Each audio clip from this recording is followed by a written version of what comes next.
that makes it 80.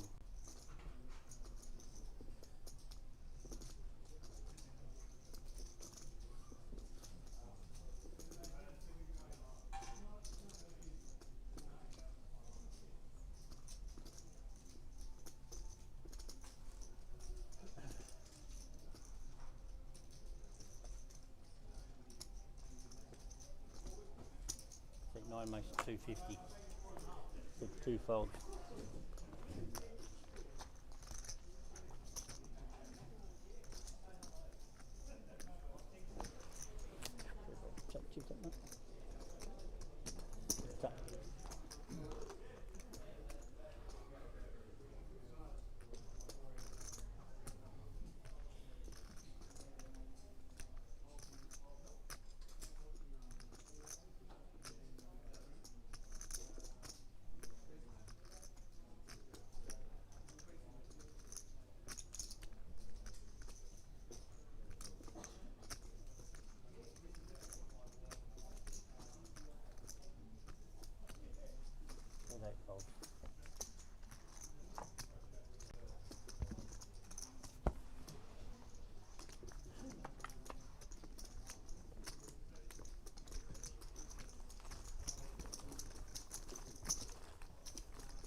Did 5 folds.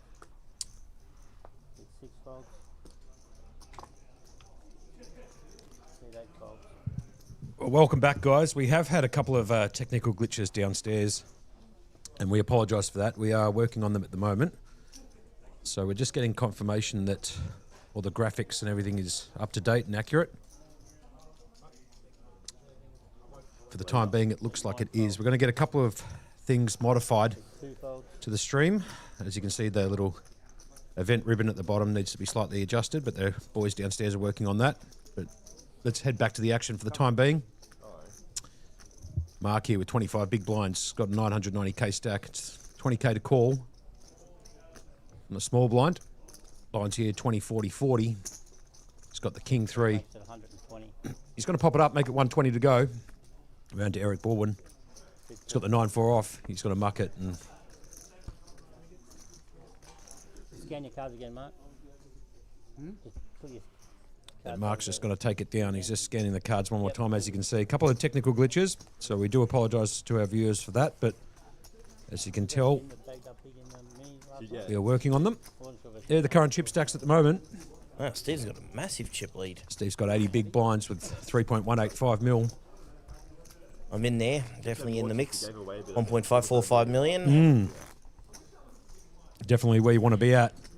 Look at him in though. Look at the calm. Look at the poise on the bloke. Yeah. The guy never changes. He has the same pose for everything. He does. Which makes it just that much harder to read. Just a seasoned professional. Yeah. Stoic. Anyway, round to Klinger. Klinger's got the Jack 4 off. Looking pretty good, Klinger. I have to admit. Looks like he's dropped a few kilos from the first time I met him. Good on you, Klinger, for working on that. Looking very good, mate. Anyway, round to Stephen in the hijack. He's picked up the pocket 10s. Almost $1 million. It's a bag 750k chip lead. He also has the chip lead here, 3.2 million, 80 bigs. Take 9 makes it 90. He's got to make it 90,000. And Kevin here has picked up the Ace-4 suited. Haven't seen enough of Kevin Lee. How's he been playing recently? Have you been watching much of him? I've watched a little of him. Don't know too much. Ace-4 suited here. Oh, throws in the bin. That's interesting. Once again, I'd be playing very differently, these guys, but I have a very different play style myself. So you, monkey. Mark picks up another king. This time a king 6 suited. It's on the button, in position. I think we could see a raise here from Mark. I don't know. I don't think it's strong enough. I think he needs to have king 10 or better, which would be a disaster for him considering Stephen has Yeah. pocket 10s. Anyway, round to Eric Baldwin, who folds the queen 10 off, and round to Paris, who just picks up a monster. Your stock standard ace king versus your 10s. And I could imagine here with 35 bigs, he's going to put in a 3-bet. Probably going to make it like 180 to go, something like that, I'd imagine. Maybe a bit more.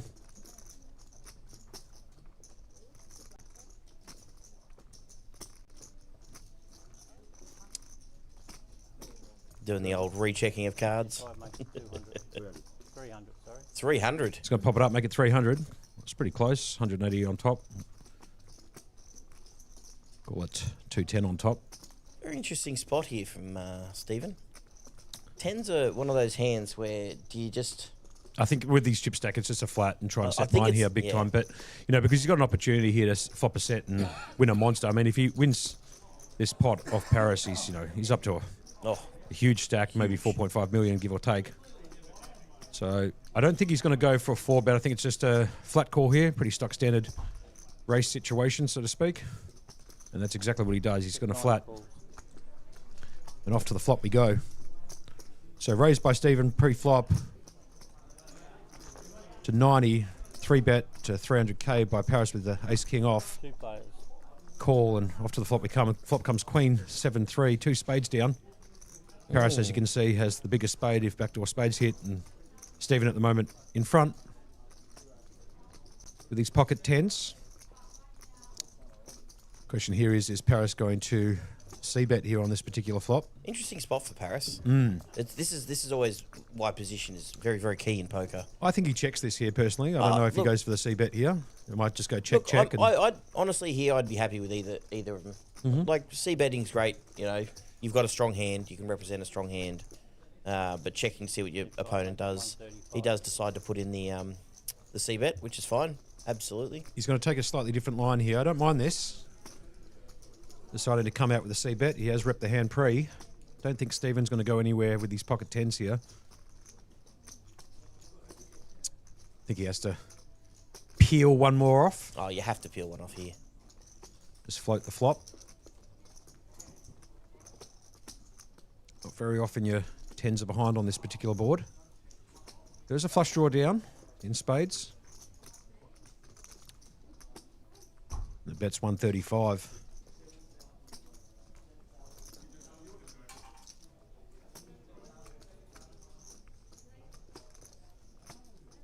It doesn't look like you feel super comfortable about this one. Pretty easy float here, actually. I'd imagine he's just going to float here, see what Paris decides to do on the turn. And if he thinks he's good and a blank comes on the turn, like a deuce of clubs or something like that. There we go. Oh, he's popped in the raise. Love this by Stephen here. That's a great raise. He's looking for some information here. I don't mind this. Change line again. Instead of just flatting and peeling one off, he's decided to come in for the raise. Make it 325. Pressure back on Paris here. He's got the the ace stack king. to be doing it too. Now, Paris is a very smart guy who either sniff this one out or even apply some more pressure. Got the headphones in, super focused as you can see.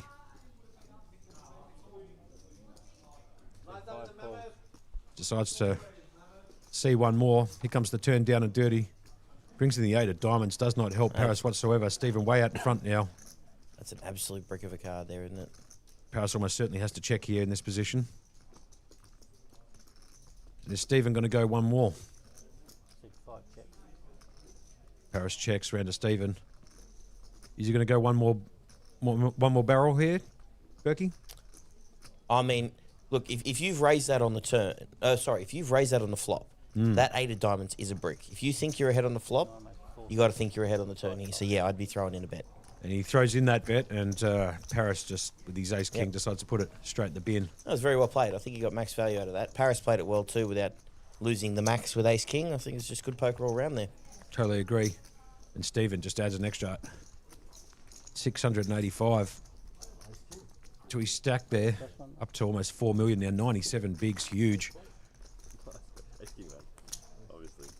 Big stacks can apply big pressure. That's just the nature of the beast with these things. When you got big stacks, you can really A bit of power poker, yeah. Especially with those middling stacks, you can really just apply the pressure on them. Now Paris is the short stack now at the table with 20 big blinds, but 20 big blinds we know in these tournaments is still huge. One double up away, and you're just you're right in the mix.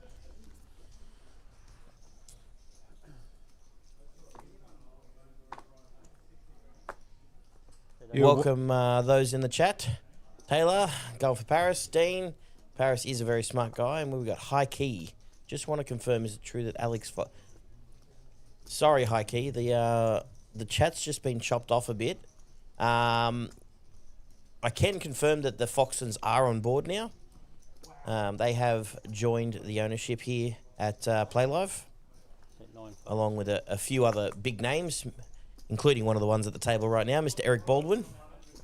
So there'll be more announcements to come out of that, but that is huge news for the crew here at Playlive. They've been working tirelessly to get these deals done, and they were very, very happy to announce today that that these big names have jumped on board, and they're super pumped about it. Absolutely. Good call there by you, Berkey. Kevin here has just decided to structure pop it, make it 80k. He's picked up the ace-queen suited. He's in the hijack and now in position because the button folded. Round to Paris, he's picked up the pocket fives, one of your favourites, Berkey. The pocket Berkeys. The pocket Berkeys, as we like to call it, pocket fives. In Paris, he lost a decently sized pot last hand. He's looking down at a pair here. So they're going to cost him 60 to call out of a small blind. He does have a player behind him, Mr. Klinger himself. He has lost weight, hasn't he? He has. He decides to just push his fives here. Daniel picks up the 9-2 off. That's not going to... Sorry, the 9-2 suit, I should say. He's going to put that in the muck, and I'd imagine I dare say we're going to the races. Call. And it's just a stock standard race here. Ace, queen, 2 overs. It's a big pot too. This is 38 big blinds or something like this pot. This is a huge pot. All right, classic race. Fives versus the ace queen. Well, I'm going to take the ace queen because you're going to take the fives. Yeah, right. it's just my hand. Correct weight. I've got to be taking it. So showing no favourites. Here comes the flop. Comes 4 deuce king. The fives out in front at the moment. Out in front. 7. The club on the turn's not going to help the ace queen. Needs ace of queen, and he hits it too. The ace of spades, the big one, the Barry Greenstein, right on the river. If you don't mind. Telling you right now, I cannot tell you how many times over the last couple of streams that the ace just keeps hitting the river for a win. It is ridiculous. And Paris just absolutely see you later. Couldn't get the hold with his pocket fives. One card to come. He's been very, very unlucky, Paris. He's played some super poker. He was one off the stream on our first stream in the 1500. Sure. He copped an extremely bad beat. Pocket kings versus pocket twos with a 2-2 king on the board against Amin. Oh, sure. Yeah, right. Amin flop quads. He's turned the top boat and... Party's over. That was on the bubble, the FT bubble. So look, he's playing well to get to these positions, but he's just not. He just can't win a flip there. Unlucky Paris, mate. As well played. And Paris most likely out in that 13th spot. We can't quite see the numbers of the players in the field remaining at the moment. That graphic they're working on downstairs. I'm just going to try and get that information. But pocket fives just go down at the river. To Mr. Lee's ace-queen suited. Needed some help and got it right there at the river. The Barry Greenstein ace of spades on the river. That's all she wrote. Back down to 6 players here at this final table. Feature table, I should say. Kevin Lee, Mark's in there. Mr. Baldwin's in there. Klinger, Amin, and Stephen. Stephen's got a huge 97 bigs is massive, yeah. But look, everybody here at this particular table, they're all solid players, you know. They've all got a chance. Don't worry too much about the big blinds at the moment. With that said, the blinds have gone up. They're 25, 50, 50. Look at Mr. OK Matt in the chat. Hold. Stephen here is under the gun with the ace-jack suited. Definitely be popping this up. It's a different feeling when you're paying full ring and 6-handed, isn't it? Mm. You can really just open up those ranges slightly. Yep. Under the gun raises slightly bigger. Mm-hmm. It's a really change of dynamic because once you start playing these 6-handers and 5-handers, then hit final table, you've really got to switch gear again, right back into full ring mode. It's been folded all the way to the cutoff. Eric's got to put it in the bin, round to Klinger. He's going to put that in the bin. Amin's picked up the ace-6 suited. It's in the big blind. It's going to cost him 75k to call. Min's a pretty switched-on character. I'd imagine he's going to limp in here, which is exactly what he does. 2 players off to the flop. Min versus Stephen. And the flop comes all hearts. Bomb pot next hand. Ace, 9, 5. All hearts. Check by Min out of position. Stephen's probably... $10 double board. Let's go. Stephen's most likely going to have a bet here, I'd imagine. But also check back for a little bit of deception. It's a pretty wet board, as you can see, but smart play here is to have a bet, and that's exactly what he does. I dare say we'll be seeing him in peeling one more off you.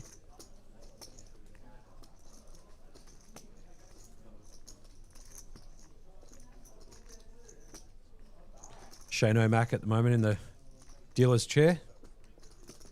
One of the best dealers here, I reckon, at Playlive. Very solid guy. Knows what he's doing. Been in the game for a while. Bets 250k, as you can see. Graphics in the bottom left-hand corner. Back onto a min. He's got 27 bigs, 1.4 in his stack here. He's looking down at top pair. Weak kicker, no redraws, essentially. He could backdoor into a straight, but he would have to whiff a couple of other cards out there. And as you can see in the top right-hand corner, if he wants to scoop this pot at the moment, he needs to catch one of the 2 remaining 6s to make 2 pairs. Turn card comes a repeat 5, dangerous card for him in. Aces and 5s, he's going to check it. Back to Stephen, who's got him absolutely dominated with the ace-jack. Gives him some chop outs though. It does give him some chop outs. Kings and queens for the chop outs. So he was sitting at 2 outs on the flop, but Steve's just got to barrel one more here. I mean, it's plenty just a no-brainer. opportunities. So Steve's going to come out with another barrel. As you can see him in 17% versus 83. There are chop outs. 9 bet 350.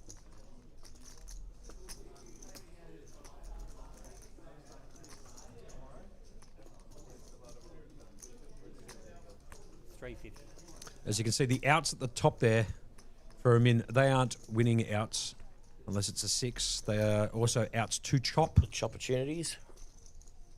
So Kings and queens give us the chop opportunities. The 6 gives him 2 pairs, and a 5 pairs. will give him a full house, the same full house. 5's full, of aces. Min facing bet here of 350. It's a decent bet. Amin, as you can see here, just weighing up his options. You know, look at the poise on the bloke. Doesn't do anything in haste, Mr. Amin. And No, this is why he continually makes these final tables and feature tables and stuff like that. Agreed. Has a really deep understanding of the game. It's really actually enjoyable to watch. Lovely guy too. Lovely Guy. guy. Have you had a chat with him? Oh, plenty. And yeah. Amin just decides to Has he jam it just in his ripped it? face. Yeah, sure. Put the pressure right back on here. The all-in triangle gets put straight to Amin, and the pressure's maximised on Steve here. Shane O'Mac here going to cut down the chips, find out exactly how much it is. We can see from here it's 1.12 mil. So it's 770k to call. Stephen doesn't know this at the moment, but he does have the best hand.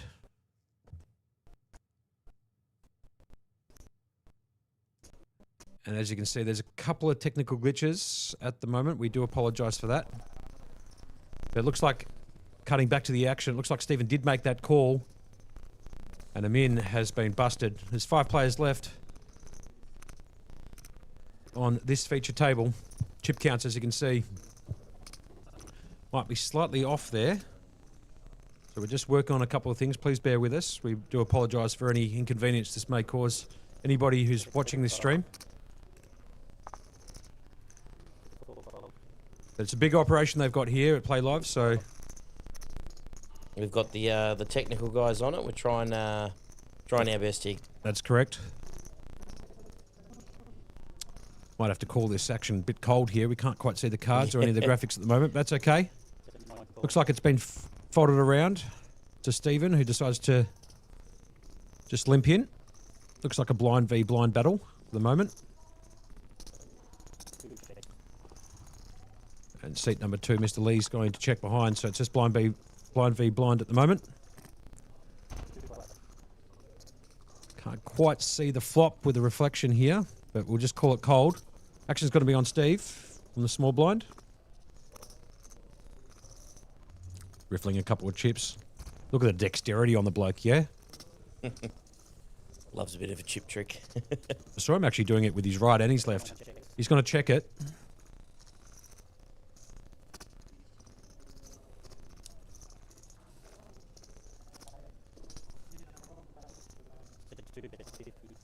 Aidan Glenn there in the chat. How are you, Aidan? It's always a pleasure to see a couple of comments from the boys up north. Hope your series is going well. It's going to go check, bet, fold. And how am I? I'm very well, mate. It's actually my birthday today. Yes. I got a little bit of a shout out yesterday in the room. And Yeah, it was nice, wasn't it? it was a nice little, CK put something together. The crowd clapped it in. Don't know if I'm that popular, but I did appreciate the clap in, and everybody gave me a moment to say happy birthday, so I appreciate that. And the birthday drinks, I'll be honest, were flowing. Got home a bit late last night, around 3:30. It's nice having the new bar. It's nice having the new bar here at Playlive, isn't it? They just That's very true. they've got the monkey shoulder on tap for us. They have. We had a few of them, but got to bed about 3:30. Woke up this afternoon, at 1, so I'm feeling fresh as a daisy for my birthday. Paddy Russell in the chat. Good old Paddy Russell. P. Russell, We are getting 3 votes. P. Russell, 3 votes. Anyway, we're going to call the action here a bit cold, so it's going to be folded all the way back round to Stephen here on the button. Graphics haven't quite caught up yet. That's okay.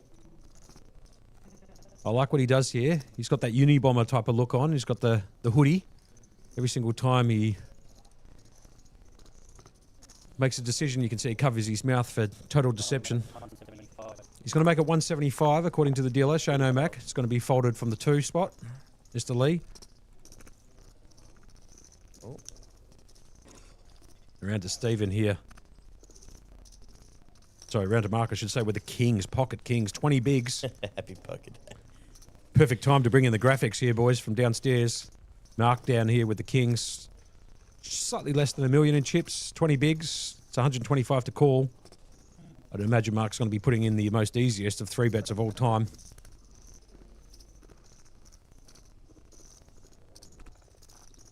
We haven't quite caught Stephen's cards yet, but as you can see, here comes the catch-up on the graphics. Eric deciding to have a chin wag with Klinger. And here comes Mark. He's put out the 3-bet. Pretty simple one when you're holding the second best hand in the game. It looks like he's popped it up to 425. Back round to Stephen. He decides just to call here. Right, okay, so action. Now, So we don't actually know Stephen's cards, but we definitely know Mark's cards. Well, so this makes it good for the people who are watching it, yeah? We can play the mystery Yeah, hand. mystery What hand. has he Here we go. got? What has he got? What has he got? Well, he's flat calling, so, I mean, he's got to have something decent. Yeah, well, look. Look, I'm going to say an ace-jack, ace-10. This is a perfect time for the Yeah, people this who are is in the great. chat to be able to listen along and see what you would do with a completely blind hand if you were Mark with the Kings and how you'd play it. Mark's going to be out of position here, but who cares because you got the Kings and the board comes Queen, Queen, 7. And Mark's obviously going to... Wow, I love this here. He's going to check it, see if he can get Stephen to commit some chips here. Mark almost certainly pot committed at the moment. It's 900 in the pot. He's got 615 behind. There's almost no bet. He's Absolutely not no bet that calling. he's not. Going to Steve. Got that Phil Lark look about him. He's going to check it behind as well. Here comes the turn down and dirty. Can't quite see it on the graphic yet at the moment, but it's a deuce of clubs. No help, I'd imagine, to Stephen unless he's flopped. Feeling even more comfortable 3 of here a for kind. Mark, I believe. And Mark here. He's going to check this up for even more deception. I like this play here. Huge by Mark. Can Stephen fall for the bait? That's really the question here. He did check it back on the flop. It's going to go check here on the turn. Comes the river. Oh. And have a look at that. If you don't mind, Charlie, the old king comes off. Second nuts for Mark. He's picked up the king at the river for make kings full. Only beaten by quads. And with 615k, he's going to go in there probably for a little bit of a call me down type of a bet. 275, 280. Be stupid here to put it all in, I'd imagine. But look, he's actually done exactly what I thought he wouldn't do. He's going to polarise his range completely and put it all in. Big play by Mark there. But when you're holding pocket kings, sure, no problems. I would have gone for some value myself, Berkey. What would you have done there? Just bet out 100, yeah? See if you get a call with ace jack, something like that. Couple of bigs. Rob, a couple of bigs in there. 1.5 bigs. But Mark, you know, he's a solid player. I mean, there's 12, 13 players left. We're still getting an update on that. If he's making it down to the 12 and a $2,000 buy-in, he knows a lot better than I do as to what to do in that position. He's decided to go with that polarizing range. I don't mind going polarizing. Though. Yeah, just I'm going to jam it. And also, if you're sitting there with your like your ace jacks and stuff like that, and you want to try and get the same result, you're going to be jamming there as well. So look, yeah, I understand trying to go for value, but you know, balancing the range, it's nothing wrong with that at all. Patrick Russell's called the natural there, obviously. I like where he's at. I'll go down and maybe check with the boys a bit later on what he could have had, and I'll let you know, Paddy, if he has the natural. The only natural that's callable in that spot there would be a Queen 9, I'd imagine. Anyway, round to Stephen in the cutoff. 50k to call, blinds 25, 50, 50. He's got the 8-5 off. 100 big blinds, 5 million chip stack. He's going to lay that down in the cutoff, round to the button. Kevin Lee, he's got the natural. There it is, 10-9 clubs. Oh, you love your 10-9 suitors, don't you? They're very deceptive hands as well. Mm-hmm. Now, this is an obvious raise. I mean, I'd be raising this hand all day long. He's going to make it 100. Just going to structure pop it, make it 100. Like Kevin. Seems to have a great poise too. Very Amin-esque. Round to Kevin, who picks up the King 7. 7 never win. Offsuit. He's going to come along as well, right? He's going to change it up a little bit. And round to Baldwin, he just picks up the Queens.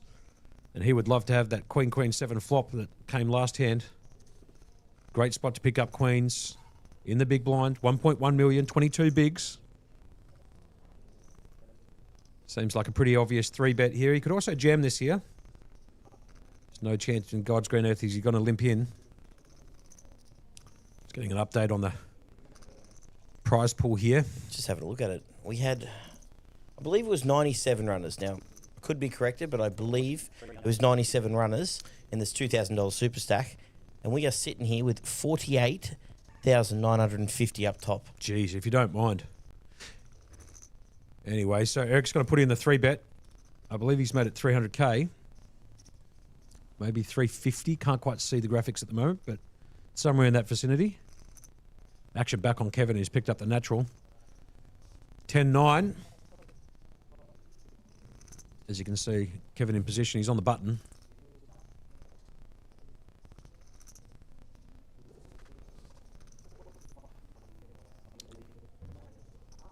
Just weighing up his options here. Kevin's got 34 bigs,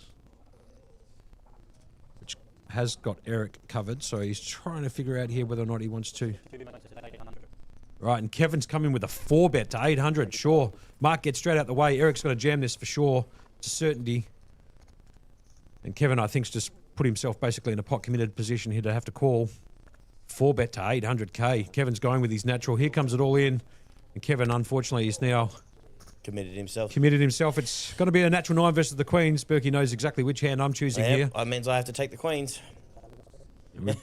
He's taken the natural 9 for sure. Now, we've just been told by the studio that there will be a player's break after this hand.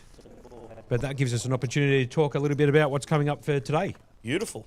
So we'll do that before we drop out. If that's all right, boys, downstairs. A 9 hits on the flop here. But all Eric diamonds. with the diamond draw as well. So he takes a few of his outs away. He needs a 9 or a 10. And he hits the 9 of hearts at the river. The natural 9 just absolutely bust the Queens. Party's over. Eric Baldwin, see you later. Hit the showers as he pushes over the chips with an absolute cooler at the river there. He's caught the 9.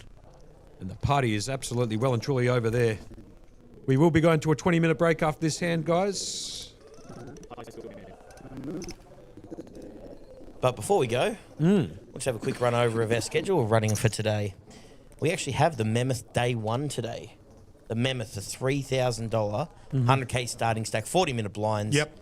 With a 50k guarantee on it, which now I believe, before a card has even been dealt, the guarantee's It's already been hit. hit. That's the way. Mammoth Day 1 at, we've got a couple of satellites going on, the mini-main event. Sure. Now, the mini-main event last night got 212 runners in the first flight. I was one of them. You were one of them. Yep. With a stack too, just quietly. Yeah, with a stack. Yeah, Yep. we saw that. We actually had 2, 3 starting. Anyway, there's 212 in the first flight. We got 4 flights of that. And the second flight will be starting at 7 p.m. today. And at 10:30 tonight, we've got the 5K high roller mega satellite with 1 seat guaranteed in that. Now listen, I would be getting your tushies down here to Playlive as soon as possible to come down and play those events. They're going to be big. It's Friday night. It's going to be 42 degrees tomorrow, so why not try and get a stack for today? All right, guys. And we'll go from there. We'll see you in about 20 minutes, I In the reckon. studio, you can just give us a break anytime you'd like, pal. All right. Thank you very much, Thanks, guys. fellas. We'll see you soon. See you soon. 20 minutes, give or take.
Falls back in.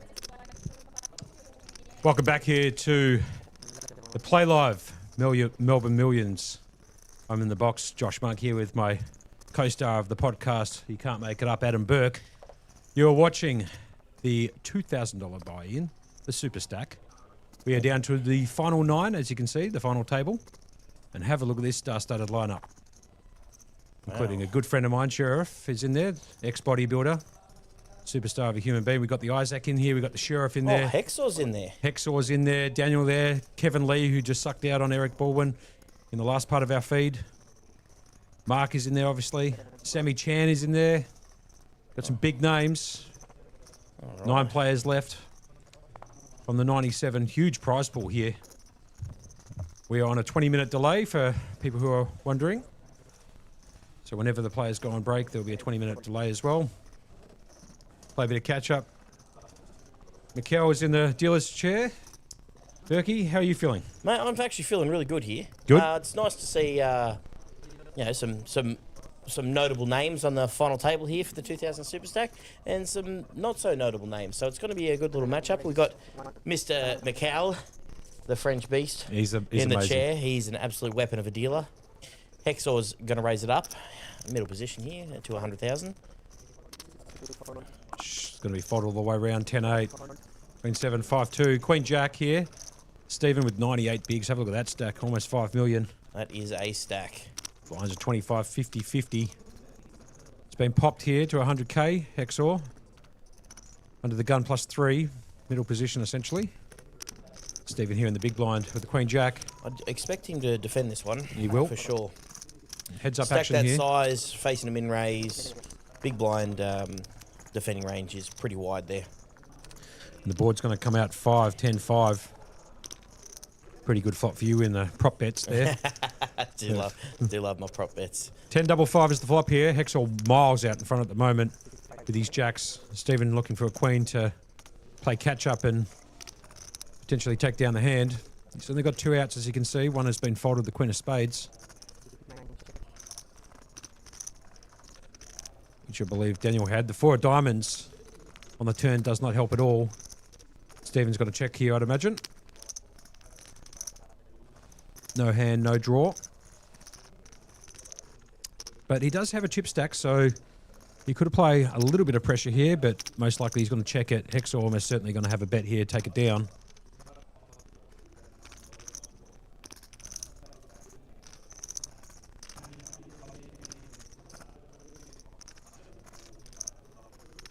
Here comes the bet, which is almost certainly going to shut down Stephen.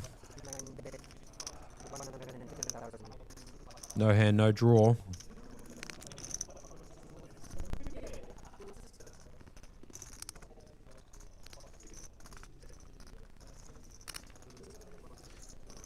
And Hexor just putting in a super small bet here, 110. Yeah, And gets the the job done. And the high fold by Stephen, if you saw that, it was a bit high. I like that. Provided the other players don't get to see the cards, I like the high fold. It looks cool. You love a high fold. I do. And Hexor, who I actually played with yesterday, sitting at another final table. The guy's a beast, I'll be honest with you. Sammy's in there as well. Sammy Chan. He's the guy sitting Good with the old red uncle. cap. Uncle Sam. Well known in the poker community here in Melbourne. Mm-hmm. As Mark takes a sit down. Throws out his big blind. Ready to go.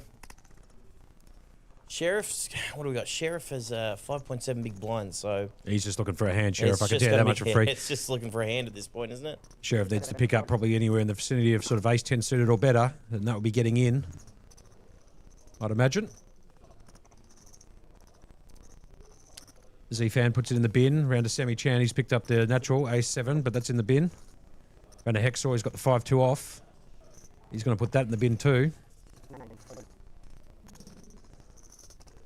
So Isaac's got a natural as well, the 6-3 off. And hopefully Sherif here can pick up a hand. He doesn't either. Round to Klinger with the bucket cap on. He's you can't wait to get rid of the Michael Jordan. Kevin Lee, who had the 10-9 of clubs and busted Eric Baldwin just before we went on break. A pretty sick cooler, if I'm being totally honest with you, who 3-bet to 800k gets jammed on, has to call it off because he's pot committed and hit a 9 at the river. to bust Eric Baldwin out. He's going to raise it up and make it 100k from the button. Stephen in there with a dominated King 10.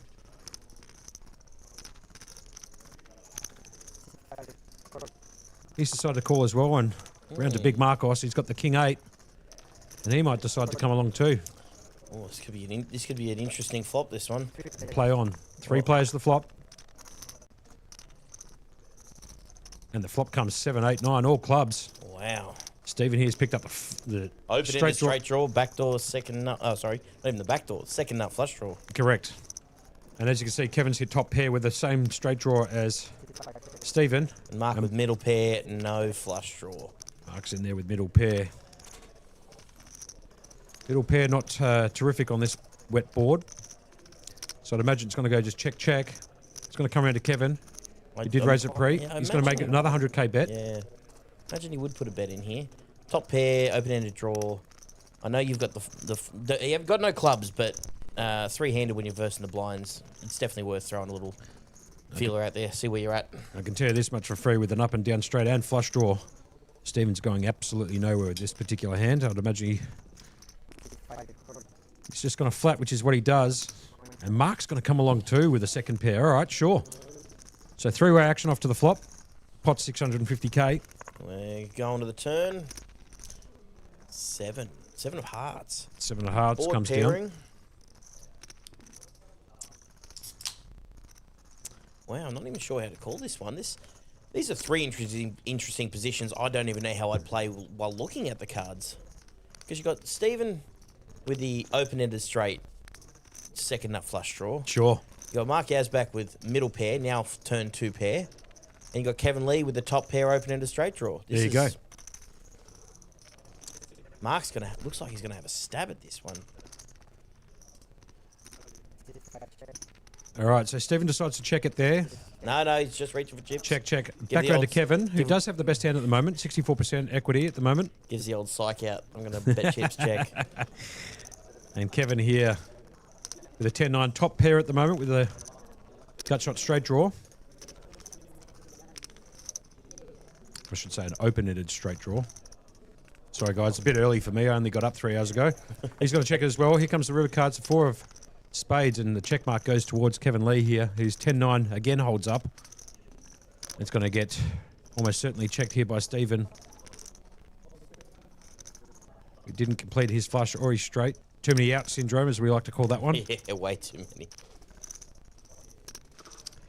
He does have 93 bigs. He's going to check it. Mark's probably going to check his second best pair. But he's been known to make a play here and there. So he's looking down at his chips. He wiggles around a little bit. He's going to take a stab at it, it looks like. 650k in the pot. Blinds are 25.50 we're down to 9 players, 97 in it. This is the Superstack Day 2, $2,000 buy and 169,750 prize pool. Sure, why not? Yeah, First prize, almost 50 large. 97 runners in a 2K event. And he's decided to go against it, Mark. He's going to check it. And Kevin Lee looks up to the sky a little bit. Probably pretty easy for him just to check back and take his equity here, or he could try and buy the pot. Either way, he's going to win it. He checks it back. He's going to take his equity, and that's the winning hand. 10-9. It's going to go fold. Stephen shows him the King 10-2. And as you can see from Stephen, sits back in the chair, a little bit disappointed he couldn't hit 1,000 outs to win the hand. Looks over at the tournament clock. And as you can see here, blinds 25-50, 50. Stephen with a chip lead. He's got 93 bigs. Sherif Darius got 5.5. Or 5.7 bigs, I should say. He's on the short stack. The short stack means nothing to Sherif. I've seen him play the short stack extremely well. So I don't want to sound too biased on the stream, but I'd like to... Chip it a chair with Sherif. I'd love to see him pick up a hand. Very star-studded lineup, this final table for the general populace here. There's some big-time players here. Round to Uncle Sammy. He's got the 10-4 under the gun. Not going to mix it up just yet, Uncle Sammy. No, he's got to put that straight in the bin. Hexor, which we called him in a previous event, Hacksaw, because he Oh, just would cut everybody up. It was. But Hacksaw, here he is with the king queen off. He's under the gun +1. It's going to cost him 50k to call, but it's either a fold or a raising hand, and he's deciding to fold it out of position. Isaac here with the ace-4 off. That's not good enough with 9.3 bigs, so he's probably going to put that in the bin. Here comes Sherif. King 5, that's another bin. Hand on the back of the neck. Can't find a hand. Klinger out with the 8-4 suited. Round to Kevin. He's got the 8 deuce folded. And Stephen's picked up the natural. The ace-8 off.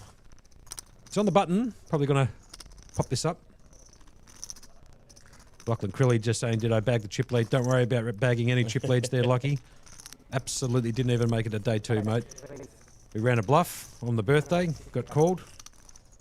And Darren's your father's brother. I was out. Your father's brother.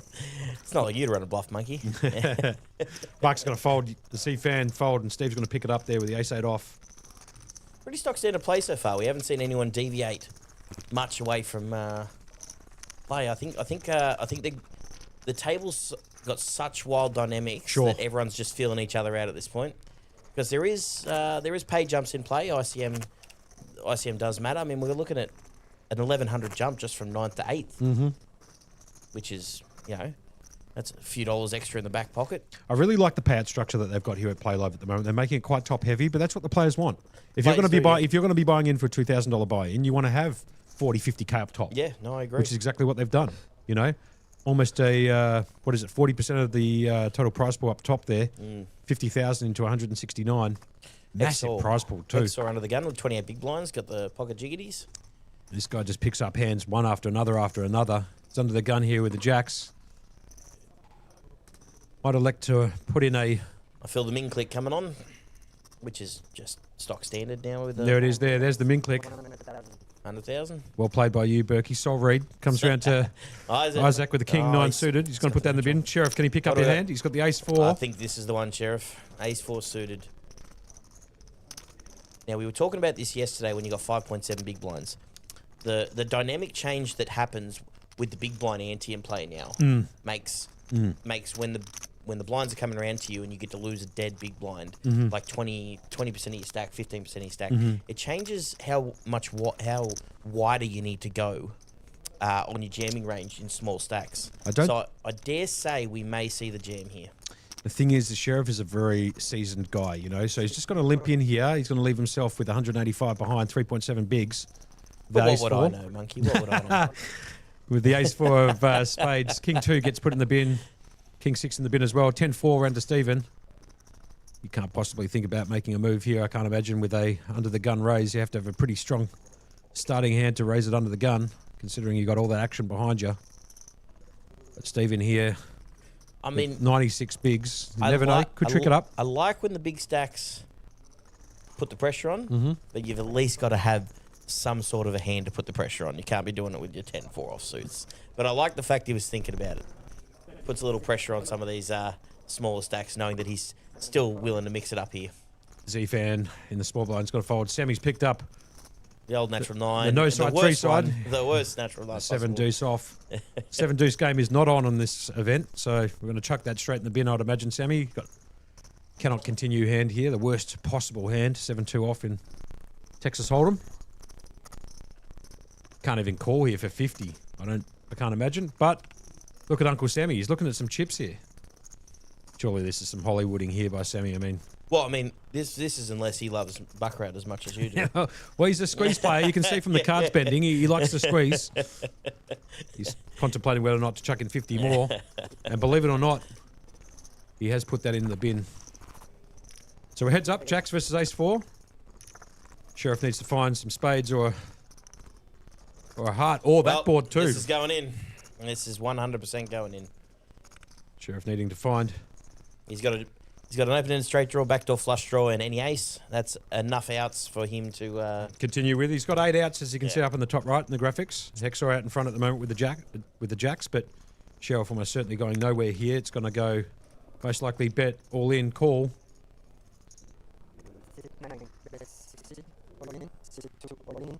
And it's going to go all in call. And it's going to be jiggity jacks versus the ace-4. As you can see, Sherif needing one of those 8 outs in the top right-hand corner of your screen. Can he bink it? I reckon he binks this here. And just for a bit of good measure, I'm going to go with a 2 of spades too. Oh, dropping the deuce. No, there comes the that's sevens. a Party's seven. over straight away. Excellent. Oh, And the No queen of good. diamonds, absolutely no help. Jack all can't right. win on the Sheriff turn. survives. Sheriff survives, yeah, correct. Up to 14 bigs now. 700k. Like I said, he's a short stack specialist, Sheriff. He's going to be pretty happy that he's flopped that board there after limping in for 100k. And Sheriff up to 7th in chips. There's only 2 below him, Isaac and Sammy. But Stephen, as you can see, way out in front at the moment with 4.785 million in chips. 96 bigs. Kevin Lee second with 66 bigs in play. I'm telling you, these short stacks, we're not happy seeing that. We are live at the Playlive Melbourne Milliams. This is the Superstack Day 2, $2,000 buy-in, 169,750 prize pool. Do you know what else starts today? The Mammoth. The mammoth, what's that? 3K, isn't it? 3K buy-in. Sure, why not? With, before even a card is pitched, guarantees already hit. Well, that's it. That's the way you do it. Yeah. That's brilliant. Which means they've done some really hard work getting a lot of players to come in from interstate, and not just interstate, overseas. Yep. To be playing in this series. So it's really there.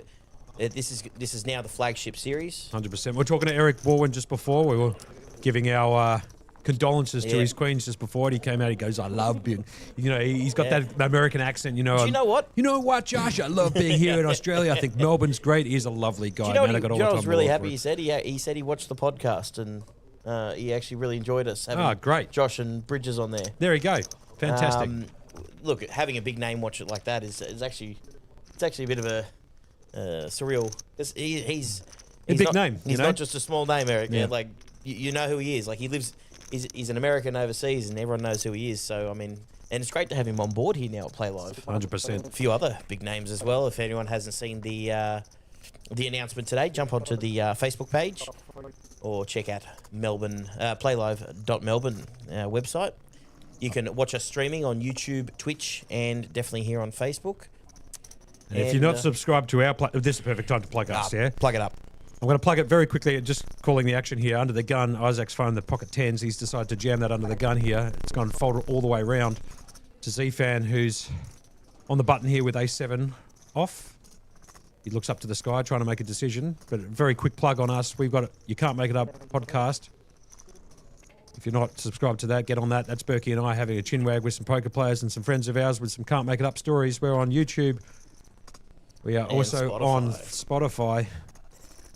It's a big speech bubble that says you can't make it up. We've got some funny stories in there. We've got some good guests coming up next week too. So if you're interested, and Isaac's going to get that. It's going to take it down. Under the gun, just pops the 10s up. And not one competing hand there. Isaac pretty happy to pick up the blinds there.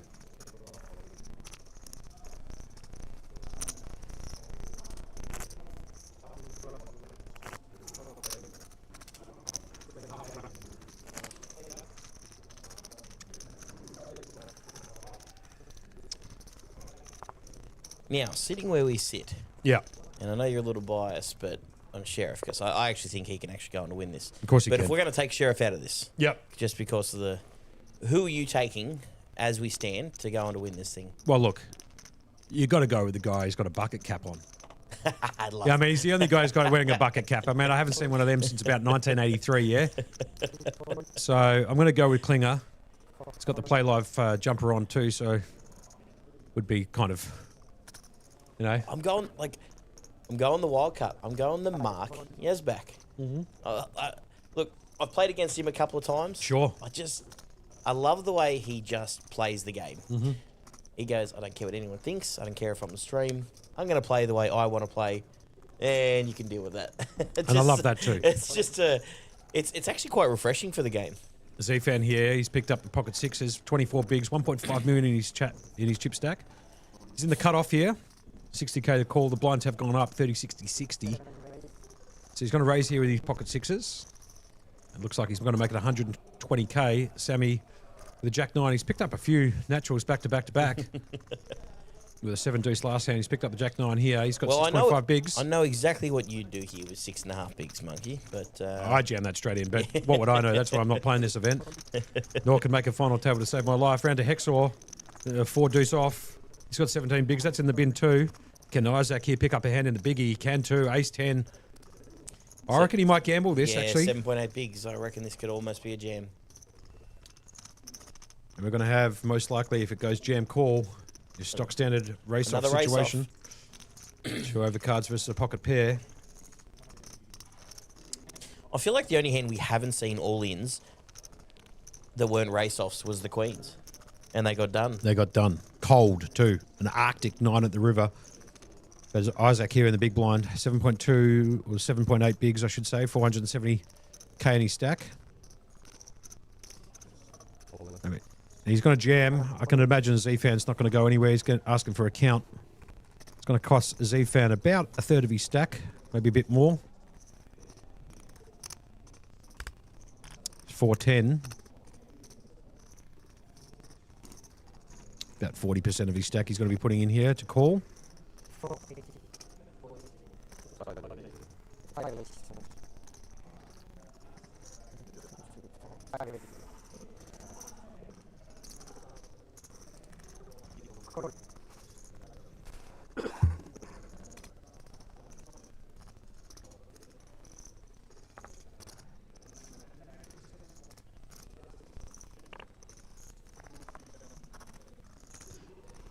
Thanks for that, Josh, by the way, in the comments. We have informed our studio downstairs to make the adjustments. Have a look at this flop. It comes king, king, king, 5 on the turn. He needs an ace or a 10. Doesn't get there. 6s will hold. He flops the boat there. And Zori, my girlfriend's in the chat there. She says, happy birthday to me again. Thanks, babe. Appreciate it.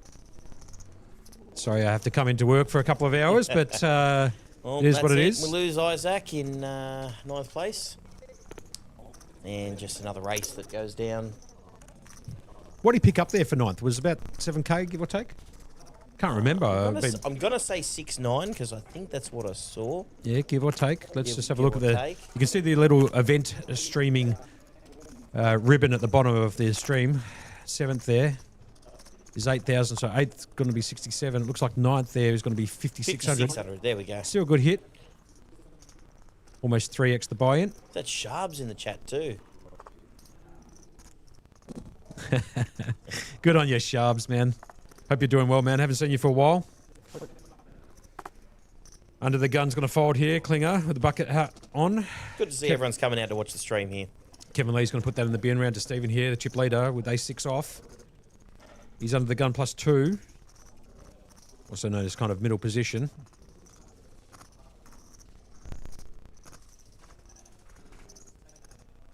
He's going to chuck that in the bin, I should say. Round to Big Mark. He's got the King Jack. He's going to raise it up, make it 100k. And casually eat his taco while he's at it. 120k, I should say, because the blinds are 30, 60, 60. So he's going to make it 150. Z-Fan's going to fold the Queen 2 off. Sammy Chan with the 5-2. He still can't pick up a hand, Sammy. He's having a giggle to himself. He's been trying to find a hand for the last 6 months. Can't find one. It's so hard when you sit there short stacked and you keep getting dealt these just Agreed. raggedy hands over and over again. Like you want to make a move, you want to do something, you just handcuffed. Extra on the button's going to fold the Queen Oh, 10 round to Sherif. Picks up the 10s. Sure, why not? He's going to be jagging this for sure. Just jams it 10s straight. jabs it straight in his face. Have a look at Mark here, eating a taco, it looks like. He's asking for a count. And it looks like we're going to potentially go off to another race situation if Mark decides to call the 2 overcards versus the pocket 10s. Sherif, as you can see, is the... This is actually, if he calls this, going to be an interesting one because it's the guy I've taken versus the guy you've taken. Very true.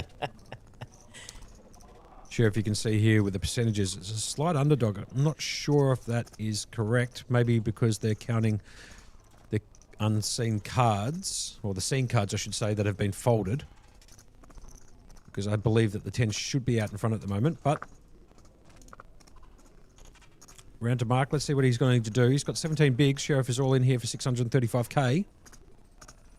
Great position to have kings, to have 10s here, I should say. Yeah, absolutely. In the big blind, putting the maximum pressure on.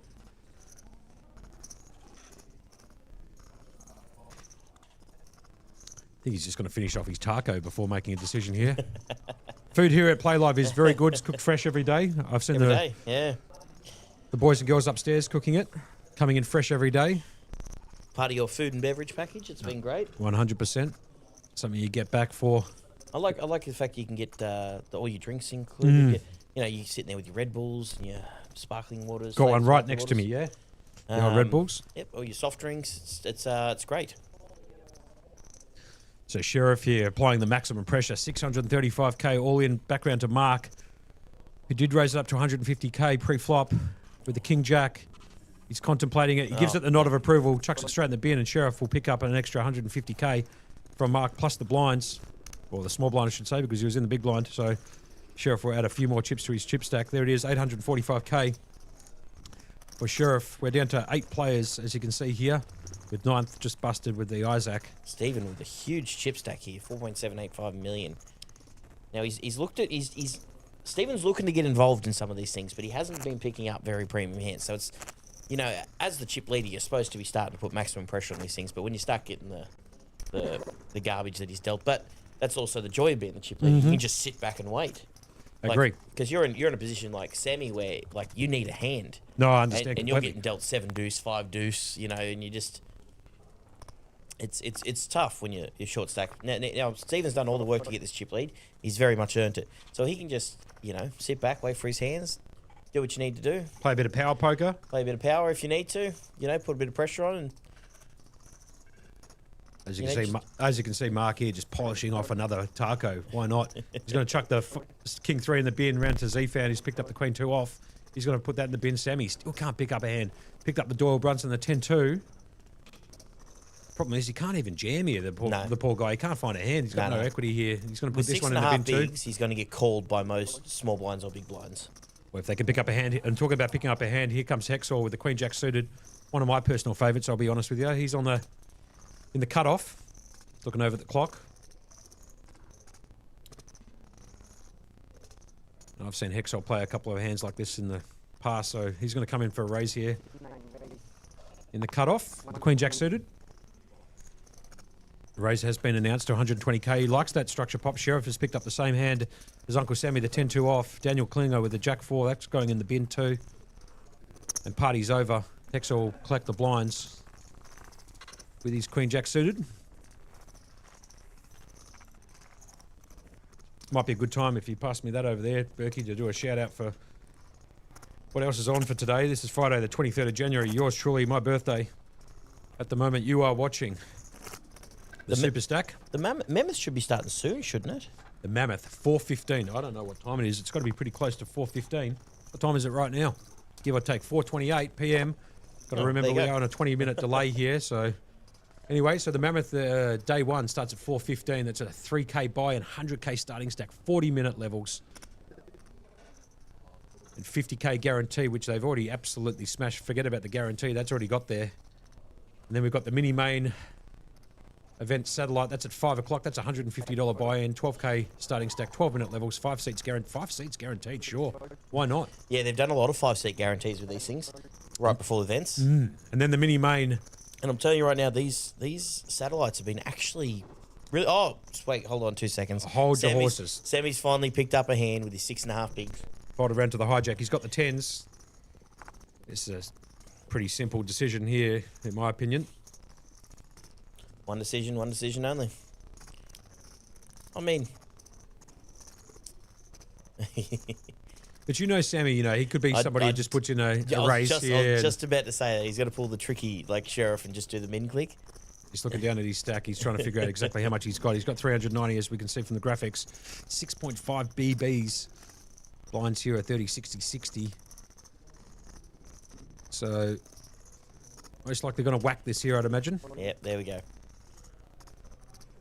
Hexor, 7.5 off. Going to go straight in the muck.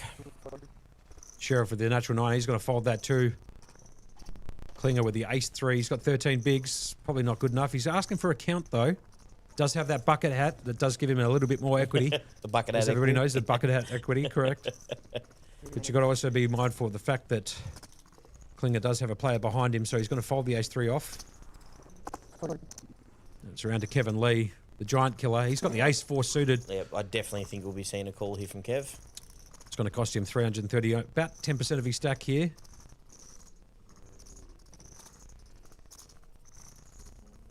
To make the call. Funnily enough, think about this, this was very similar to what happened before. Oh, it was too, with actually, the yeah. tens versus the ace four with Sherif, yeah? Yeah. So let's see what Kevin decides to do. I think he makes the call here, but Oh, I've got no idea. I don't see him folding this at all. And he does. He puts it in the bin. I Smart play by Kevin. absolutely stand corrected there. And Uncle Sammy's going to pick up the blinds, plus... he's I pretty guess happy that's with why, himself. once again, we're sitting up here and they're sitting down there. Anyway, let's go back to this real quick. I'm going to just go quarterback this for a second, if that's okay, Berkey. Yeah. So we've got the 5 o'clock. We've got the mini-main event satellite. That's 150k buy-in, 12k starting stack, 12-minute levels, 5 seats guaranteed. And then at 7 o'clock, the mini-main event, day 1B. So if you busted day 1A, or you got nothing else to do on a Friday night, come down here to Playlive at 129 York Street, South Melbourne. You can play the mini-main. That's a $600 buy-in. 200k guaranteed. Forget about that guarantee. It's going to surpass that by at least double, I'd imagine.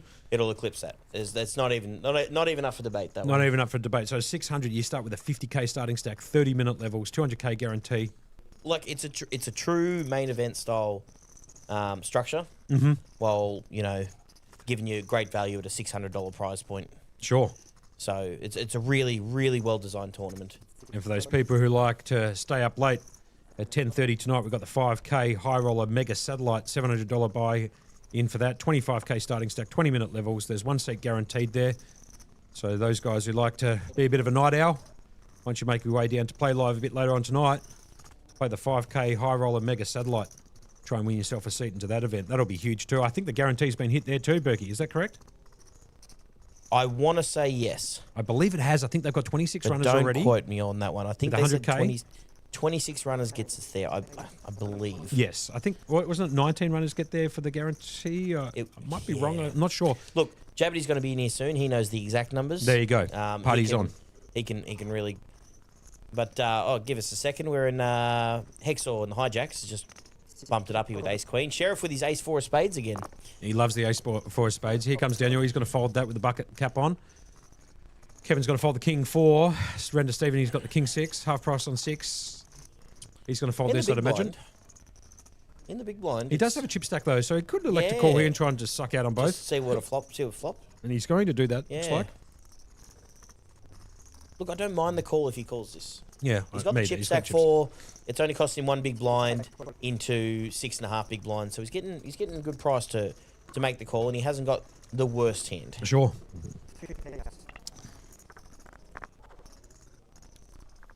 The flop comes 6-6 deuce. If you don't mind, Stephen. Don't mind. Just calls from the big blind. Flops trips. Why not? An ace queen, ace 4. See, these are the things that can happen when you get odds on your bets. Like with a chip stack though, with when you got 80 bigs, why not? Yeah, you can get amongst it, and sometimes just absolutely Draw the flop like this one here. 6-6 deuce, miles out in front, as you can see. Basically zero equity to the other players. They're going to have to hit a couple of miracles on the turn of the river to continue. Stephen's going to trick it up and just check out of the big blind with his trip 6s. Well, you can't bet this flop. You've just got too much of it. It's very true. Hexor, though, did raise this pre-flop, so he might contemplate a C-bet here. He does have the 2 over cards and working diamonds if it comes to diamond on the turn. Checks around to Sherif. Sheriff's going to have a stab Looks here. like he's going to have a stab. He's counting out some chips. He's a pretty smart guy, Sherif. Oh, I don't imagine him getting to... Oh, and this is dangerous for Sherif. It looks like he's bet 300k. I don't imagine him getting to a final table here and there without being on his game. Being on his game. So he's bet 300k. He leaves himself with 6.6. He bet 75% of the pot. I dare say we've just seen a flat here from Stephen, which a flat here from Stephen is also just screaming alarm bells that I'm super strong. As you can see, Sherif only here with 4%. Needs to hit a spade on the turn or an ace maybe to be able to hit an ace at the river to make a bigger fool. But Stephen's just decided to apply maximum pressure here, and poor Sherif, he's tried to have a stab at it to pick it up. The ace 4 suited in a world of trouble, and he's got to put that straight in the bin. Look, I don't mind the stab. I would have preferred from Stephen a flat there. But Sherif's getting away from it. And look, small stack specialist. He's still got 6.5 bigs. He can still do something. Stephen up to 89 bigs, almost 90. Kevin with the 53, 35 for Z-Fan. Hexor's in there with 17. Have a look at it from down the bottom there, from 4 down. Hexor is 17, 17, 13, 8. So it's just a double up anywhere in that middle range of the players remaining, and you're up to the third or second position. When you got this many short stacks, a lot of people don't want to allow short stacks to double up. So Sure. I don't think there's as much pressure being put on as there should be. But I think people are just waiting for some pay jumps here. Agreed. Which, once again, there's absolutely nothing wrong with. Z-Fan here, 35 bigs, 60 to call. He's picked up the Ash Gupta, as I like to call it nowadays. The three-side, dot, pocket eights. He's going to raise it up, make it 120. Sammy Chan here with King 7 off, also known as Uncle Sammy. Been around the poker industry for quite some time, known as Uncle Sammy. He's got 9 bigs. He's got the King 7 off, 540k in his stack. Ton of players, obviously, to act behind him. Rest of the field, I should say, really. So I can't imagine he's going to gamble with this particular hand at this time. Hexor, can he pick up a hand? He's got the 10-9. I know he likes a squeeze. I spoke to him about that earlier, but he's going to chuck that in the bin. Sherif picks up the jiggities. Just the spot he wants here. He's going to jam this for sure. All in, round to Klinger. Klinger's got the ace-3. He got that exact hand last hand. Different suits, though, however. Kevin's got the ace-3 suited. That's going to go in the bin. Stephen's picked up the 4-3 off. He's not going to continue, I guarantee. And Mark will be the last to act. And he might be sweating the hand here. Funny feeling Mark might not pick up a hand here, but you never know. And Mark's going to chuck out the 10-8. Oh, that's not good for Z-Fan's Z-Fan. going to call, so it's Jacks versus 8s. We just saw an 8 go in the bin with Mark, so that's not good for Z-Fan. Sherif way out in front here. Huge equity. Can his Jacks hold up against the 8s? And get that double through that he desperately needs. Here we go, off to the flop. And the flop comes, oh, geez. 7, 6, 9. Or 6, 7, 9, I should say. 2 hearts. Up and down straight draw. The 4 doesn't help. The pocket 8s, he needs a 5, 10 or an 8 ball. River card comes a king, and Sherif will double get up the there. double up. Much needed double up if you'd ask him. Have a look at Sherif. Yeah, just with that double up. There we go. This is what I was talking about Straight into before. fifth place. Straight into 5th. 16 bigs, 940k. Pretty happy with that. Sammy Chan at the bottom there with 540. Look, it goes back to him not going broke on a couple of the hands that I probably would have. Agreed. And now he's right in the thick of things again. Yep. Short stack specialist. You mentioned it yourself. He's one of those guys you can pick up hands when you need them. He's done it a couple of times now, Sherif. Mr. Dylan has joined the chat. Mr. Champion from last night. He played extremely well. He went on to win the Nightcrawler last night, Dylan. And I'll tell you what, played extremely well there.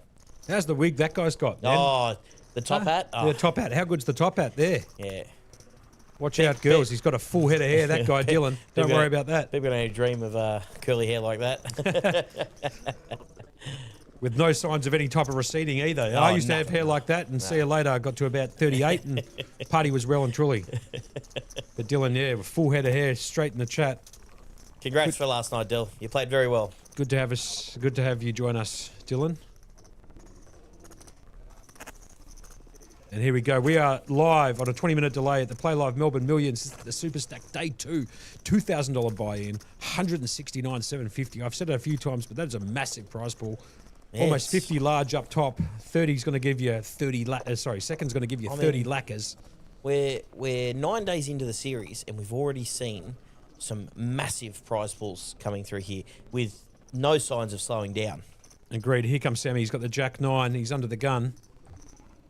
Fortunately, he can't jam that hand into the rest of the field, even though he's got 9 bigs. Hexor, he's going to pick up the Queen 6 off. I'll give a shout out to Sammy. He is battling in this field. Agreed. With a short stack. Have a look at Sherif. I'm talking about picking up hands, man. He's just gone Jack straight into the Ace King off. Look at the poise on the guy, man. Ex-bodybuilder, if you want to check him out online. He had a... When you showed me those photos... Mate, the physique on the bloke, man, was absolutely insane. So he's about that tall and that wide. And about 19... he's somewhere in the 1980s, he used to be a professional bodybuilder. So you could probably look up his name, go onto YouTube and have a look. Absolute weapon of a human being back then. Still is now. Probably shrunk a little bit from back then just because over you know. time. But he's got the ace king. And he's decided to raise it up to 150 as Josh Abatey, I can see him, has just walked into the door, red backpack on, blue shirt, Playlive water bottle, ready to rock and roll. He's looking pretty good, Joshy. So raised to 150. Mark's called here with King Jack heavily dominated. He's got 12 bigs. He's going to put himself in a world of hurt if a king drops on this flop here. And Z-Fan in the big blind. It's going to cost him 90 to call with the Queen 7. He's going to put that in the bin. So heads up action here. King Jack versus the Ace King. Sherif way out in front. 87% equity. Mark's going to try and see if he can hit a jack here. He doesn't hit a jack, but he hits a gut shot straight draw. An up and down straight draw, I should say now. And Sherif actually... Now these are two short stacks going at it. So losing a little bit of equity with his Ace King here. Mark's going to check his up and down straight draw. And it's going to go check, check. Oh, no. And the 7 just hits on the turn. The Ace King just shrivels up like, you know what, in the cold. And Mark's just picked up the straight on the turn and takes a commanding lead here. Sherif needing a jack on the river here to chop it up. And a jack only. But Mark's got to bet it, and Sherif's going to put it straight in the bin. Unfortunate there for Sherif if you're a Sherif backer.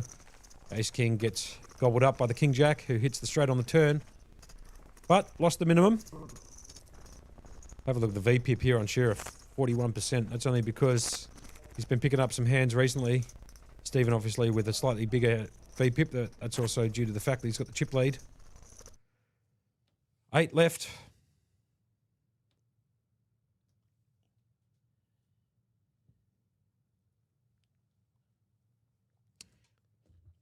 All right, I've just been told by a commentary we had a bit of a reverb in the back, so they've just turned off the table mic to see if they can get that sorted out. So you're just going to be hearing us for a little bit, and not the table, but we're going to try to keep everything up to date as best we can. Mr. Josh Abadi has just walked into the room.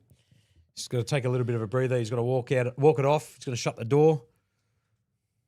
Klinger here with 13 bigs. He's picked up the King Queen off. He's in the undergun +2 plus the bucket cap. So you got to have to add at least 4 or 5% more equity with this particular hand.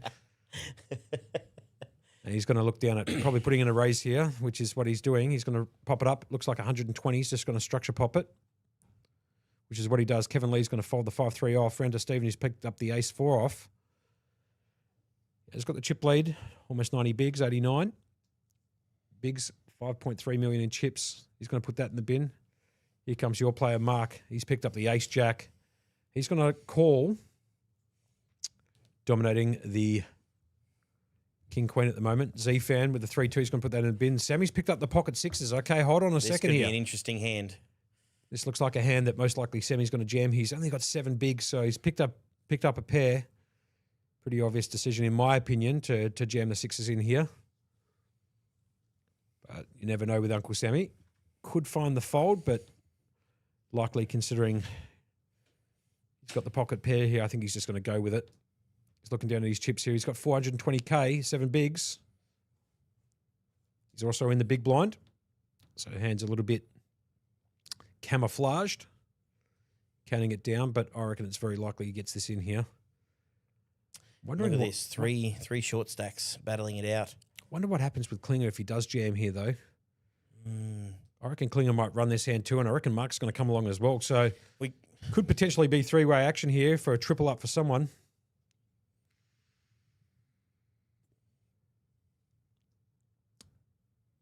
Would be a triple up for Sammy, but... Is that a call? He just calls. And like I said, he's tricked it up here. He's decided to call. Right, okay, this is quite interesting. Going 3 ways.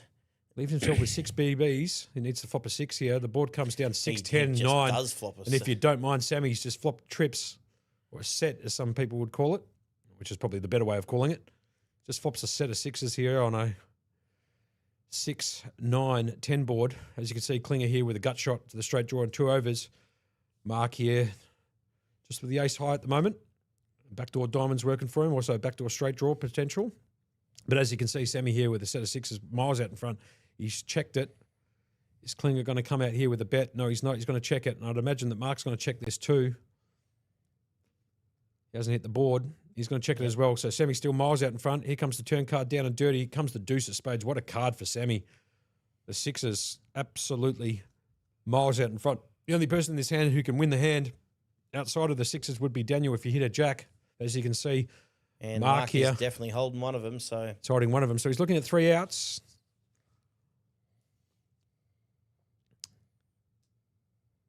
Sammy has to make a bet here. Double flush draw board. Becoming a little bit wet. I'd imagine he has to have a bet here. Like I said, he knows how to trick it up. He might try and force a bluff out of somebody. But if I was in Sammy's position with 6 big blinds, I would be having a bet here most of the time. If not all of the time. And there it is. All in jam for 360k. Daniel Klinger's going to put that in the bin. Mark can't call with the ace-jack.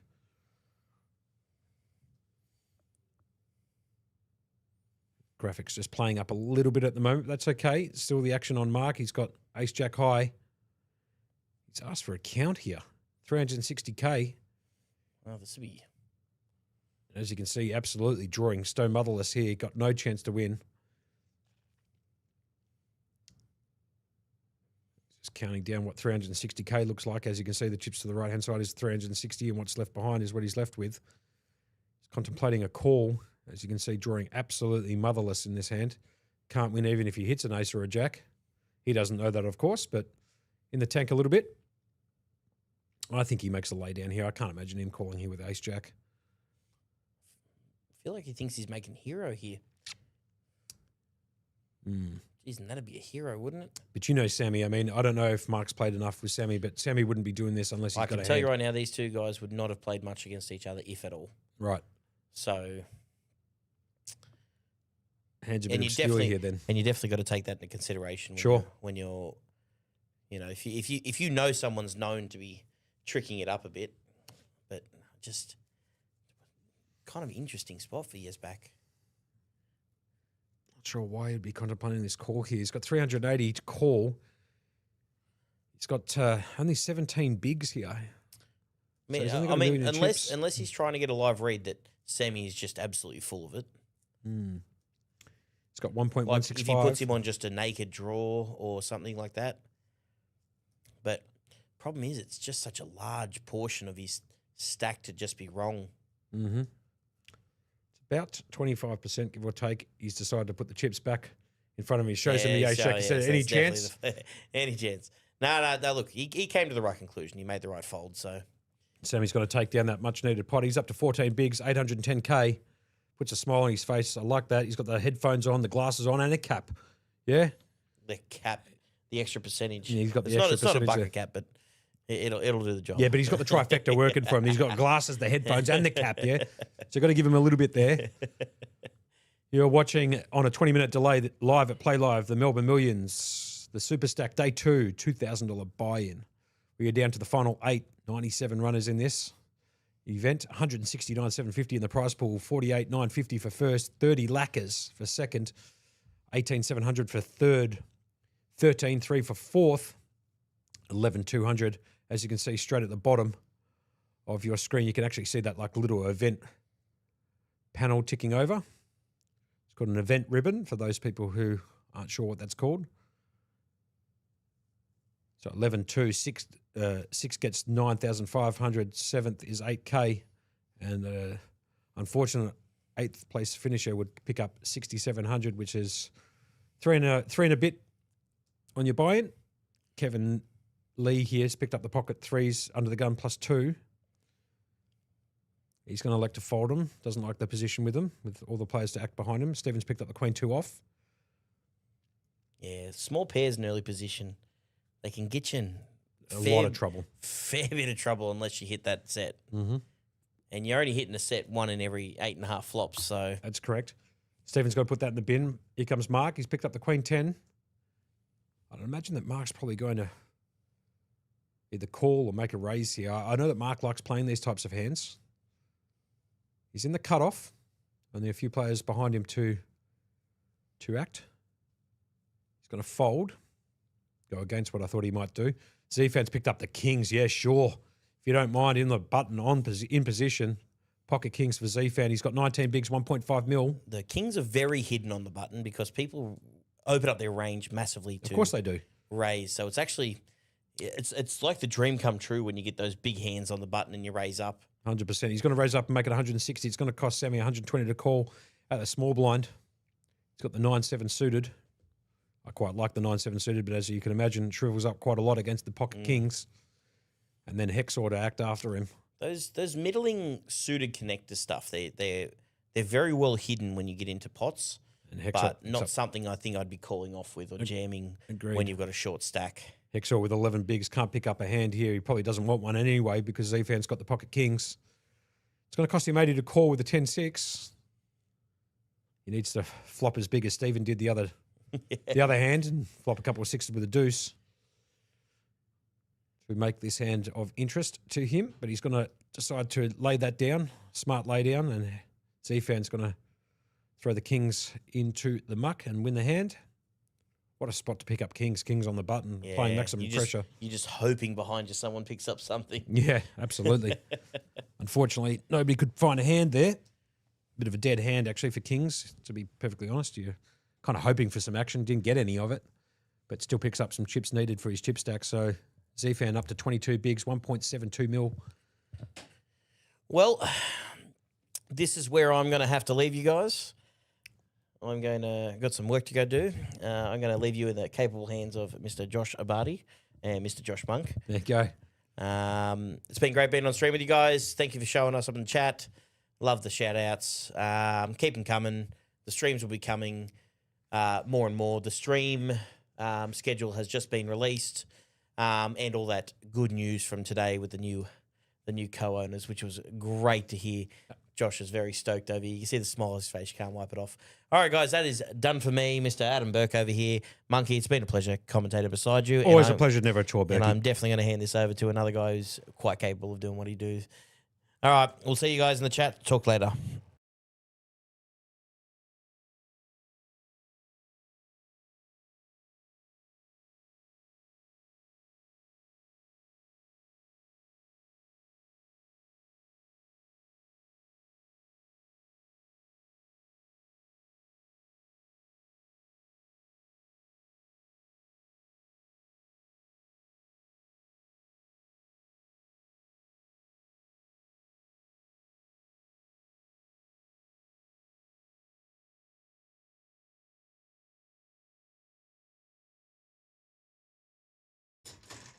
Welcome back here to the Playlive Melbourne Millions. This is the Superstack $2,000 buy-in.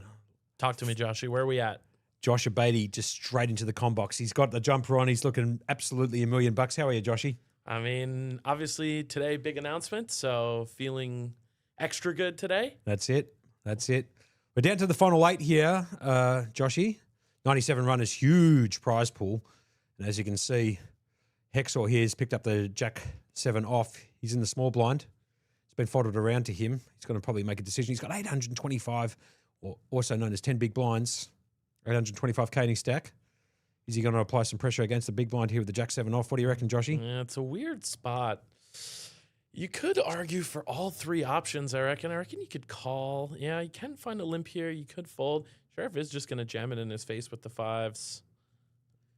And Hexor decides to fold. Sherif picking up another most needed hand and some extra chips into his stack. I think that was probably the option I preferred. Jack 7, not the most attractive jamming hand, I but totally agree. does have some decent post-flop playability. So Totally agree. As you can see, the blinds now 40, 80, 80. Mikkel in the dealing chair at the moment. Josh Abadi joining me. Josh Monk. It's Josh squared. J squared, baby. We've There been it is. talking about this for a while now. We're going to be in here for a little bit before big time Jackson comes into the hot box to take my seat. But at the moment, you're listening to Josh Abadi, one of the co-owners of Playlive. What a series it's been, Josh, huh? It's been unbelievable. Yeah. It's honestly been. I've said this so many times on camera, so I almost feel like I'm becoming a parody of myself. But it really, genuinely has just surpassed our expectations in every way. You should be very proud of the product you put out and the service, obviously. And the food's been phenomenal. I know a lot of people have been commenting on the food. They've loved the service. They've loved the dealers. Everything's been amazing. This RFID table, Josh, I will say this, is absolutely spectacular. And the people downstairs who are doing the studio work for this, props to them too. We've had a couple of technical glitches a bit earlier. They've ironed it out. As you can see, they're working on at the moment getting the table audio working. So that's why we're sounding like we're just talking to us in a booth. I was about to say it's I like the sound of my own voice, of course. We're going to get But that it's a bit ambience much. back. Yeah, we're going to get that ambience back. They're working on that at the moment. There's a couple of glitches there, but they're working on that. Round to our Sammy here in the cutoff. He's picked up the natural, the Jack 8 off. This is also known as Uncle Sammy. You can call him that. It's his preferred name, I'd imagine, in the poker industry because everybody calls him either Uncle Sam. Is Uncle Sam a baccarat player? I'm not sure if he's a baccarat player, If he but is, I think the odds of jam are just going way up here. sure. He's got 770k, 9.6 bigs. He's in the cutoff here. It's going to cost him 80 to call. And decides to lay that down. Hexor, who's picked up a billion hands, this time doesn't. Picks up the 7-2 off, the worst possible hand. He's going to put that in the bin, even though he's on the button. Snap fold round to Sherif. He goes, I can't find a hand. 9-6, he's going to chuck that in the bin. Let's see who we got on this final table. Oh, we got a wide range of characters. 100%. Stephen right out there with 67 bigs. He's got 5.325 Wow. million in chips. Must be nice. Eyeing off that 50, almost 50k first prize. Oh, we got my favorite dealer in the game. Look at that, man. He's absolute crusher. He's a weapon. And I'll tell you something. I don't know if you've looked him up or you follow him on Instagram, but he's hilarious, man. His Instagram is unbelievable. Yeah, it's really, really good. Oh, he's doing the standard pitch. I like when he does his, he does his like signature pitch where he slides to half the table and then one hand pitches to the other. Yeah, I love that. I hope he's not doing the standard pitch for my benefit. Actually, as a matter of fact, we knew that he was coming in and they said, do you mind, whichever method you want to pitch the cards. We said we prefer it out of the little shoe because the shoe looks pretty cool, but he's obviously decided to go the conventional way of pitching it normal. He's just that good, right? He He's just that- picks whatever he wants. He could pitch the cards with one finger, this bloke. Fold there by Stephen with the Queen 7. Z-Fan's going to fold the 10-3 off. Round to Sammy Chan. He picks up Motown. Jack 5, 9.6 bigs. Probably not good enough to make a play here, especially out of position. So Baldwin didn't make the FT in the end. Oh, you should have seen the beat he copped. Oh, My God. It was pretty brutal. I might just call the action here with you, and then I can tell you whilst he's shuffling the cards for the next hand. Ace 9 on the cutoff. Yep. Very jammable. Very jammable, especially with 9.8 bigs. He's looking over at the... He looks like he's looking at another table to see if he's going to get a pay jump. It's the only one, buddy. It's just you. He's looking right over at that TV screen. I'd imagine that's exactly what he's looking at too. He's just counting down his stack a little bit here. It's going to cost him 80 to call. He's in the cutoff here with the ace 9. He decides to raise it up here. Looks like 300k, maybe a bit more. 400k. He's going to raise it up to 400. So Sheriff just committing himself. Sheriff's going to fold the Queen 9. He's going to go fold, and fold in the big blind. Kevin Lee can't continue with Queen 4. Anyway, I'll tell this hand very quickly. So Eric Baldwin, basically action is folded around. There's a raise on the button by Kevin Lee, actually, with the natural 9 suited. He's got the 10-9 of clubs, yeah? Ah, my favorite. Well, hearts is my favorite, but Raises it up and makes it like 150 to go. There's a call in a small blind by Mark Baldwin. Big blind. Picks up the special absolute pocket queens. oh, Yeah? Chucks in the 3-bet. Yeah? To 400k. okay. Something like that. I believe it was something like that. If Big memory, 3-bet, yeah. yeah, big 3-bet. Or maybe I think he raised up to 300k. Sorry, he raised up to 300k. What does he do, Kevin Lee? He 4-bets him with 10-9 to 800k. Basically, Eric's like licking his lips, yeah? Mark decides to fold out a small blind. Eric just jams it straight in his face. And unfortunately, Kevin was pot committed, has to call it off with a 10-9. Flop comes 9-6 deuce, something like that, all diamonds. Eric's got the pocket queens with the diamonds. Turn card How comes does he lose that? Turn card comes the offsuit 8 of hearts, I believe. And then the river card comes the 9 of hearts and absolutely bust the pocket queens. So I spoke to Eric just before. I said that was a brutal bad beat. He goes, that's such as, with that big American voice like you've got, he goes, that's such a bad beat, man. But I'm really enjoying my time here in Melbourne. What a series. I said, it's good to have you on. This is a talent I didn't know you had. That was really good. That big American New York voice. He said, Josh, I'm loving Melbourne. I really like it down here. Play live. Part of the team now. Fun fact about Eric, he is from a Midwest town of 15,000 people. You can't make that up, can you? He is truly from the middle of nowhere. Anyway, back to the action here. It looks like at Klinger this. here on the buttons. Jam the ace 9. Kevin Lee's decided to call in with the king 10 suited. Good old-fashioned flip. Bit of a flip here. 52, 48. Klinger's hoping for an ace, praying for one. He gets it straight in the window, if you don't mind. Every time. Here comes the turn down. Oh, A dirty. Why not? Party's over. Just in case you were wondering if ace high was good. And Klinger's got to double up there. He's got 18 bigs now. That's dangerous for the rest of the table, right? I mean, surely Klinger is one of the people you absolutely do not want to see doubling up on your final table. Well, who was my pick? He's also got that bucket cap on, which gives him that extra, like, I don't know if you're hearing the stream earlier, it gives you an extra 3, 4, 5, even up to 7% equity, that bucket cap. I mean, at least 5%. Right? At least 5%, right? And look at it too, with the blue, the white, the yellow. I don't know what it says at the front of the cap, but what a cap, man. I haven't seen a bucket cap since about 1983, yeah? He looks like one of those like hipster rappers. That's it. But he wears it proudly. Good on you, Klinger, with the double up there. Absolutely spikes the ace on the flop and another one on the turn. Why not? And that's all she wrote on the turn against the King 10. So how have you been, Josh? What have you been up to today? Oh, I've been doing all the beautiful things about being a business owner. I've been doing accounting. I was at our accountant's office for several hours until I got promptly kicked out. No, they're great, actually. I think we have some of the best, back of office help you could ever ask for in the whole nation of Australia. But yes, it's been a very dry day. Mm-hmm. Now I can see one of the comments in from the chat there from Nebo. What's the announcement for us that just tuned in? Now that's a handball question straight over to you. I mean, I love me the softballs.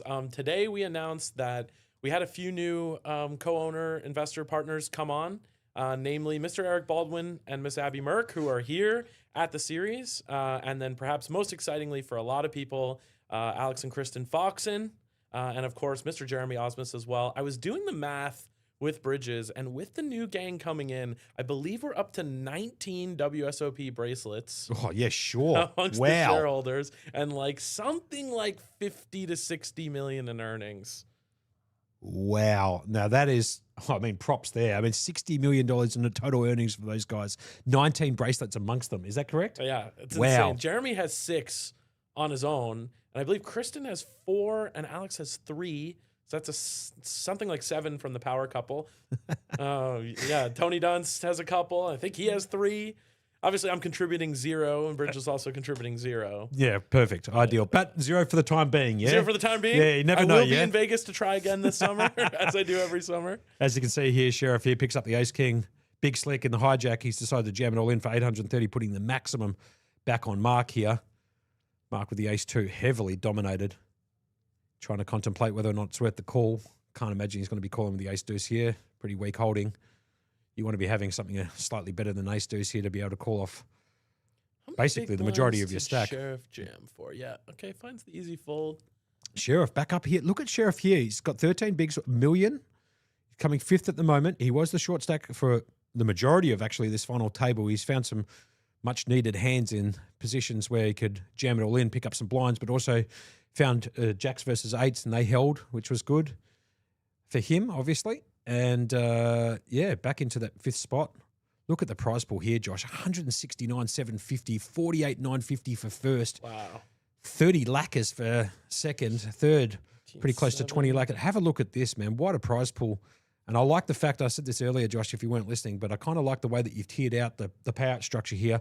For a big $2,000 buy-in, you want to have it quite top-heavy, and you've done exactly that. And I really like that, and I think the players prefer that too. They want to be coming in here and, picking up 25 entries for first prize, and that's exactly what you're giving them. Yeah, I think, with these bigger buy-in fields that are inherently going to be smaller, although 97, that's more than I was expecting for sure, but most of these players, they're very experienced, very seasoned. They're playing a lot of the bigger buy-ins in general. So, they're all playing for the trophy and the big money up top. Yep. I think with the big multi-flight stuff like the Nightcrawler and the opener, you want to spread the love out a little bit wider. Yep. Totally agree. Comes around to Kevin Lee here. He's picked up the ace-9 off. He's got 2.2, 27 big blinds. He's going to raise up, make it 180. Stephen's actually picked up a hand here, Queen 10 diamonds. He does have the chip lead at the moment. It's only going to cost him 160 to call. Is he ever 3-betting here? He has such a stack advantage, and Kevin is in mega ICM jail. There's so many short stacks he does. Is that a 3-bet? Yeah, that looks... No, he's just elected to call, it looks like.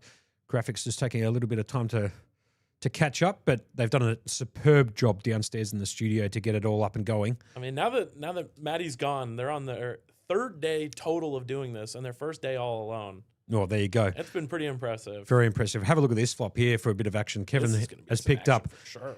the middle pair with backdoor clubs, I should say, and Stephen's picked up the open ender And backdoor diamonds. and 2 overs, I should And- say, Yeah, I mean. to the ace-9, I should say. Oh, check. The turn card brings in the clubs. Doesn't help Stephen whatsoever. I'm very surprised to see Steven check back against the opponent he can put the absolute most pressure on. I should have actually reiterated my point there. It's actually given a little bit more equity to Kevin's hand here because he has picked up the nut flush draw. Still has the best hand with a pair of 9s. Ace high nut flush draw on the turn for Kevin, and Stephen's still got that open ender. I reckon Stephen might come across for one more here. So they're going to cost him 175. He has got the chip lead, so he's got some chips to play with.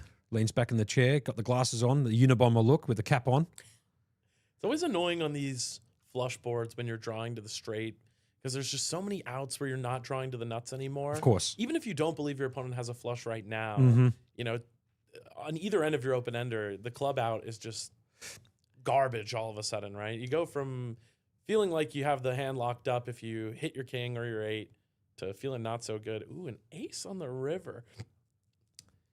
Now, Kevin Lee, am I checking here? yeah, I think this is a great spot to check, trying to induce a bluff. And Stephen actually could bluff this ace here. He's tried to, he's called pre-flop. He could try and rep this ace here, especially now that he's whiffed everything. So his line is now like to make a bluff, essentially. So there's a good chance here Kevin might just check this here and see if he can induce a bluff out of Stephen. But I also don't mind him just leading this one out here and trying to take there. He's going for the does bluff. I check. love this. I love this. This is great. He's going to try and induce the bluff out of Stephen, who's drawing absolutely dead, as you can imagine, or not even drawing dead. He is dead. And let's see what Stephen chooses to do here with his queen 10 that's completely whiffed. And he is going to look at some chips. Have a look at this here. You can't make it up. He's going to come out. Masterful from Kevin Lee. I've got to love that from Kevin. That's a great card to check back. Now, I think it's just And going he to be just- a call. Yeah. Ordinarily in Chippy V scenario, you might consider raising here for value sometimes, but against the chip leader, the only person that covers you on a final table where you have way more than all the stacks below you, you always just kind of want to take the lower variance approach, lock up the win, and he's going to have over 40 bigs now. He must be feeling really good. Excellently commentated that, Josh. That was outstanding. I totally agree with that. And how good was that there? Seriously, how good was that? He checked it, induced the bluff, gets the bluff in. Perfect. The guy bets it out, snaps it off, and Darren's your father's brother. Another winner for him. Excellently played there, I must admit. Lucas asked, how many trophies between the owners? Well, if you're talking about Bridges and myself, Bridges has an Aussie Millions ring in Right, the okay. accumulator. I actually got 3rd in the same event the very next year, and he and I also actually got 3rd in the Aussie Millions teams event. Took a terrible beat, couldn't hold 10s versus Queen 9 off for 28 big blinds, all in pre, 3-handed. A big misstep from our opponent, a player I'm not such a big fan of, a Norwegian player. Yeah, right. We've had some disagreements in the past, and so I do feel like we were robbed of a couple of rings together. We were going to do the whole Wonder Twin Powers Activate photo. Sure. and As then Sherif picks up the jacks here Oh, look at under the this. gun +1. I think actually Lucas asked how many Triton trophies. Oh, how many Triton Yeah, trophies? it's Oh. a slightly different question, but If that's Bridges and I, that's going to be a fat 0. Neither of us have ever played a Triton. Maybe one day. If you're including all the big names we've brought in, a lot. I couldn't even tell you. Sheriff here with the jacks, and Kevin's picked up a hand here, actually. He's picked up pocket 7s. Kevin's got enough to be able to call here. It's going to cost him roughly a third of his stack. Shoutouts to JBLTF in the chat. Good friend of mine. Which owner has the highest chess elo? That is me. What are you at? I'm right around 2,000 FIDE, a little bit under. I'm like 1940 something FIDE online. Jeez, if you don't mind, Joshy. That's a bit of a score. Nice Yeah. ranking there. For a lifetime of effort, it's not bad. A lot of our friends are that I grew up with are a bit better. So it's all relative, right? It's all about the company you keep. 100%. So back to the action here. Sheriff's decided to jam it here under the gun +1 with these jiggity jags. He's had them before. Oh, and look at this. Jackson 7s and Jack 7. The single most unlikely hand. Is this proof blockers are a myth? Or? Yeah, there he goes. So Kevin's got to fold those 7s. It comes around to Stephen, who's obviously absolutely see you later in this particular hand. I can't imagine he's going to call. Mark's going to fold the 8-2. Round to Z-Fan. He's got the 10-6. He's folding the small blind. Round to Sammy. Uncle Sammy Chan. Obviously can't continue with his 5-2 of spades. And yeah. You can only imagine, essentially. Yeah. And Sheriff's going to pick up Some much needed hands. Have a look at this here. Much needed chips, I should say. Have a look at Sherif here. 15 bigs now, 1.2. Yeah. 1.2. Stephen here with 55 bigs, 4.415 million. Dropped a few chips here and there, but still got the commanding chip lead. Very at the moment. top and bottom heavy, right? We got a clear first, a clear second, and then a lot of people scraping for survival. Totally agree with you. Now, Josh, we have got some big tournaments on today. Actually, one of the biggest tournaments, I believe, which is the Mammoth, yeah? Which actually just started at 4:15 today. It's a $3,000 buy-in, 100K start stack. It started at 4:15, 40-minute levels, 50K guarantee, which I believe you hit before the first card was dealt. dealt. With just in pre-registrations. There you go. I think we had 22 or 23 pre-registrations for that. Sure. Rose gold trophy as well. You see the rose gold for the high rollers? I'll be honest, that is a sexy looking trophy. I was going to say beautiful, but it's actually a sexy looking trophy. It is. Very, very cool. And then obviously at 5 o'clock, which is just ticked over, we got the mini main event satellite 150, 12K starting stack, 12-minute levels, 5 seats guaranteed there too, Joshy. I love that. Really trying to pump the mini main in the main. I mean, yesterday's flight of the mini main was absolutely crazy. Look at this though, Kevin Lee, another standard jam from Sherif, picking up some nice run of cards here. Kevin Lee with the ace jack of diamonds. Now this is a weird spot for him. Definitely a strong enough hand to call, but Sherif's 15 big blinds can do a big dent in his stack. If he calls and holds here, he becomes co-chip leader. But yeah, he does find the fold. I think with the ICM considerations, I actually really like that fold. So no do I. need to flip, right? You can maintain your position as second top dog and, keep the dynamics going as they are. Keep the pressure on the short stacks and just be patient, ladder up a bit, and then find your spot later. Well said. Couldn't have said it better myself. So Sherif obviously picking up the 9s here. Oh, an ace queen. Have a look at the Z-Fans. They're now going to ask for a count. Here we go. Z-Fan's going to ask for a count here. It's going to cost Z-Fan about 1.2. He's got 1.5, so we're talking about 85% of his chip stack here. Would have to be committed if he decides to call it off here with the ace-queen off. As they're contemplating that, I might just go back to a couple of other things that they've got going on today. Today, like I said, you got the mini-main event, day 1B. That kicks off at 7 p.m. It's a $600 buy-in, 50K starting stack. 30-minute levels, 200K guarantee. Well, don't worry about that. That guarantee is going to be 400 or 500. Yeah, forget about that. That's the party's over. The guarantee's well surpassed in that already, probably. And then at 10:30 for the night owls, yeah, the 5K high roller mega satellite, $700 buy-in, 25K starting stack, 20-minute levels, 1 seat guaranteed for the night owls, the people who like to come out and play through the evening. Yeah, want to give people a chance to get in the 5K. If they, obviously that's one of the highest price points you're going to see around outside of the super high roller scene. So want to give the regular people like myself a chance to get in the mix. And have a look at Z-Fan here, absolutely in the furnace here with the ace-9. He's got the ace-queen here, he's absolutely in the furnace. Contemplate, look at that, hand over the mouth, studying the game, studying his hand, thinking about his chips, the ICM, everything you could possibly imagine here is going through his head. He's picked one specific spot on the table to stare, and he does fold the ace-queen. Wow. Sammy here ace in the jack suited and ace queen in the bin, making Sherif's jam with the 9s look incredible, right? If you're getting hands like that to fold, I mean, he could start jamming really greedy. Might even be able to jam all the way down to deuces profitably if we're seeing folds from such premium hands. You know the thing about Sherif, though, I will say this: Sherif's been around the game since Jesus wore sandals. Do you understand what I mean? The guy's been around the game for a very, very long time, so he's built an image for, I don't know, give or take 20 years, roughly speaking. So if he's jamming, out of position, hands like ace jack, ace queen, they do shrivel up a little bit more. If it's someone like me jamming there, I'm getting 6 callers. Do you understand the game? Yes, it's true. It's amazing how much the ranges adjust based on people's, perceived reputation. Of course. Dylan in the chat saying, can confirm the trophies are very nice. Dylan, of course, took down the Nightcrawler. Congratulations to him. Played fantastically on stream. They made a heads-up deal. He had a pretty solid chip lead. Took up almost 40K for his troubles on a $400 buy-in. Sure, he's going to be loving life right now, and that trophy will be looking real nice in his house, apartment. I don't know. He's young like me. I'm going to say apartment. Listen, you could put that trophy anywhere. You could put that in the backseat of the car. You could actually put it on top of the car if you want. It's a beautiful-looking trophy. It works well. Anyways, it's not Not much action at the moment. It's around to Sammy here. It's been folded around to the button. He's got the king queen. He's got 7.1 bigs. This is an ultimate spot to put in a bet and or jam. You've only got to get it through a couple of players, and most likely you're going to have the best hand here. So let's see what Sammy decides to do. Pretty easy jam for I mean, Sammy. I just jam here like 100% of the time. Hartman is correct. Bang. Jake Moose, any reason the blind levels aren't listed on the graphics? So the graphics are pre-baked out of the streaming software. And he's asked for the triangle here too. Triangle. Now, is that binding? When you do the triangle thing in a cash game environment, I think that's well understood to be all in. But I don't know if, according to TDA rules, that would actually. And now it does look like he verbalized it as well. Yeah. Look, according to the TDA rules, it's not binding. Yep. Because he hasn't voiced the fact that he wants to move it all in. He could be signal. It could be a signal, whatever, but it doesn't justify it. I think it's like colloquially known within the game of poker that if you're asking for that particular sort of hand gesture, that you're asking for the triangle for all in. So most people sort of do the hand gesture in conjunction with voicing it, you know, the triangle plus all in. And experienced dealers like Mikel, who's in the hot seat here, would be asking him, are you all in when he puts up that hand gesture, just to make sure. Just to make sure there's no funny business. And that's exactly what he did, actually. He pitches to the RFID dots.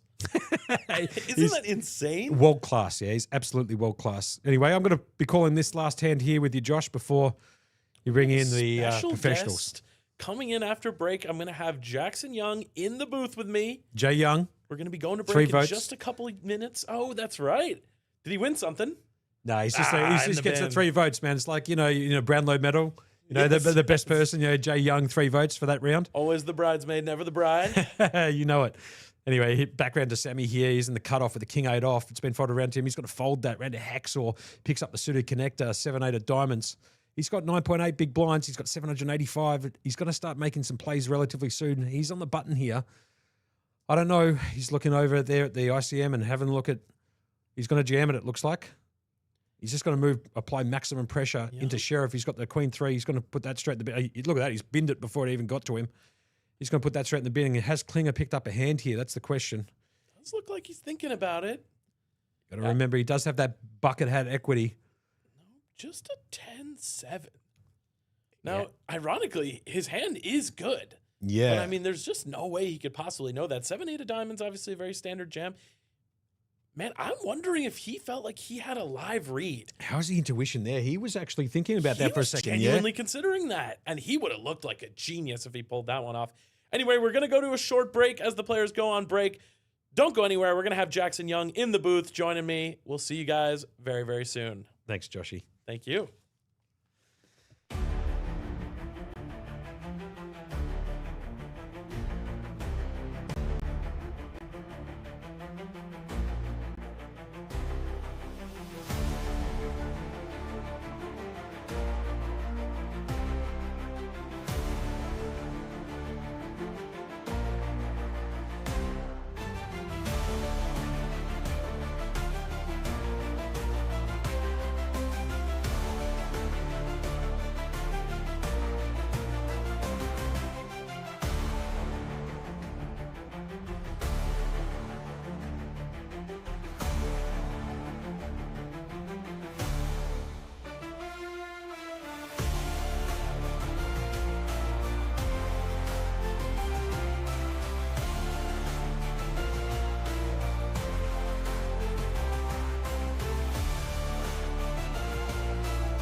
We are back and we are live. Well, on a 20-minute delay anyway. I am here in the booth with special guest and friend of the stream, Jackson Young. Jackson, what's going on, man? Not much. Excited to be here. It's always exciting to commentate on an FT, especially with some good players, so it should be fun. Yeah, we got quite the cast of characters. Before we talk about them, let's talk about you. How has your series been going so far? Yeah, I mean, I've been enjoying it in terms of results. Nothing special yet. Unfortunately, been busy a lot of the time at night, so doing some max late regs at the moment and, not finding those early doubles. So I haven't managed to find a bag in anything important yet. But, the events have been good. The prize pools have been massive. So now that I've got the weekend off, keen to play a bunch. Awesome. And then are you planning on playing some of these bigger buy-in events, main event? What's on the schedule for you coming up? Yeah, more so keen to play the mini main. I love these like $600 buy-in levels ones. Pretty comfortable for me in my sort of ABI and stuff like that. But, the main obviously no-brainer. But yeah, I'll probably skip the 5K, although I do play a couple. Nothing against it, just, a little bit low on liquid at the moment. But it should get a good turnout from everyone I've talked to. Too much crypto. That's the fancy way to say too much crypto, am I right? A little bit, not a bunch. He chooses to use his Fifth Amendment, right? Or whatever the equivalent is here in Australia. So we are coming back to 8-handed play here on this FT. And I wanted to just walk you through a little bit of like the dynamics of what's been happening. We have a very top and bottom heavy structures. Look at this. We got 44 bigs for Steven in the chip lead, Kevin Lee with 33, and then everyone else 15 big blinds or less. What kind of dynamics do you think that's going to kind of pump out for the field?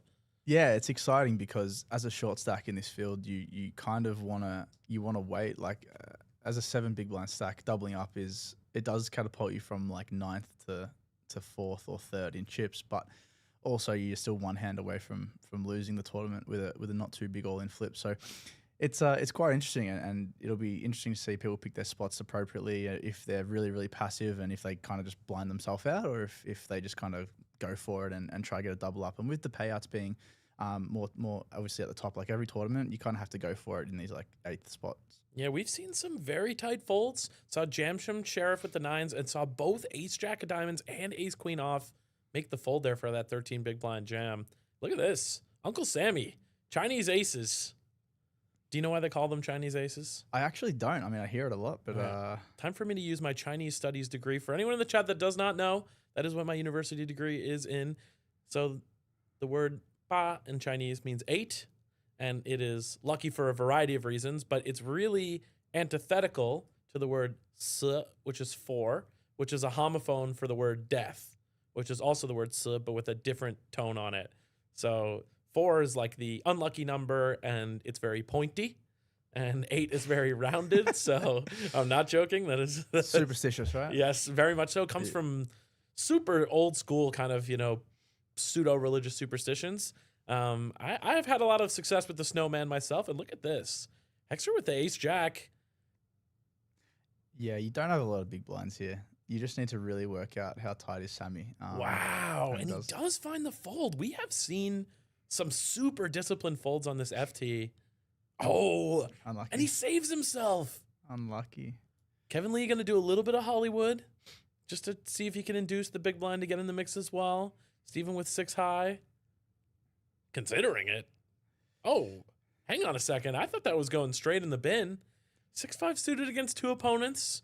Maybe thinks it's an opportunity to have some cards that they don't have each other blocking each other's outs, but he is going to be a good boy. Late into the muck, and we got queens versus 8s. This is a massive spot. Either Sammy Chen's going to double up and be a real threat, or Kevin Lee is going to join the top half of the table. Oh, sweaty. Always a sweat. Oh, just like that. 7 on the turn. Brutal. Uncle Sammy finds the double. And if you're Kevin Lee, man, that sucks. This is really bad for everyone that's sub 15, obviously. You lose a pay jump, and yeah, that's a disaster. And the ICM dynamics are just going to get even worse, right? You're all stuck in jail still. It was crazy to show how top and bottom heavy it was. Kevin Lee still second in chips after that happening. So, I mean, that's a big dent for him. But his position in the table in the hierarchy not actually changing.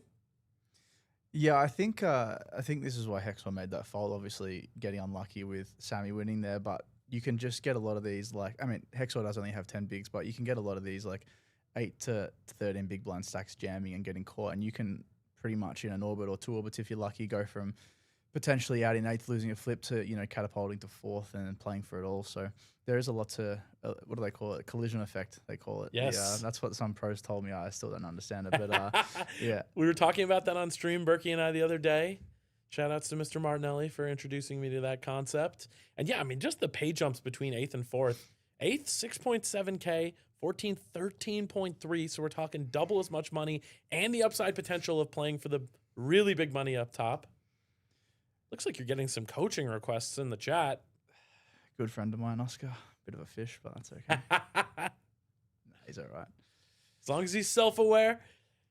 And for anyone in the chat, we are live on Facebook, YouTube, and Twitch. We can now see both the Facebook and the YouTube chats, so you can bother us in either of the chats. We would love to hear from you. Of course, I am your host, Josh Abney, with Jackson Young here in the booth, and we got a jam from the Ace Queen from Hexer. Oh, and Klinger. Now, he's probably going to be a little bit less afraid to make the standard calls off than some of the other folks. What are you doing here with the ace-9 of hearts? Yeah, I think he was just getting a count in case it was like 4 or 5 bigs. With this table, you want to be the one jamming, right? So you want to be the one putting it in. You don't want to be calling off, because when you call off, obviously you have to win the race. race. Yeah, right. Where if you jam, you can obviously just get it through. And if people are watching the stream while they're playing, or their friends are telling them on their breaks and stuff like that, they would probably tell them that people are being a bit tired with their call offs as well. So obviously ace queen's a snap shove, but you can get it in a little bit lighter potentially with how tight people are playing. Shout outs to Patty Russell in the chat. Lofty God on YouTube says, hey, I'm not sure if it's been mentioned. Are the commentators commentating live or with a delay? We are on a 20-minute delay. It is very rare that you will see a live stream with actual live commentary in poker. Obviously, there's some game integrity concerns there. So it is live from our perspective. We are upstairs in a blacked out room. What do you think of the booth room, by the way? I like it. Nice and cozy. Yeah. Cozy, a little bit cold. A little bit cold. There's a hoodie there for me just in case. But yeah, I saw the snacks on the table and I was like, this is a nice little setup. We get delivery. We get water, Red Bull. Even got a couple beers in the booth last night. So definitely living the good life over here. Ace-3 of diamonds for Kevin Lee. Now, what are you doing here if you're Kevin? Secondary chip leader. Yeah, you need to just see the stacks behind you. Obviously, Panna to his direct left, so definitely not going to be jamming and stuff like that. But, obviously, if let's just say everyone was, sub 10 to his left, you just want to rip this in, get better aces to fold. But with the chip leader behind, just go opts for the open. Steven definitely could think about putting in some really obnoxious 3-bets here, right? With the ace blocker against the number 1 guy he can put in jail. Yeah, he does want to be playing pretty aggressively v Kevin specifically, just because Kevin is so comfortably in second right now that, not a guarantee, but he's kind of got top 3 locked up, I guess you would say, hypothetically, right? So Kevin would be wanting to fold ace queen to his 3-bets and stuff like that. Which is just crazy, right? If you can get him to fold that much of his range, you're just going to be picking up chips, printing. I do think that Steven's mostly just kind of been letting him off easy. Yeah, how's he been playing, Panna? Has he been aggro? Because when I've been playing with him, he's a bit of a loose cannon, I would say. So has he been just letting people sort of play it out, or? Yeah, it's mostly been the path of non-violence, kind of keeping the lead. Lofty God, if anyone's knocked out, they have to wait 20 minutes before they can come in and talk to you about what happened. Yeah, generally speaking, we're not going to be talking to the players. They mostly go home or play their next event. We did have Amin Riazati, after he was eliminated from the Sticks Max final table, come and join me in the booth, and that was about a half hour later. And that's just for my benefit, so that, us as commentators, we don't get the results spoiled for us, right? Then that's no fun. Ruins the sweat. Yeah, we want the sweat. We're here for the real organic experience.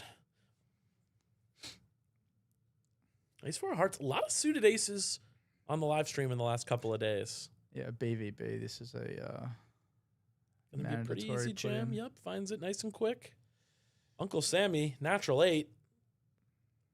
Now, we were discussing earlier, if he's a Baccarat player, you might see some different choices. I have played many cash games and tournaments where maybe not on FTs, but where people decide if they want to put it in with a call if they have a natural 9. So Naturally, it's natural nines. So you do see some stuff. Maybe not the 6-2-0, but yeah, it's quite a frequent thing. I think people love it.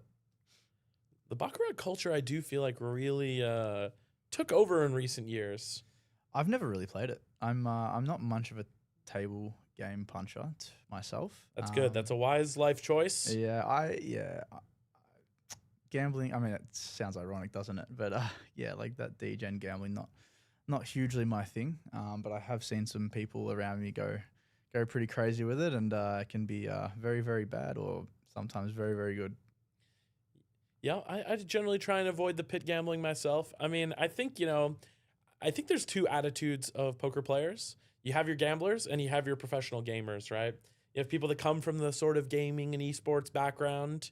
I think that's definitely more my crowd. Probably yourself as well. I know you're a bit of a gamer as well. Yeah, I used to play a lot of games as a kid. I mean, I still do, but I was like, not a professional or anything like that, but playing kind of 12 hours a day, semi-competitively. Somewhat high level. Yeah, Paris obviously played. Paris, professional League of Legends player. Have you ever seen his picture on Wikipedia? No, he's so cute. It's funny. He's like 17 or 18. He looks adorable. I have a quick story because I'll be quick, but please. We went to a League of Legends massive tournament in like one of the like Margaret Court Arena or something like that, and there was heaps of people there, and Paris and one of his friends were like, Paris was off not playing that year, but his friend was the MVP of the league, and he was getting people were asking him for photos and signatures and stuff like that, and I thought it was quite amazing how big this esports culture is, and yeah, it's different to what I was doing growing up because I was playing like COD and stuff, but yeah, they love it. Wasn't as much of a scene back then, right? No, like we were playing Cyber Gamer, if anyone knows what that is. I'm also old, so I do. Yeah. And it was just, we were just playing for free, trying to get rankings and stuff like that. But yeah, nothing like it is now where there's a heap of money up top and everything like that. We got a question from Tyler. Is limp shoving ever a play this short? The answer is there are certain scenarios from early position outside of the blinds, pretty much never. Mostly better to just pick a path where you can win the pot without contest, right? And this is what Jackson was talking about, why you always want to be the jammer and not the person calling off the jams, because when you call off, you are required to, see action in order to win. So the problem with limping is that if it does limp and check through, well, you put yourself at risk, whereas if you made it into a min raise or a jam, you have a chance to win the pot right off the bat. But there are some spots blind versus blind where you are going to see that approach taken. Yeah, there are some really good pros that do play limping strat, but on final table specifically, right? I've noticed that in recent years. That seems to be a growing trend. A bit deeper, right? I think just this short, like if you've got, as everyone here does, except for a couple, like sub 15, you just sort of want to run your equity and jam it. You get fold equity immediately, and then if they call like, if you, let's say you jam like king queen suited and they call like, ace jack, well, not ideal, but you're still like 45-50%, right? So where if you limp, then you have to play post, and sometimes you just want to make easier decisions here. Very nice bet here from the chip leader. I'm surprised he folded Hexor, to be honest. With the diamond. This would be a really nice check raise hand, actually. Looked like he was considering it. Now, if he's check raising, does that have to be an all-in? Yes. With how short that he is? So I just saw his stack, and I maybe not take that back, just with his stack size. Nah, actually, the fold is quite standard with the stacks. If he had like 20 bigs deep, this would be a great hand to just make it like 4.7 bigs or something like that, and get snap folds from the exact hand he had, like, even just like ace king off with no pair. You're getting a lot of better hands to fold, and if you do get called, you've still got the diamond that could be a healthy out as well.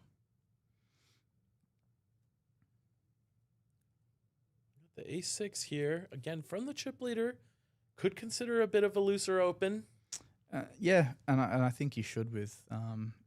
these hands are really fun to open because it's just a pretty easy decision. Well, should hopefully, if you get jammed on, you can just find a pretty easy fold. Maybe not from Mark, which is the only issue because he just has 6 bigs and you've already put in 2, plus the big blind ante, the big blind and the small blind. So that's where it is a little bit of a disaster. But also, what potentially might happen here is he jams a worse hand for 6 bigs. Yeah, that's the beauty of it, right? For that stack size or ace high can just be good. And this is a good fold if he folds. Obviously, as I mentioned, you do want to be the one putting nice it in. Disciplined fold from Yazbek. Ooh, and here's an awkward one with the ace-10 off and the cutoff. Now, we did see him make a tight fold with the ace-queen earlier. but it was against a jam, so the situation's going to be a little bit different here. Yeah, these stack sizes are a bit awkward just because 15 you can't really click to like 4. I mean, you can, but I don't know if they're going to. And he does fold, which is probably quite standard. And that's the power of being a chip leader is you can open a lot of ace x, a lot of king x, and just get a lot of folds. Like, you know, what if you have ace jack suited? Like for 15, you kind of just like, there's so many shorter stacks around me. I don't really want to bust right now. Yep, in the blender, even with a strong hand, just because the incentive to allow the collision effect to happen around you is so high. Sherif with the same hand and is just going to let it go in the big blind. Steven showing off the power of the big stack, chipping up. Yeah, this is the power of it, and why. Assuming you don't run very poorly, when people are with these like sub 15 stacks, like as we can see, there's 6 people with sub 15. They're all sort of waiting for someone else to bust. And as the chip leader, there's actually, well, I can't say I've experienced it, but there would be no better feeling than just opening like 50, 60, 70% of hands, depending on the positions, and just absolutely wiping it and just making everyone crippled. So we were talking about the esports thing before. I did want to give a shout out. I am involved with a Counter-Strike team here in Australia, Semperfi Esports. Shout out to the boys. They are in Europe right now, and they are about to play Pro League for the first time. Australian homegrown talent. Is that the new Counter-Strike? Is there a new one? Yep, CS2. CS2, that's it. That's the dominant force. Been working with the boys, trying to help them achieve their dreams out there. They're trying to qualify for the major in Cologne in Germany in June, and if they do, you better believe you'll see me on that stage in Germany as the hype man. And look at this, Ace 9-0, nice classic. Now, we were talking about this last couple of days. Ace 9, I believe, in the solver era, has had the biggest glow up of any hand in poker. When I started poker in 2015, 2016, this hand was like a pariah. It was like, you don't open Ace 9, it's garbage, you always get in trouble, reverse implied odds, yada, yada, yada. Then the solvers came out. The solvers opening Ace 9 from under the gun in a lot of situations. Yeah, look, I can't say I've played poker for too long. I've only been playing tournaments for like 2 years now. But the thing with that hand is you just block a lot of ace x, right? So I can see why people didn't want to play it back in the day, because you can't make a straight with it, really. Oh, and Klinger with the bullets. And this is... You never really want to slow play here, even though you have aces. Like, you only have, 10 bigs left. There's already 4 in the pot, and then your ante on the small blind.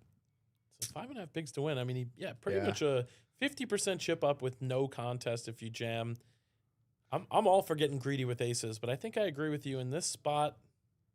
Now, if it was heads up, and maybe I take it back, because heads up, you can do it against the chip leader and just let them blast into you because they think they can pressure you, which they can. And you just have to understand with aces, you just, no matter what the run at is, you're never folding because you only have 10 bigs, right? Even if it comes out like 7, 8, 9, you're never folding. If he has like, you could do something gross here and make it like 4.5, really cheesy. The only thing is Sherif has only 8 bigs.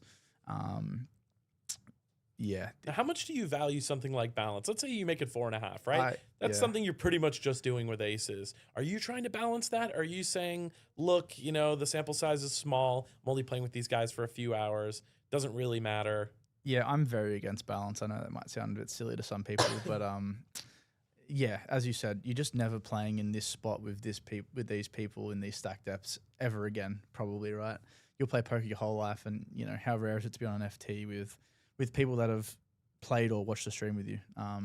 So yeah, look, I'm all for bluffing and value betting and stuff, obviously, but there's just a difference with balance v non-balance. And in this spot, like, if you want to make it 4.5 and never have a bluff, that is like so totally fine. And anyone who disagrees with that, like, yeah, I disagree with you.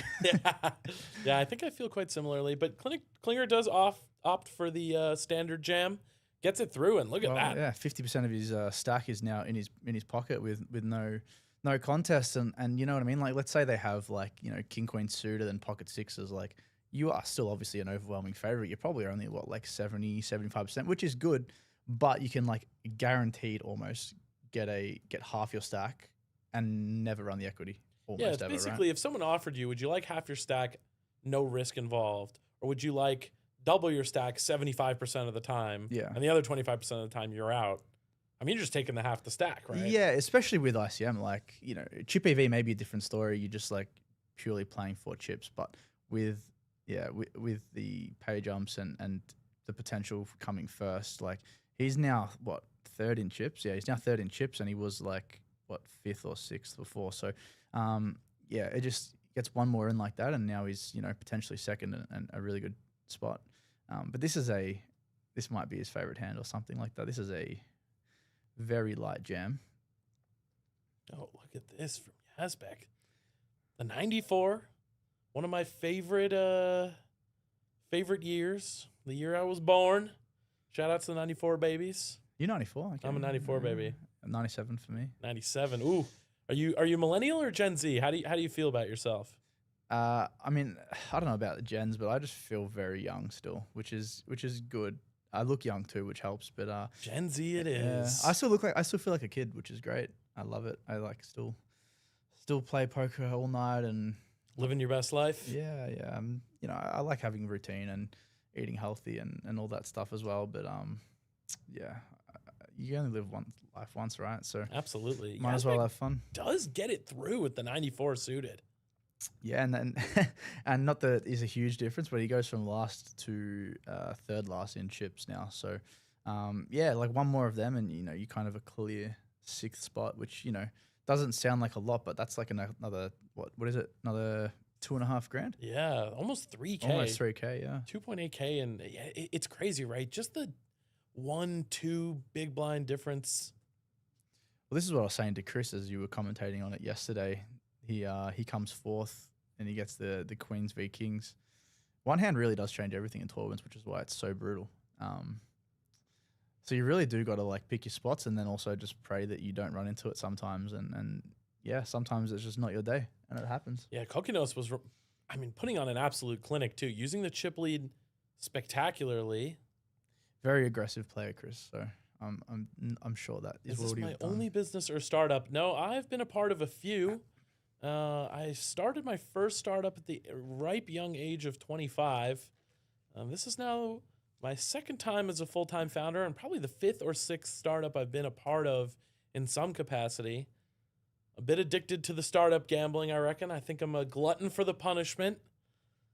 They say you do what you know, so that is definitely what I know, how I've spent most of my adult life. Was a poker player for a few years. Played full-time for about 4 years. Had some okay results, but I think had even more success meeting amazing people, like the man sitting in the booth with me right now. The how you did the tournament stuff? Did you play tournaments or cash for Played a full-time? bit of both. I was playing 2-5 and 5-10, and then a lot of MTTs. Yeah, I don't get me wrong. I think tournament poker is the funnest form of poker by a mile. No question, yeah. I just do not understand how people do it for a living. So much heartache. It's so brutal. When you just cop bad beats, you can't rebuy. Obviously, you can in cash. The money stays on the table in cash. So it's definitely the most fun. Doing it for a full-time thing, I commend people for it. It takes a lot of mental strength. Absolutely. I do think, I had the tournament experience because of chess and my esports background. So I always sort of gravitated toward it. But I was getting coaching for a while. My coach used to describe cash games as vegetables, and he always told me to eat my vegetables. So Yeah. That's where you make your money. That is. I'm doing a little bit of coaching at the moment as well, and my students are, I'm telling them 80-90% tournaments. 80-90% cash, and it's a little bit of tournaments to break it up and have a bit of fun. But have a bit of fun. Give yourself a chance to kind of and you can bink it. leapfrog the bankroll, Yeah. right? If you run good in the right Yeah. spot. You can bink, but it can get hard when you're playing. Like, you know, I went to Vegas last year now, and I pretty much didn't cash a tournament for 4 weeks. So, and I thought I played quite fine. So sometimes it happens, and you know, not every hand's perfect, but Am I going to be seeing you in Vegas again this summer? probably not. Yeah, Probably not. Probably not. I think last year. I I think last year burned me, to be honest with you. It wasn't a results-based thing. It was more of a lifestyle thing. America is very different to Australia.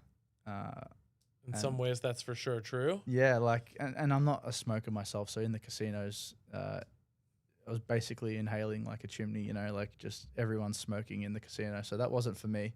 But apart from that, like the casinos are just different level. They're beautiful, but They're massive. I mean, in Vegas is. you can never beat it. Yeah. I've been to the World Series of Poker 7 or 8 times now. That's how I know I'm getting old. And yeah, I have mixed feelings about Vegas as a city, but I do love WSOP. It's awesome just seeing everyone together in one place. You know, for me, it's an excuse to see a lot of friends. You know a lot of people there too, right? Yeah, Just being American. Man, these days, after so many years, it feels like I know everyone. Yeah. But sometimes you walk past people in the hallway and you have that awkward moment of like, you Do I know, know? you're- Yeah. yeah, just like, oh, it's that guy, you know. But yeah, no, it's great getting everyone together in one place, and good opportunity to do some meetings and film some content, schmooze. And every year, I still believe I'm gonna win a bracelet. Haven't done it yet. Yeah, we all think Chris, like, and I mean this genuinely. He genuinely believed he was winning the main, and he's so delusional. But he actually fully believed he was going to win the main. And to be fair, he ran quite deep. I think he made day 5 or something like that, which is great. But Yeah, that's the confidence you need, though, right? You have to have a little bit of that delusion if you're gonna believe you're gonna win a tournament with 10,000 people. yeah, and I'm sure 1,000 people thought the same thing. Let's be honest. But that is, I mean, the thing with Vegas and specifically World Series of Poker, you will never be able to beat those fields. They're just so big. The poker room is tenfold anything I've ever seen. Like you walk in there and it is genuinely like out of a movie. Oh, it's insane. It's crazy. The scale of it is just like we're playing a tournament there. I think there was like 6,000 entries on one day. Oh no, 10,000 entries on one day. It was like a massive $300 tournament. Infinite rewires, obviously, and you can't beat it. The room is so busy, and somehow you find your seat quickly. Like it doesn't take long to buy it. It's pretty surreal. the new app definitely going a long way. I actually pitched. If you've seen Guy working the stream downstairs, Guy and I used to be in the app development business together. I pitched WSOP 7 years ago that we would build them an app for cheap because I needed one so badly. Turned me down, and years later, I think they overspent, but they did get the job done, which I was very, very happy about, improved the customer experience dramatically. I mean, just the lines used to be terrible. I've waited It was so bad. I mean, it was 2-3 probably- hours in line before just to get a seat. So I went 2 years ago. Shut up, Matt. I went 2 years ago, and the lines were insane. Like it was crazy. You could go onto like these kiosks and pay a fee to get in quicker, which is fine. It just felt a little bit scammy, I guess. Yes. Just left a bad taste in my mouth. And it was like $3, so it was like whatever. But Oh, and look at this. oh wow, okay. So Kevin Lee is going to catch the ace-5 suited jam. Looked like we had a very tricky play from Lee, and he is going to catch the ace-5 suited jam. this is probably really unlucky. Yeah, I did actually quite like the jam, but he Oh just runs my into it, and oh my goodness. God, ace-5 deuce rainbow. Gonna need an 8 or a king, and the king on the river. It is insane. It has been so What is consistent. Every time we're in the booth, it's just bad beats, crazy rivers. That is insane. That's pretty unfortunate. I actually really like I like the play there. That is just brutally run into it, and then brutal that he flops it and then just gets riveted. And just flops it and just takes it in the worst way possible, right? If it was just no sweat, then okay. You know, I ran into it. I had a good jamming hand. GG, yeah. GG's is what it is. When you have that lead, you have that moment of hope of, oh, I'm going to win this tournament all of a sudden. King on the river, the dream is dead. He will get over $6,000. He would have for had trouble. he actually had a fair bit, and this is what we were saying before with the collision effect, right? Like Mark, I mean, he did just jam the 9-4 suited, but you know, just being patient, he's now laddered up another, what was it, roughly $1,000 or something like that. And looking at stacks now, there's 8 big blinds, 6 big blinds, 11 big blinds. So Sammy specifically and Denick as well, who is a good friend of mine and I hope wins. Very strong player as well. Yeah, they're pretty happy with that right now. Just the more people that can bust while they're not participating in the hand is just free money for them, right? And that's sort of the concept of ICM and why it is sometimes important to just be a bit more patient. But in the other side of it, you also do want to give yourself a chance to win, and you don't want to just blind out of the tournament. And sometimes you have to just pick the right spots and make sure you don't run into it. Absolutely. A lot of startup questions here in the chat, Robbie. I'm not mostly doing a startup stream, primarily focusing on the poker. Fundraising is a very complicated thing. It's tough to kind of answer that question in this type of setting, but the answer is you just got to reach out to a lot of people that invest in startups as their main gig, everything from family offices to individual wealthy people all the way to VCs, and just pitch your dream and hope someone sees eye to eye with you. There's no magic bullet. It's just a lot of grind and a lot of rejection. The average outcome is about 1 yes for every 100 no's in startups, so you just got to be prepared to get a lot of no's. Danick Klinger, absolutely, my pleasure. Danick Klinger opening it up here with the pocket kings, finding the kings and the aces when he needs it, huh? Yeah, and this is what you need to do to win a tournament. And hopefully, unfortunately, he's not going to get any action. But, you know, Danick's gone from, what did he have, 11 big blinds when he jammed the aces, and now he's got 21. So doubled his stack there and hasn't really seen a flop, I don't think. So, yeah, this is the difference between blinding out of the tournament and now you're clear third in chips. Krilly, I think you'd be the expert to tell us about ICM, mate. Give us a little message about the ICM, and people can learn from you, mate. Might have to get Mr. Krilly in the booth at some point. I know he's here to grind some of the bigger stuff, so probably would prefer to find himself on the stream, which he's already been on once. But we'll have to get some of his insights on the booth as well. Yeah, Krilly's a bit of a gun. Really nice guy too. I hate to glaze him on stream, but he's a nice guy, and hope he does well. Now that's how I know you're Gen Z. The millennial culture, we love gassing each other up. The Gen Zs, you know, there's a fear of the glaze, a fear of the hype up. I take the opposite approach. I think the more you like someone, the more you fake, you fake hate on them. Absolutely, Yeah. you have to. I mean, that's part of being someone's boy, right? Yeah, Krilly's flown down. I think it's his first series in a while, so hoping to start strong. Robbie asking a poker question about Danick Klinger. I have no idea, man. You'd have to ask him. I don't know Danick too well. We are friendly, but I just got to know him this year. Yeah, look, I don't know exactly the situation for Danick, but people do sell in tournaments. So let's just say they're not bankrolled for something like that. They would just sell, say, like 80% to their friends or people like that, and that's their way they can still enter the field, have a chance to win, but also mitigate their risk a little bit. Do you sell much when you play tourneys? I didn't in Vegas, which was unfortunate because I got killed. Got torched. Yeah, no, look, I think selling is very smart to do. Bankroll management, I think, underratedly one of the most important things in poker, right? Yeah. It's not glamorous, but it is absolutely necessary if you want to have a sustainable career. And it does feel a little bit like a lose-lose. Like when you win, you don't win what you should have won, and when you lose, you lost other people's money, so you feel bad. So I get that aspect of it, but when you start playing poker a lot more, you sort of treat it more as like a business. And I don't personally treat it like a business. I still more play for fun, but all these like pros that, are playing every day, you have to have a lot of money to just play for $1,000 buy-ins, $2,000 buy-ins every day. You know what I mean? Especially if you're playing online and stuff. So absolutely. And look at this jam from Yazbek. 8-6 off.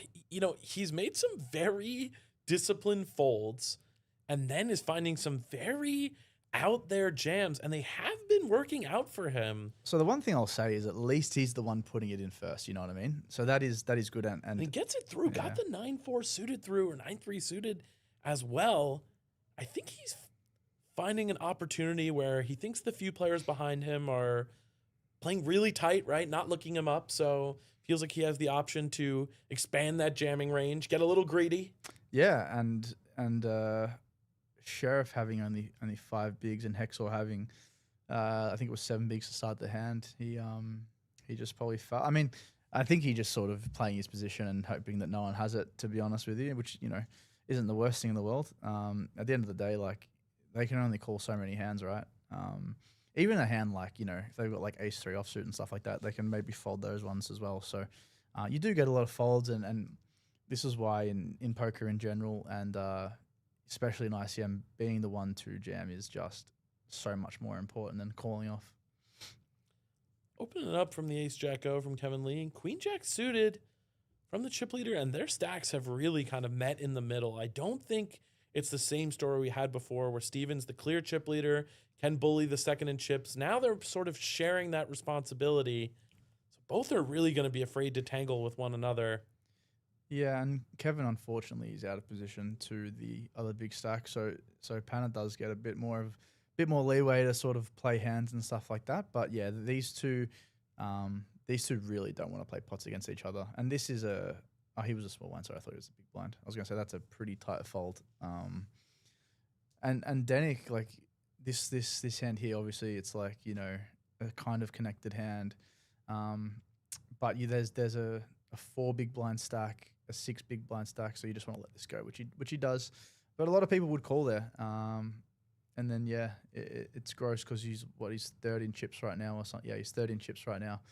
These are the people he really doesn't want to tangle with, right? He's clearly third in chips. Actually, it's 17. The next is 10. So Denick specifically has to play the tightest out of probably everyone, which is good. Lee does opt for a check here. I think I would have preferred a continuation bet on this dry board. I think we're almost always going to see a bet here from Steven. Yep, with the backdoor flush draw, backdoor straight draw. This is going to be a very natural bluffing candidate in position and gets Lee to fold the best hand. Really showing off the power of position here.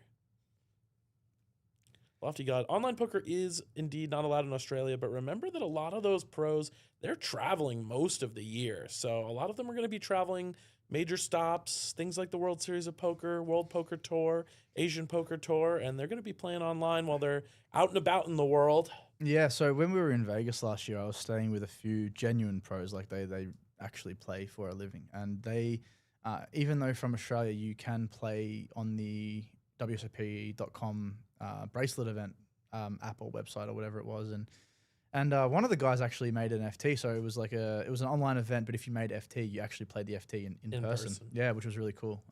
So you can do that as an Australian as well, which is really good.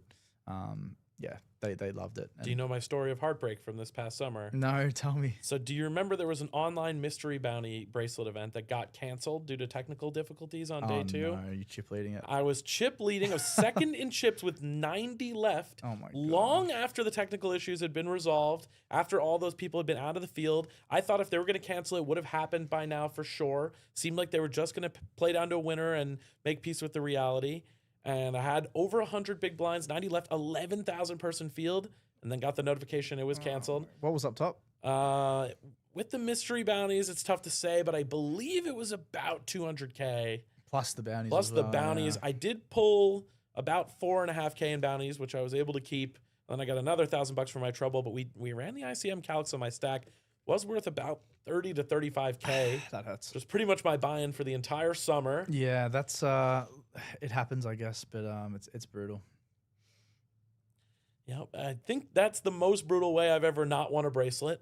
I really felt like it was my tournament too, I have to say. Yeah, you just had that feeling, hey? But not meant to be. Hexer Choi jamming the king high here. He's getting quite short. King high is probably going to be good enough from the cutoff. Yeah. Lead with a weird one with a pair, but a pair where he's very rarely doing better than flipping. Yeah, so pocket threes for 6 is just probably a call. He does find the call. The jam isn't very big, so he's getting the right price, and we are going to have a good old-fashioned flip. This is really good for Sherif if he can bust him out, which is looking... Jack 9-7. Ace isn't likely. going to do it. He's going to need a king or a 4. 5 is close, but that's not going to do it. The 3s are going to hold. Kevin Lee is going to hold that one, and Hexer Choi is going to be your 7th place finisher for 8,000 large.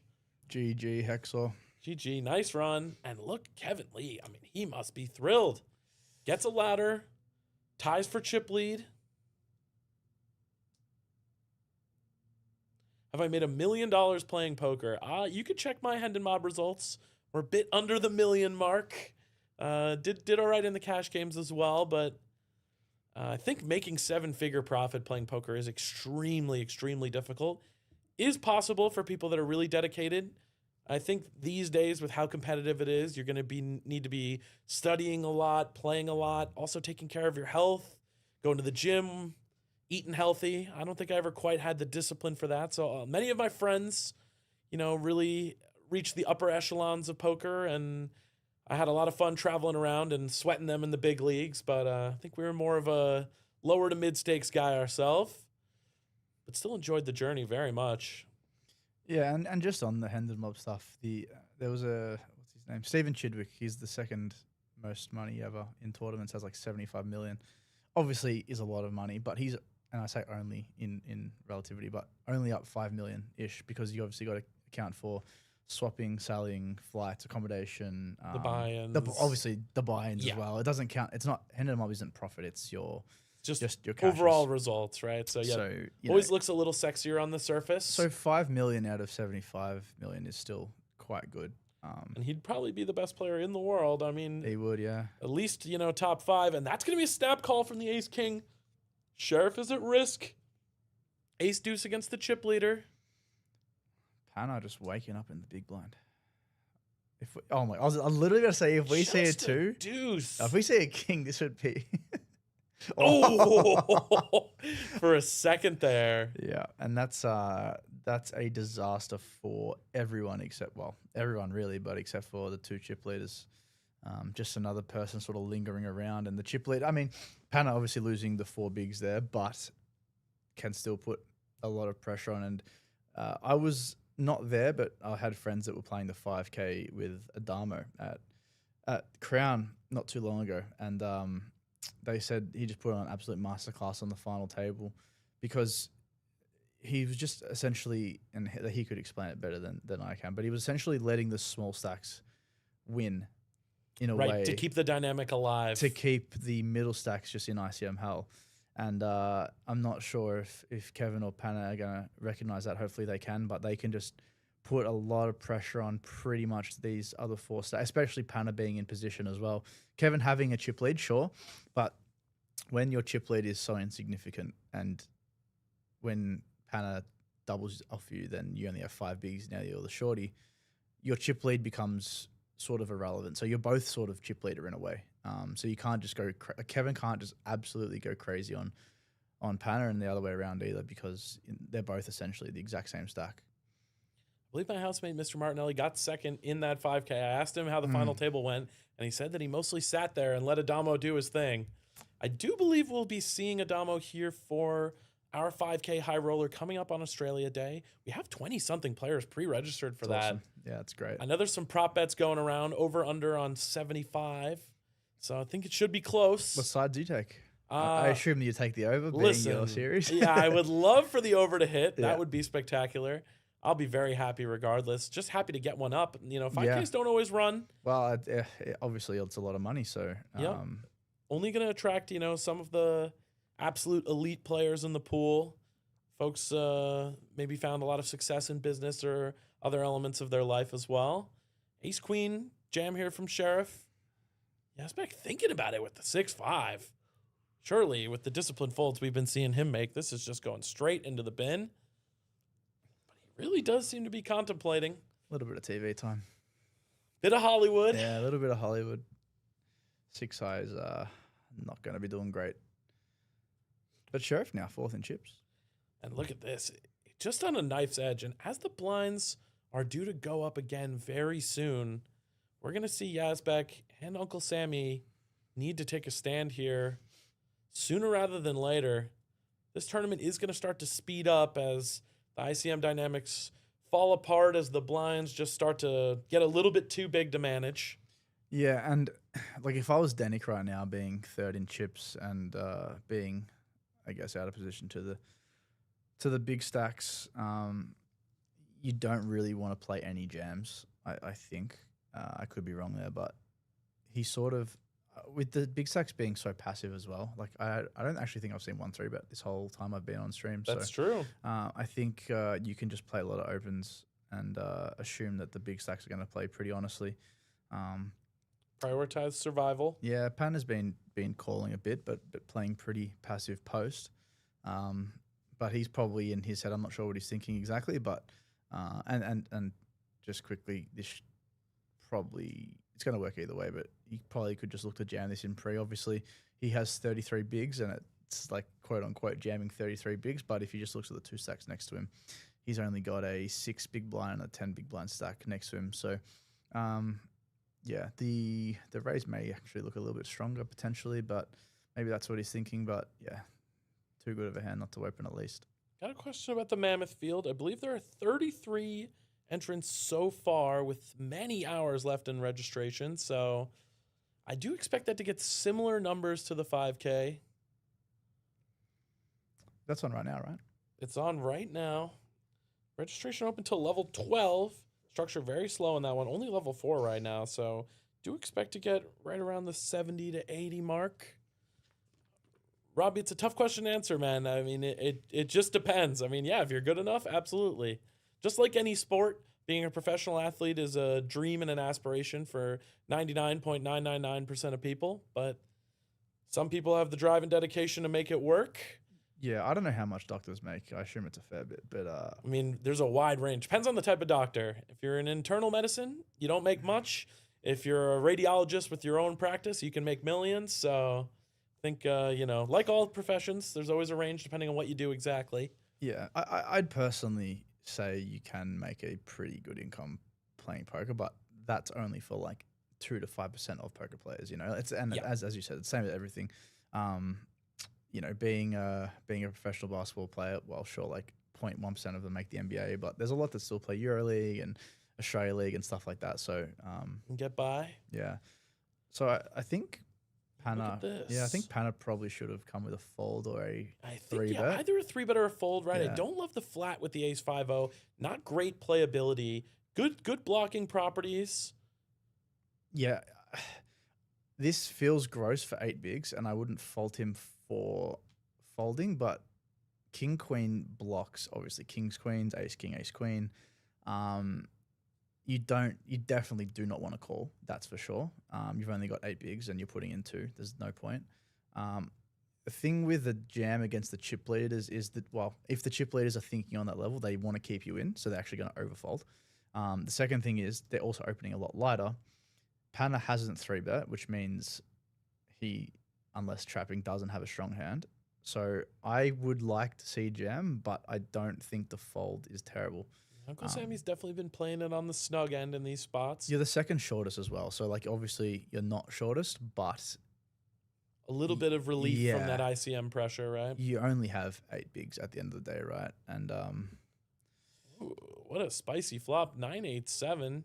Open-ended for Lee. Ace high for Steven. Still best, but it's going to be very difficult to continue. And Lee does opt for a check. I don't think I've seen him fire a continuation bet in a single one of these battles. yeah, I think your hand just has a lot of equity. So you just want to see, but obviously out of position is tough to play. But I don't know how much he's played with Panna or if he's been talking to people off stream who are watching it on his breaks and stuff like that. But from what I've seen, Panna's playing pretty snug. He might come with a bet now just because he's seen two sort of weak checks. Lee with the top pair. And this is a good bet.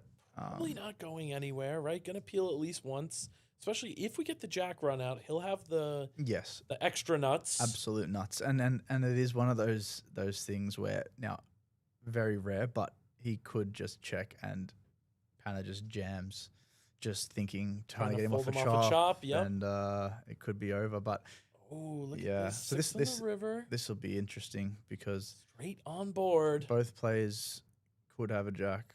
I guess Kevin might bet a bit more of his jack X on the turn as he's out of position instead of checking it, but maybe he just wants to lay the trap down. But you kind of do want to get calls from, Queen X, just like with a gutty or like any 10X, 9X.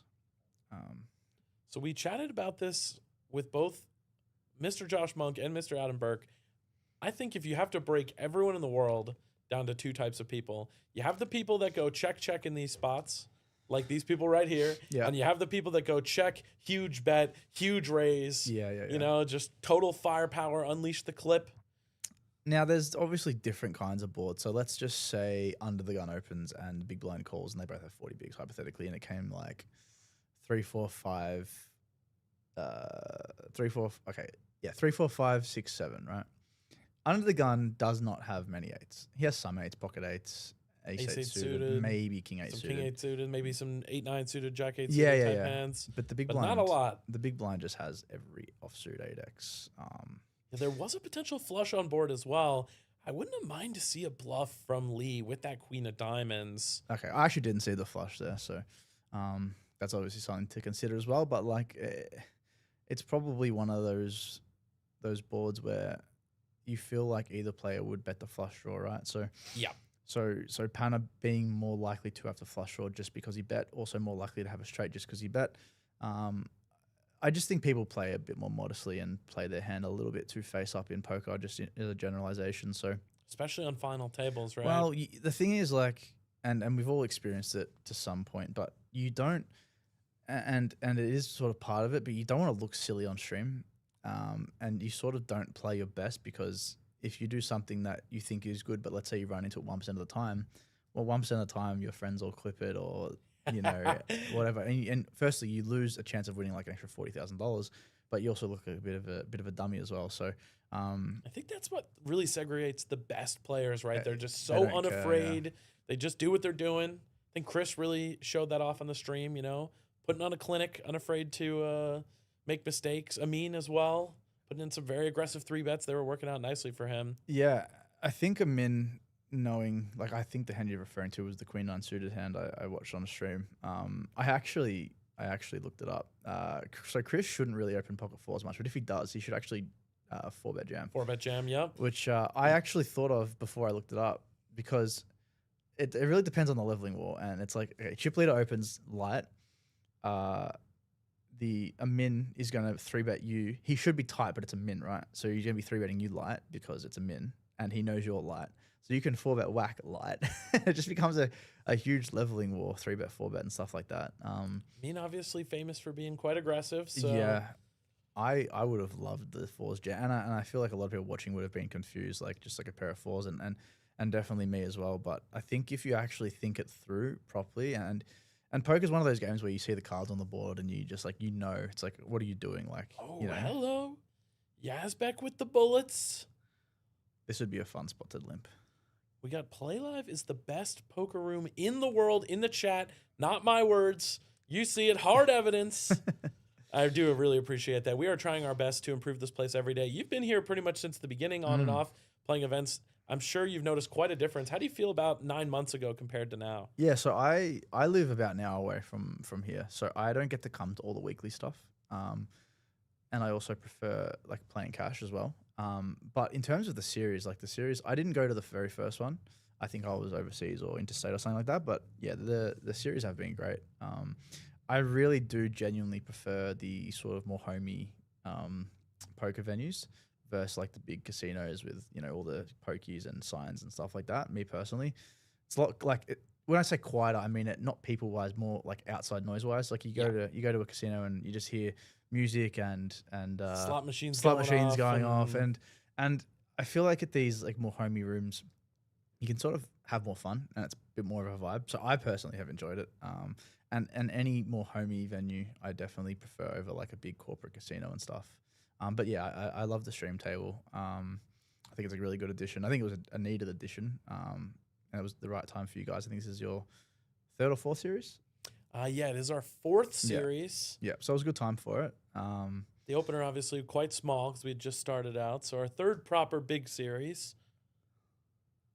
And I would hate to see Sammy fold this. Surely he can't get away with the ace queen. I know we've been seeing Mark shove some absolute low cards, but this is just way too strong of a hand. Ace queen off for 8 bigs. It's just it should. Yeah, I understand that you don't want to bust, but also you have to give yourself a chance to win the tournament. Yeah, I mean, if you're not taking this spot, then what spots are you taking, Yeah, right? At some point, you do have to make a stand. You have to get hands in poker, and it is very hard to get hands in poker. Like, how often do you really get ace king, aces, kings, ace queen? A lot of the time, you just get all the suited offsuit junk, jack 2-0 and stuff like that. So when you do get a hand ace queen for 8 bigs, you should just please don't do it. Oh, don't put it in the muck, Uncle Sammy. No, no, what a tight fold. That's look. I understand under the gun jammed, the one thing that I would say that I've picked up over a couple of years now in tournaments is when people are short, people actually jam under the gun a bit looser Then they should, right? than they should Because of the big blind ante. And they're about to pay 2 bigs next hand, right? So I would say like under the gun versus under the gun 2, under the gun's actually a little bit looser, which I'm not sure if is correct in theory, but yeah, that feels like too tight of a fold, but maybe he's just trying to find a ladder. Robbie, I am no stock market expert. You are asking the wrong guy. I'd recommend speaking to a financial professional, someone with a fiduciary degree, probably going to be... That word sounds funny. Fiduciary? Yeah, Yeah. that's got to be one of the best words in the English language. I've never heard that before. Really? No. Fiduciary is just basically someone who has a license to give you financial advice, and if they deliberately give you bad advice, can go to prison for it. Okay. So, Okay. you know, financial advisors Yeah. and stockbrokers and the like Gotcha. have to get certifications. My brother actually just passed his Series 6 exam. That's the American version of getting one of those fiduciary licenses. So shout outs to him. Those tests are not easy. Just quickly back to that ace queen hand. The reason why you have to call, well, you should call, is they are jamming so much worse than that, right? So as you saw, he had king 7 offsuit, right? But they're also jamming. If he's jamming that, he's probably jamming every ace, right? So you're dominating like 90% of the aces and stuff like that. He's also jamming king queen, which you dominate, queen jack, which you dominate, queen 10, which you dominate, maybe even down to queen 9, queen 8. So you're literally ahead 95% of the time, and then your equity against that range is probably like 65-ish percent. Even almost even up to 70, right? I mean, Yeah. in a world where we're seeing You can't just King always put them on. 7-0 Yeah, you as a can't always just jam. put them on aces and kings and stuff like that. So I do understand the pressure of these tournaments, and busting sucks, but everyone busts except one guy or girl at the end of the day. So yeah, I would have liked to see Sammy call there. I do understand the pressure, but being the shorter stack, you just have to sort of find a double at some point.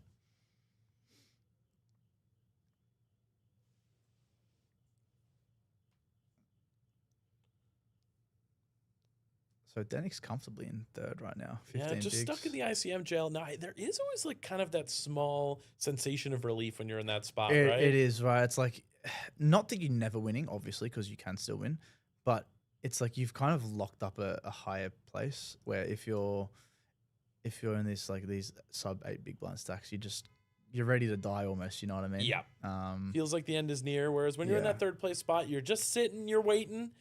You expect to kind of come into 3-handed as the underdog and then yeah. see if you can spin it up from there. And the thing is, only with 15 bigs is it's really hard for you to bluff as well. So like, let's say, like obviously one of the big stacks has to open because the short stacks probably aren't opening because they're just going to be jamming. But if they open, you have to make it a size where you're not committed, right? So you have to make it like 4.4, 4.5 bigs.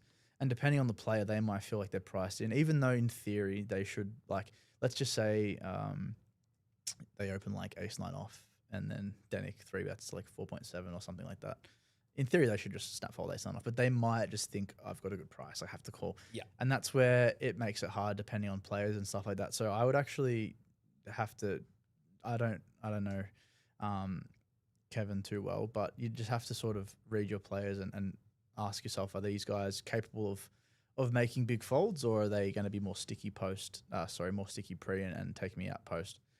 Because if they're happy to fold, which, you know, a lot of people are, you can just kind of start 3-bet bluffing a little bit more. But yeah, it is an interesting spot for Danik, and yeah, let's see if Mark does pass up. Are we going to get mics on table? We do have table mics. They went down today. I'm not sure what the situation is, but I will try and get that resolved on break. Does Sammy jam? Yeah, Sammy does jam, and he's got a dominating hand, which is good. Probably look to fold the king 6 off. Suited actually might be a put in for 7 bigs. No, Sammy had 6 bigs. Yeah, I'm probably calling king 6 suited just because you are the shortest, but yeah, that's an annoying spot when you peel the king first and see the 6 behind it.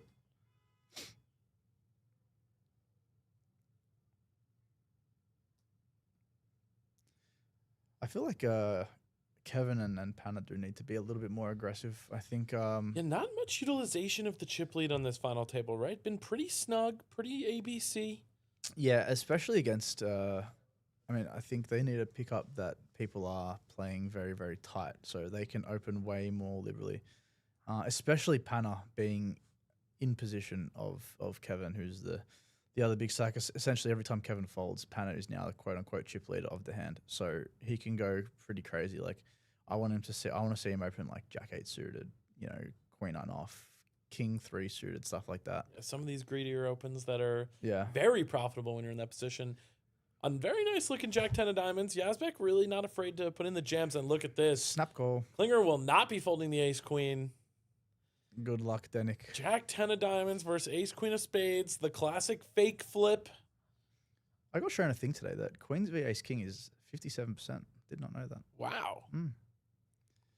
That is One diamond. pretty safe. Oh, no. Oh, and the ace of diamonds, maximum sweat. Oh, The saved him. jack of clubs is not going to do it. So he actually needed that He ace of did. diamonds in the end. And that is going to be a hold from Mr. Daniel Klinger. He is going to get the scoop here. Mark Yazbek going to be eliminated in 5th place. Pretty nice payday for his trouble. What's he? What did he get for 5th?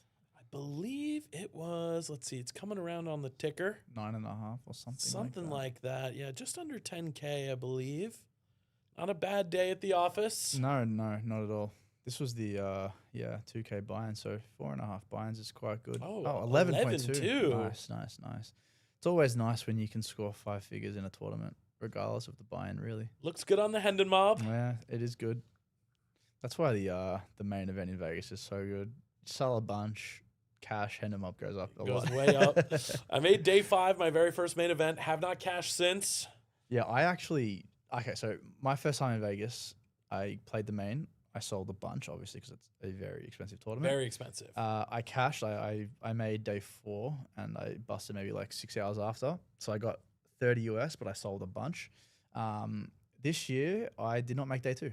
So it hurts because the field is so soft, and you just think that you kind of quote unquote deserve to run deep. 2-hour levels, right? Amazing structure. Yeah, you feel like you've got it in the bag, right? Like, oh, these guys, aren't recreationals and stuff like that. Just quickly, King 8 suited, definitely not folding this. Yeah, quite a tight fold, right?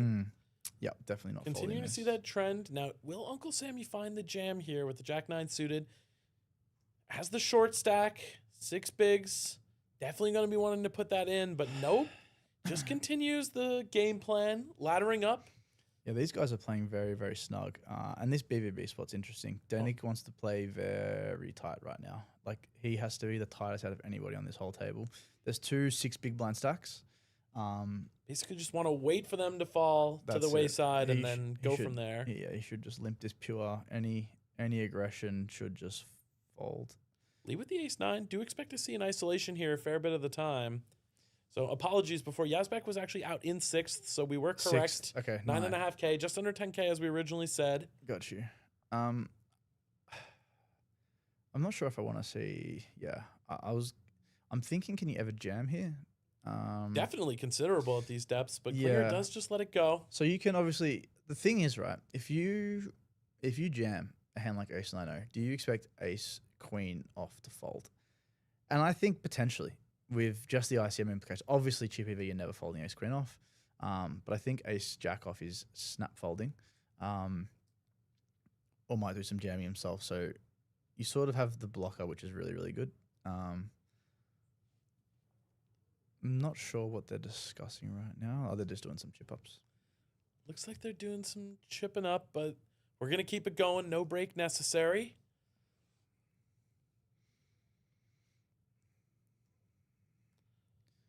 Straight to Uncle Sammy. 10-8 of hearts. I mean, if the Jack-8's going in the bin, then surely the 10-8's going the same way. Had a lot of jammable hands, choosing the path of nonviolence. You do in ICM world. I mean, I'd have to double check just because I'm not sure how it works with 6 and 7 bigs. But you do in ICM value high cards more than these like suited connectory hands. So you would rather jam a hand like King 5 suited than 10-8 suited for sure. or at least open it in different stack depths. And even this hand here for Pana, I would like to see him at least think about raising here, just because Jack 6 is just very hard to play post, right? And Oh, look at this. Kevin flops this straight. Just defends the Michael Jordan suited. Yeah. Flops the wheel. He's going to get the continuation bet now. Do you like a check call here, or are we putting in the check raise? So how I would think about this hand in game, I mean, I can see the hand, so it makes it a bit easier, but I would be thinking, okay, I can discount a lot of his ace-x just because he seems like a pretty aggressive player. Therefore, I think he would raise his aces a bunch. So I would elect for call and just let him bluff it off. Does feel like he's going to mostly have bluffs in his range. Like, yeah. But he does opt for the raise, getting it through. He's going to be a little disappointed about that, but that does bring him into a somewhat commanding chip lead. Yeah. He's almost got he almost has more than everyone else combined, I guess. Like, it's 37 v like 50. A couple more small pots won, and he's got 50% of chips in play, which is a great spot to be in. That's always when it feels like you're going to win the tournament, right? When you have half the chips, you're like, look, I'm getting heads up almost certainly, and then it's just on me to close it out from there. Yeah, and usually it just takes one flip to win the tournament from there. So this, I actually don't know. Krilly, tell me if this is a jam or not. I think pocket threes is... Six bigs is just so little bigs, but pocket threes is not good. So I feel like you'd much rather have a hand like A6 suited. Yeah, just than something with a pocket threes. blocker, right? You want a blocker. You don't want the big stacks to just have like these ace-x hands. Leaves with the deuces, though. This is the exact spot you dream of with the pocket threes. This is literally best case scenario. This should be a pretty easy snap for and he does. He does find the fold. Which is good. Like, obviously, if it's three bigs or something like that, you can just 97 try gonna and go in the call. bin as well. He's thinking about it. Shoutouts to Pablo in the chat. Playlive, the best poker venue in Melbourne by far. We really appreciate that, man. Thank you so much for your support. Again, for anyone who's just joining us, I am Josh Abity. I'm here with Jackson Young in the booth, commentating from the Playlive Melbourne Millions. We are watching the final table of the 2K Superstack. We have 5 players remaining, almost 50K up top.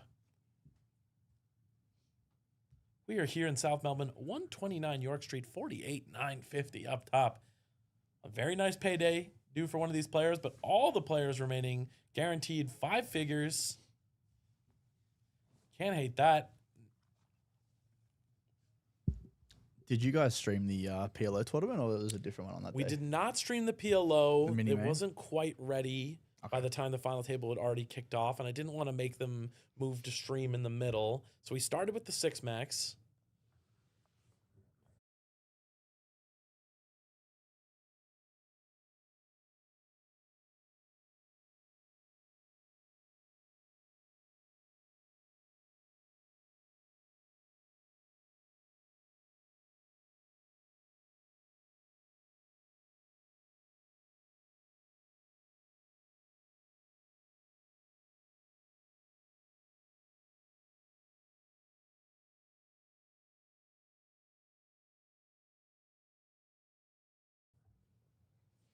Okay, ace-3 suited here on the button. So you want to look at the stacks behind you. You've got a 4 big blind stack and a 9 big blind stack. This just wants to be a jam. This is just going to be a jam, but he And does opt for the raise. He makes it. The big blind is 120, right? Yeah, so essentially with this bigger sizing saying, I'm never folding to you. Kind of accomplishing the same goal. I think I prefer jam, just a bit simpler, but... Yeah, the thing is, like, let's just say that he wakes up pocket 4s, right?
Apologies.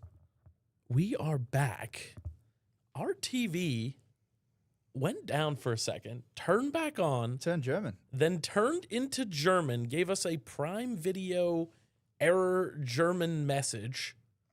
Not sure what that was. That was one of the most unique things I think that's ever happened to me commentating a live stream in my life. Yeah, well, it's come back and we've got an absolute doozy of a hand. This is going to hopefully be a hand that this will teach Krilly a lot about ICM.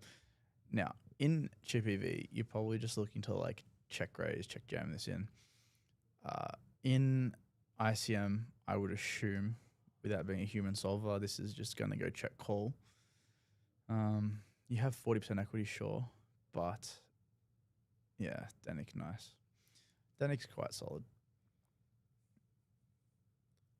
Danik with the flush draw against Lee's top pair. Could see some fireworks here.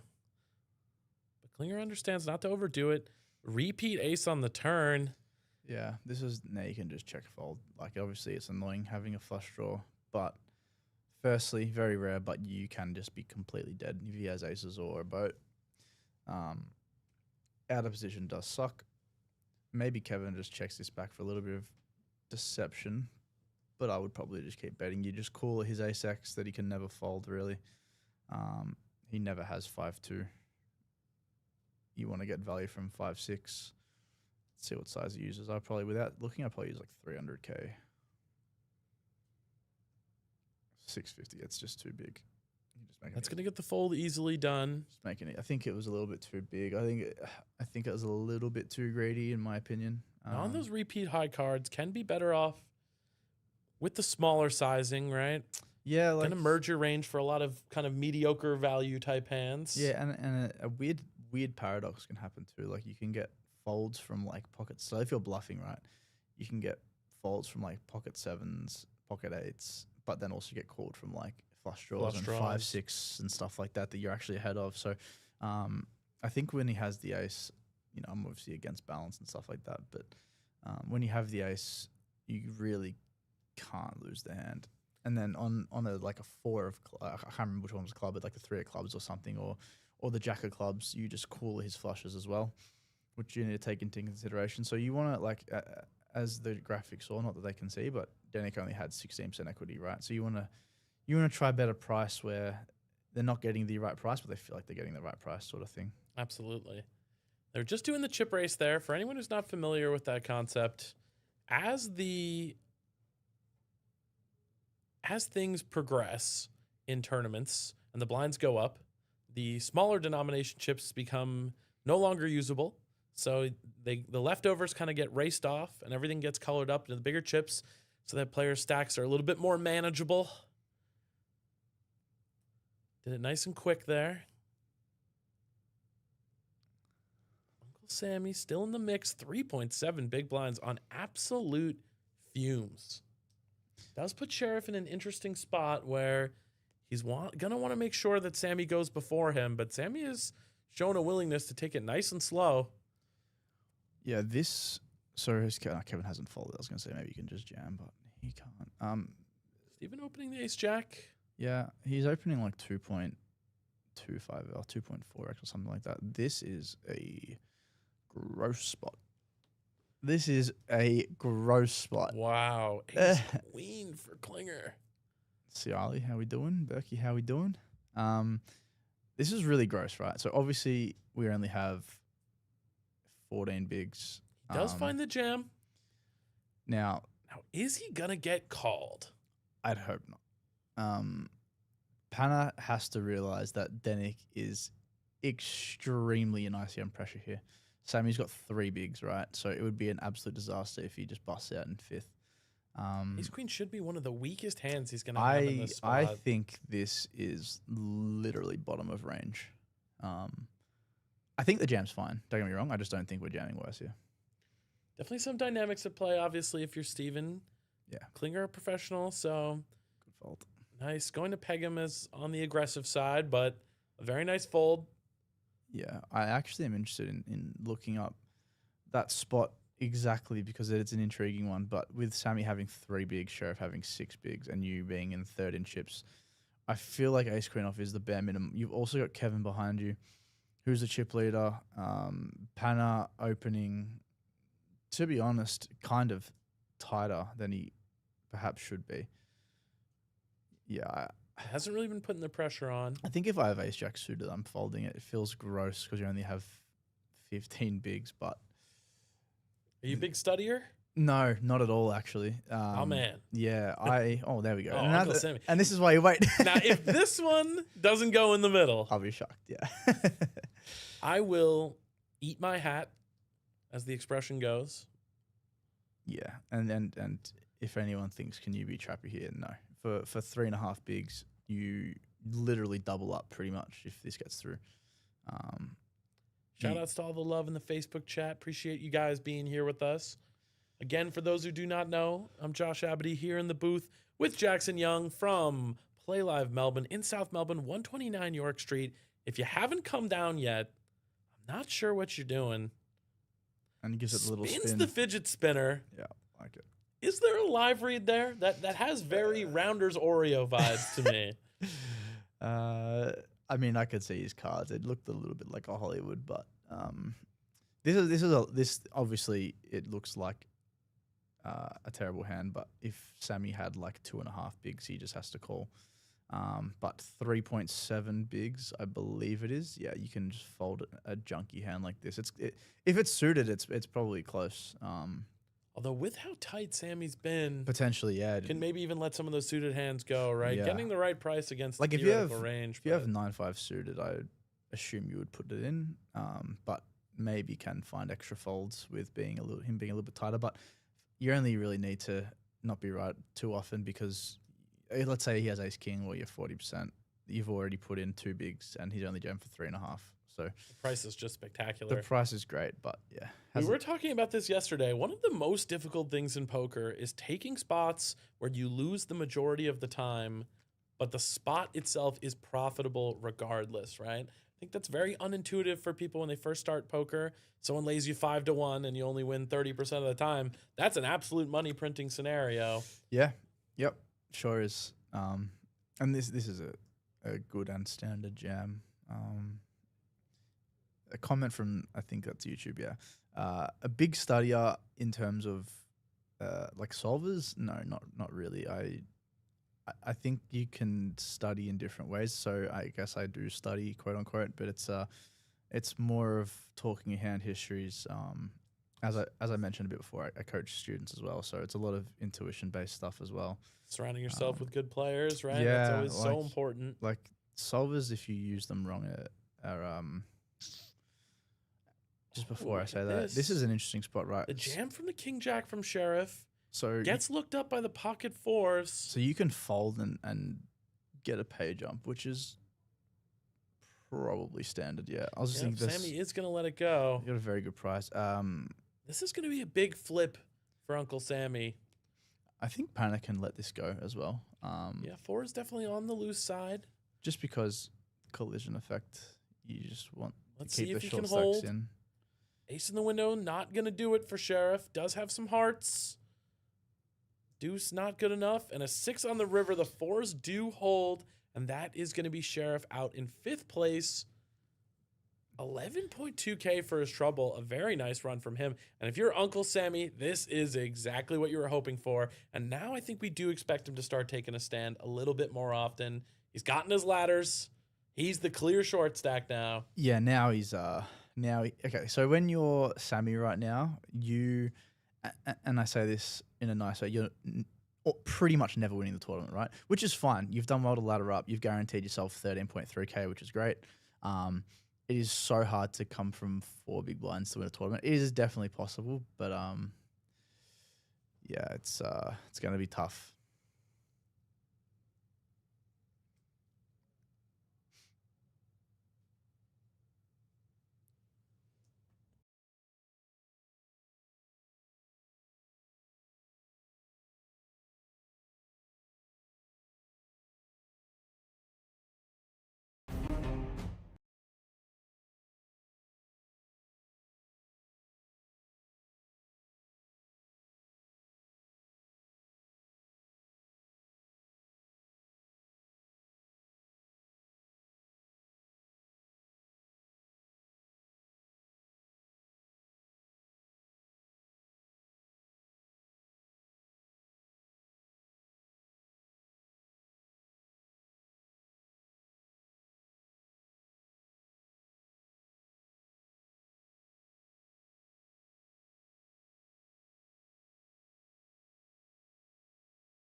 We are back.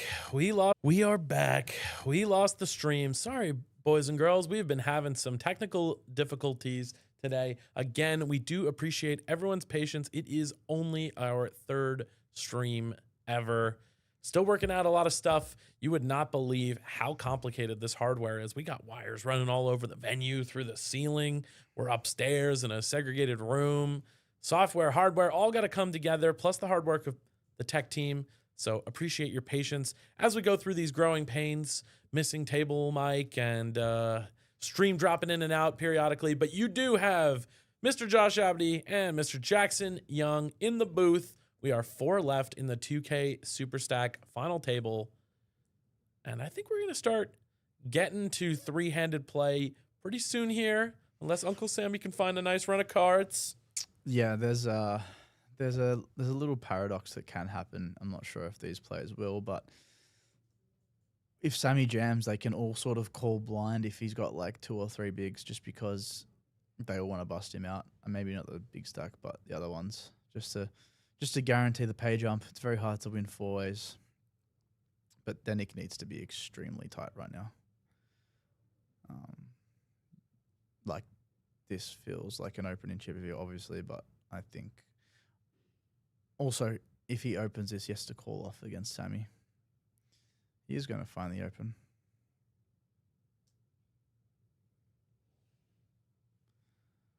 So I'm thinking potentially Denick feels that the chip leaders aren't being aggressive enough, which is definitely a fair analysis. And Kevin is looking to pounce here, which I'm glad we're seeing some aggressive action potentially brewing. And this is really nice from Kevin. Is this going to be a 3-bet? Yeah, this is really Yes, indeed. Very nice from Kevin Lee.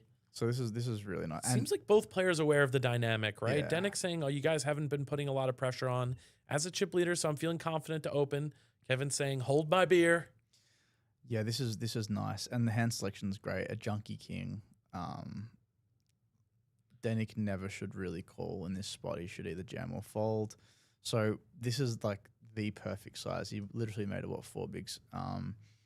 This is really, really good from Kevin. You don't want to make it any other size than like 4 to 4.3 bigs or something like that. Gets the same job done that the bigger 3-bet would, right? So you pay less to achieve the same result. Uncle Sammy, is that an all-in? Yeah, so this is the interesting thing about final tables that are really, really funny, right? So to the 3-bet, Denick should obviously snap fold, right? However, he only needs to put in 2 bigs to win a lot of bigs, and he's not calling to win the hand. Like, obviously he would like to win the hand, but he's calling because it guarantees, quote unquote, way more chance of Sammy busting.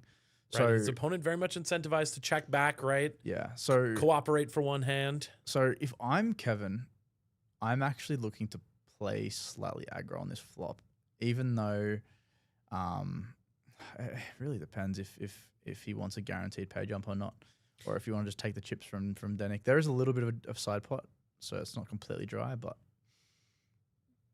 Off to a flop. and King there's 8 the deuce, king. and that is just going to be the gin flop for Kevin. I think we're definitely going to expect a bet here. Yeah, like you were saying, referencing Adamo's masterclass performance, sometimes as Kevin, it can actually be worthwhile to let the short stack hang around and just put the pressure on the middling stacks. Use your advantage. It's risky. That's the only thing, right? So let's pretend he doesn't have a king right now, and he starts bluffing off, and the short stack, well, actually triples up, right? Well, he can now go pretty crazy, but he can also just like lose a couple flips in a row and he's out, right? So doing what he's doing right now and is guaranteeing him a pay jump, essentially. Like, he's essentially got the nuts, right? Especially with Sammy probably standing up. Do we expect to find a value bet here on the river? But nope, just takes the easy way out. Happy to claim the pot and claim the scalp to go with it. That is going to be Uncle Sammy Chan out in 4th place. GG, Sammy. GG's. I mean, with how short he was the whole final table, you got to imagine he's feeling pretty good about that. Yeah, you came in pretty short from when I came into the stream room, and instead of potentially getting like 6.7, he ends up with 13.3, which is literally exactly Double as much, right? pretty much exactly double, right? So Amanda Pike in the chat, what's up? hello. Stream regular since we've begun. So that pay jump was, what's the next? So this is where it gets big pay jumps. Yep. Top 3 is always where the pay jumps get extreme. You always kind of want to lock down that top 3 because that's really, where the money is. But then, of course, within the top 3, it's what separates the massive ROI from the pretty good one.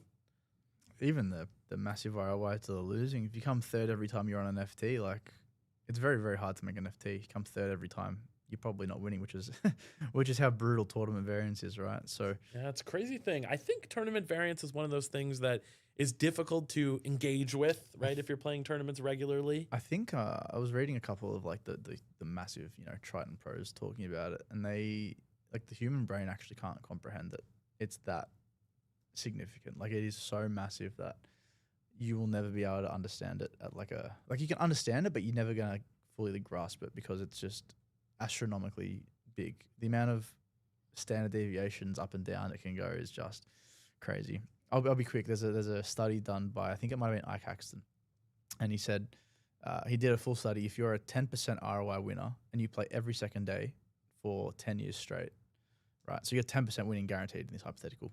Over a 10-year sample, 10 to 20% of players will still lose. Wow. Isn't that insane? That's brutal. Yeah. So this is why like tournaments you can just absolutely bink it and change your life, and then can go on a brutal run as well. yeah, you can just go on a brutal run. But that's sort of the exciting thing, right? Like it is still gambling at the end of the day. We try not to frame it like that, but there is still some luck involved. Yeah, I think being a poker player is much like trading stocks or yep. crypto, right? Working in finance. I think so much of our world revolves around that type of, high variance, risk-based wagering. Everything from the financial markets that we all sort of take for granted and depend on all the way down to poker. Kind of a similar skill set of just, well, if it's plus EV and I'm managing my bankroll correctly, you take the opportunity and you just try and get the volume in, make smart choices, keep yourself middle of the road, right? Balance is the name of the game. Yeah, and that's why tournaments are funny, because you can be a positive winner and also just not play enough tournaments sometimes to ever realize your edge. So that's why like it's great for some people. They just go on God runs and win. So that's why I never won a bracelet. That's it. It's just all it's luck. the variance. Yeah. It's not my fault. Yeah, it's a good cope, isn't it? You can always justify it, which is funny, but I'd say the variance cope would be easier for me if I didn't have friends that have like 8 bracelets. Yeah, when you hang out with those people, you're just sort of forced to cop the fact that you're not good enough. Yeah, you're just like, well, I could win 1 if I run good, but certainly I'm not going to run good enough to win 8. So yeah, that's God tier. 8. Wow. Look at that. Repeat 5 on the turn. And trips for Steven. This is so there's so many decisions you can make in poker, and you'll never pick you can't always be right because it's results based, right? But if Kevin did bet, you need to ask yourself, am I check raising or am I calling? Because double flush draw, there's a lot of equity you want to deny. But also on the other end of it, Kevin's chip leader, your second in chips, he's meant to be putting a lot of pressure on you, right? So you can almost just check call, get 3 streets against bluffing, and then if you win that hand, you're now chip leader. Kevin does end up checking though. Steven puts in the bet with the trips and does take it down. And I quite like that. I think people do play pretty modestly, so you just put a C bet out there. If you get called, you know that you're kind of dead. Especially the 5. The 5 pairing is just so heavily in Steven's range as well. So he actually told me to call him Panna, so I'm going to call him Panna for the rest of the stream. But I like it. I will say I do love the Australianisms of everyone kind of shortening their names. Throughout most of my high school and university days, people called me Jabbity. Conjunction of my name, and that caught on quick when I first came to Australia. Didn't really have to promote that one much. I think it sort of fits the cultural name scheme. Everyone just calls you Jackson, though. You don't have any of the funky ones. In primary school, I used to get Jacko and stuff like that. But even Jack, it's not my favorite name. But yeah, Jackson's a pretty easy name, I feel. But I don't have any cool nicknames. Some people call me Youngie, I guess, but I don't know. I was never really a footy player. I feel like most of the nicknames come from the footy background as well. So this is an interesting hand, by the way. Yeah. What are you doing here? Yeah, it's a great question. Because like you can jam and get like king 10 off the fold, stuff like that. A lot of dominating hands. Even something like 9-10 just deny all the Yeah, equity. well, you go from Look at this. You're flipping now. Firstly, the hard thing about poker in general out of position is you just never realize your equity, right? So It's so difficult, right? Especially when they have the extra, pressure they're putting on you where you don't want to bust. It's so difficult to actually realize all your equity.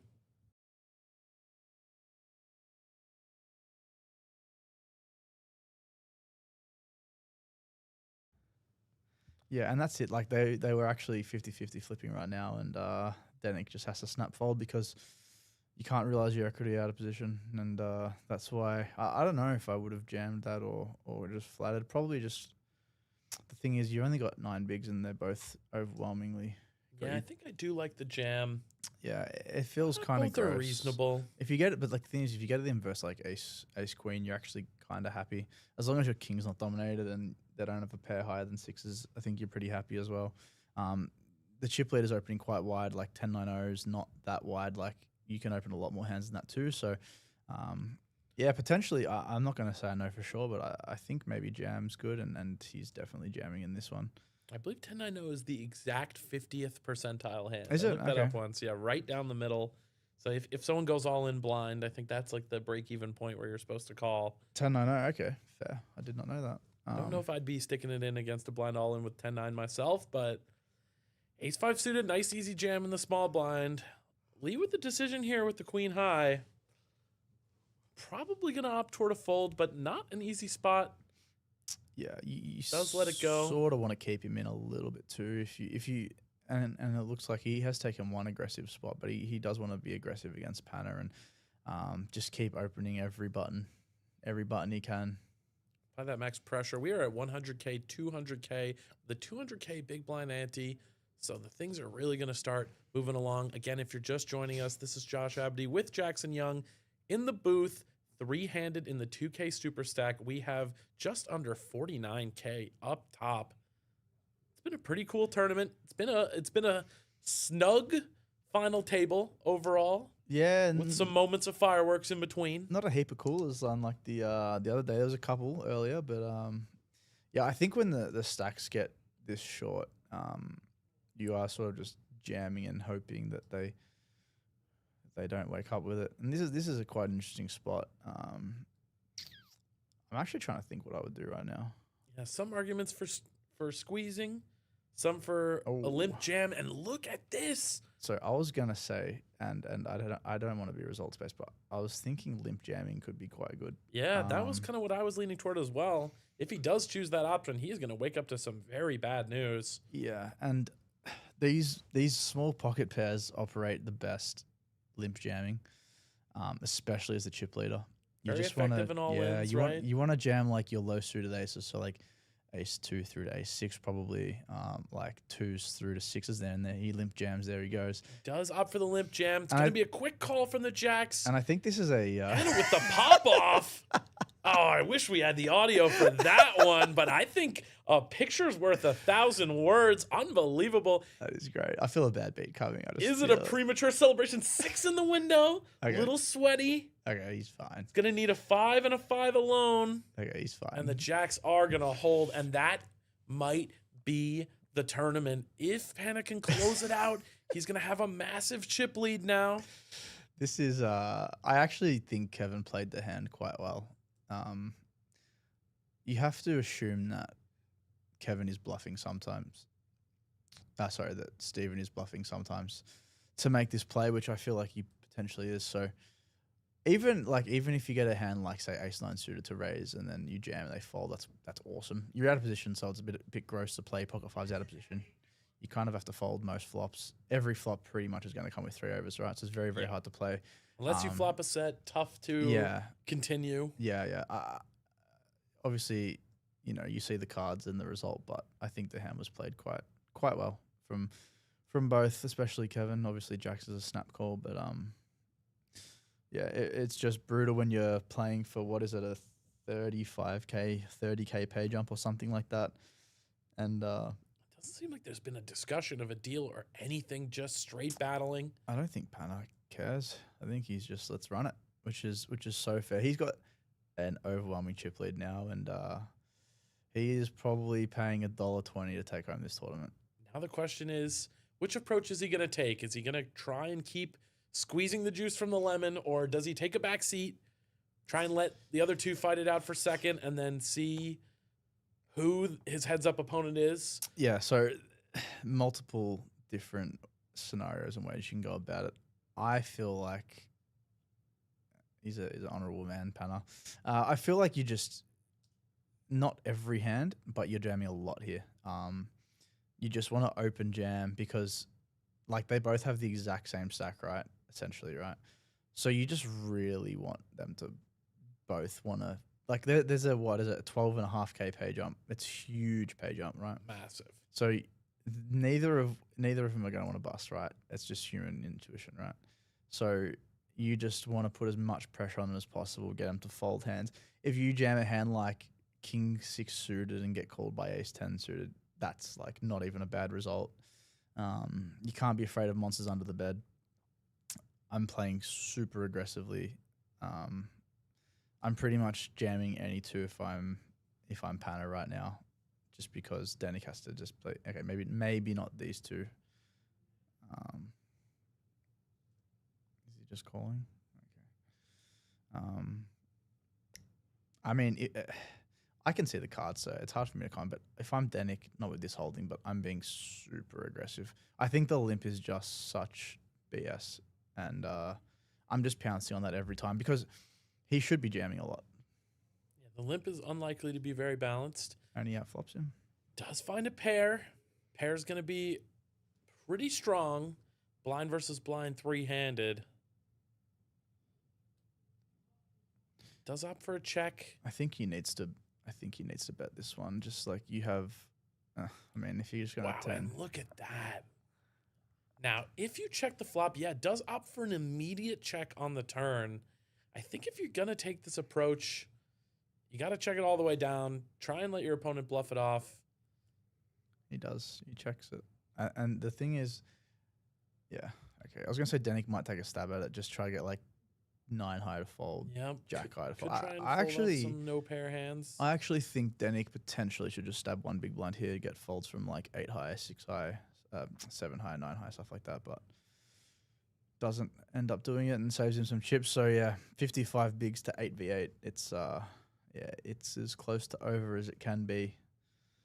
And Pana's a great guy, so good for him. Hopefully you can take it out now, but definitely a regular face here at Playlive. Yeah, he loves it. Plays the high stuff, plays the low stuff. Just a true fan of the game. I've never met someone who's more ecstatic about their bad beats and their good beats. Like, he just loves the game. You gotta love it, right? I mean, that's absolutely the ethos of what we're trying to do here. Just people that are passionate about the game of poker. Now, I tend to toss the word game aside in favor of esport. I do think that, with how the esports scene is growing, important that we all kind of embrace one another, whether it's Counter-Strike, poker, chess, whatever it might be. So I am trying to kind of push more in that direction. We see poker kind of heading into that direction more and more around the world. More dedicated card rooms run by people who are actually poker players themselves. And look at this. A jam blind versus blind from Klinger. And if you're Kevin Lee, king high with only 7 bigs, this is a tough spot. Yeah, I think this is the reason why Pana wants to jam pretty much every button as well, because he calls. He does call, and he is going to get the bad news. Kevin Lee played the 5s versus jacks very well, but just runs into it, and now runs into it once again. King 6 versus King Jack, and they have just about equal stacks, so this is essentially for who gets third place. Ace 4 5, do some no chop outs. Nice. 8's not going to do it. The King Jack is going to hold. And Danik Klinger, it looks like from the graphics, there's a chance here The Klinger actually may have just barely covered his opponent. Yeah, I believe he did as well. That's GG to cover. It's pretty unlucky with the fives hand.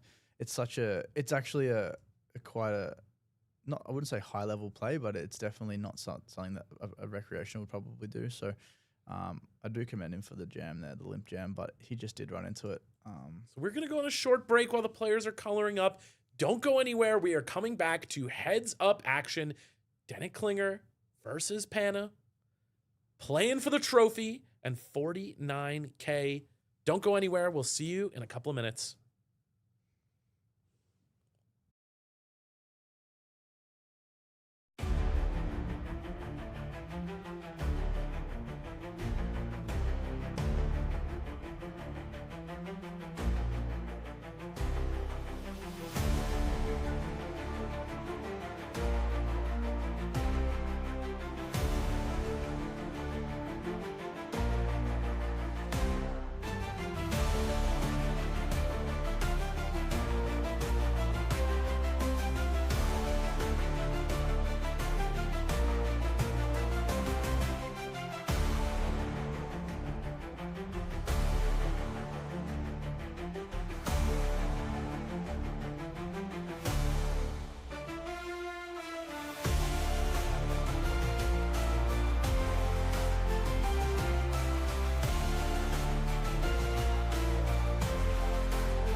We are back.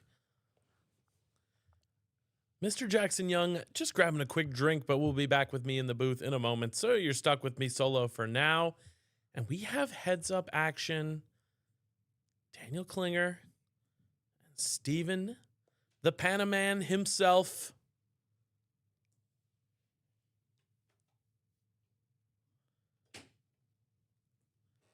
We got an open on the button from the Queen Deuce. You're going to see some pretty wide ranges in heads up play. Might even see some strange 3-bets. Defend from the Jack 4. C-bet is going to get it done on the 6-6-8 two-tone. Klinger chipping up a bit. Now, Klinger obviously going to be the more experienced professional in this spot. What are your thoughts here, Jackson, on his chances as a 2.5 to 1 chip dog, but perhaps the more experienced player in heads up play?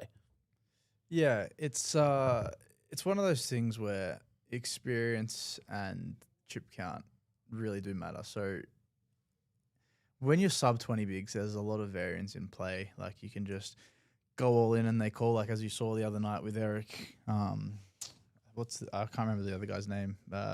When Eric ended up busting in second.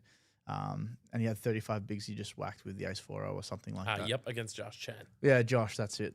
So you can really just lose it all in one hand if you get caught, with a bluff, or if you just, sort of get one unlucky flip or something like that. But, at the end of the day, it's still anyone's game. 20 bigs is also a lot, but also not much. It really is how you want to play. You can Danny could come with a 3-bet click here or just fold, and it really just depends on how you want to play. So, I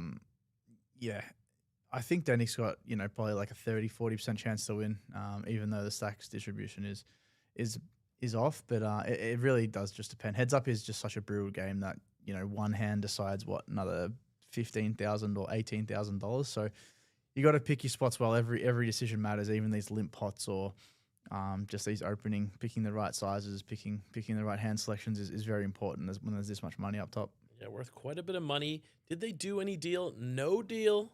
I do believe we're going to just be battling it out to the end here. Don't think either of these players is interested in a deal. Danik looking good in the Playlive hoodie, by the way. Ooh la la.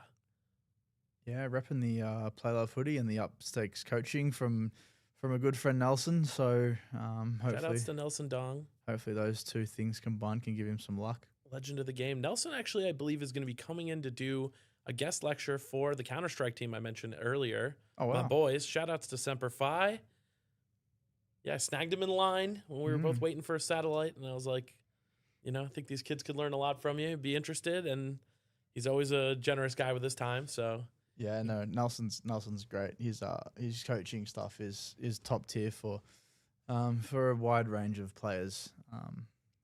So yeah, I think he could be help. He's more in that motivational stuff, I think, as well as coaching, which is good. It's good to have a vast array of skill set. Yeah, a lot to be said about the value of just mental game and mental game coaching in poker. Obviously, a lot of legends in the mental game scene, everyone from the Jared Tendlers and Jason Sues of the world. Yeah, it's interesting. Like, I think, how much it matters is kind of person dependent, right? Some people it's completely irrelevant, and then to other people it is literally everything, right? So it is really on how much you sort of want it to be.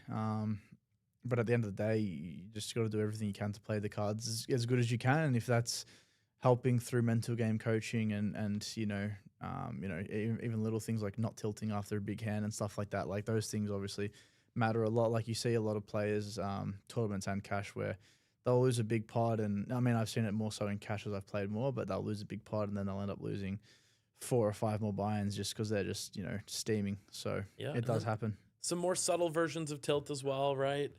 Wanting to lock it up or getting tight on final tables. I mean, so many versions of not playing your best self. And this is an interesting spot. We have the limp from the Jack Deuce of Diamonds and a check back from Klinger.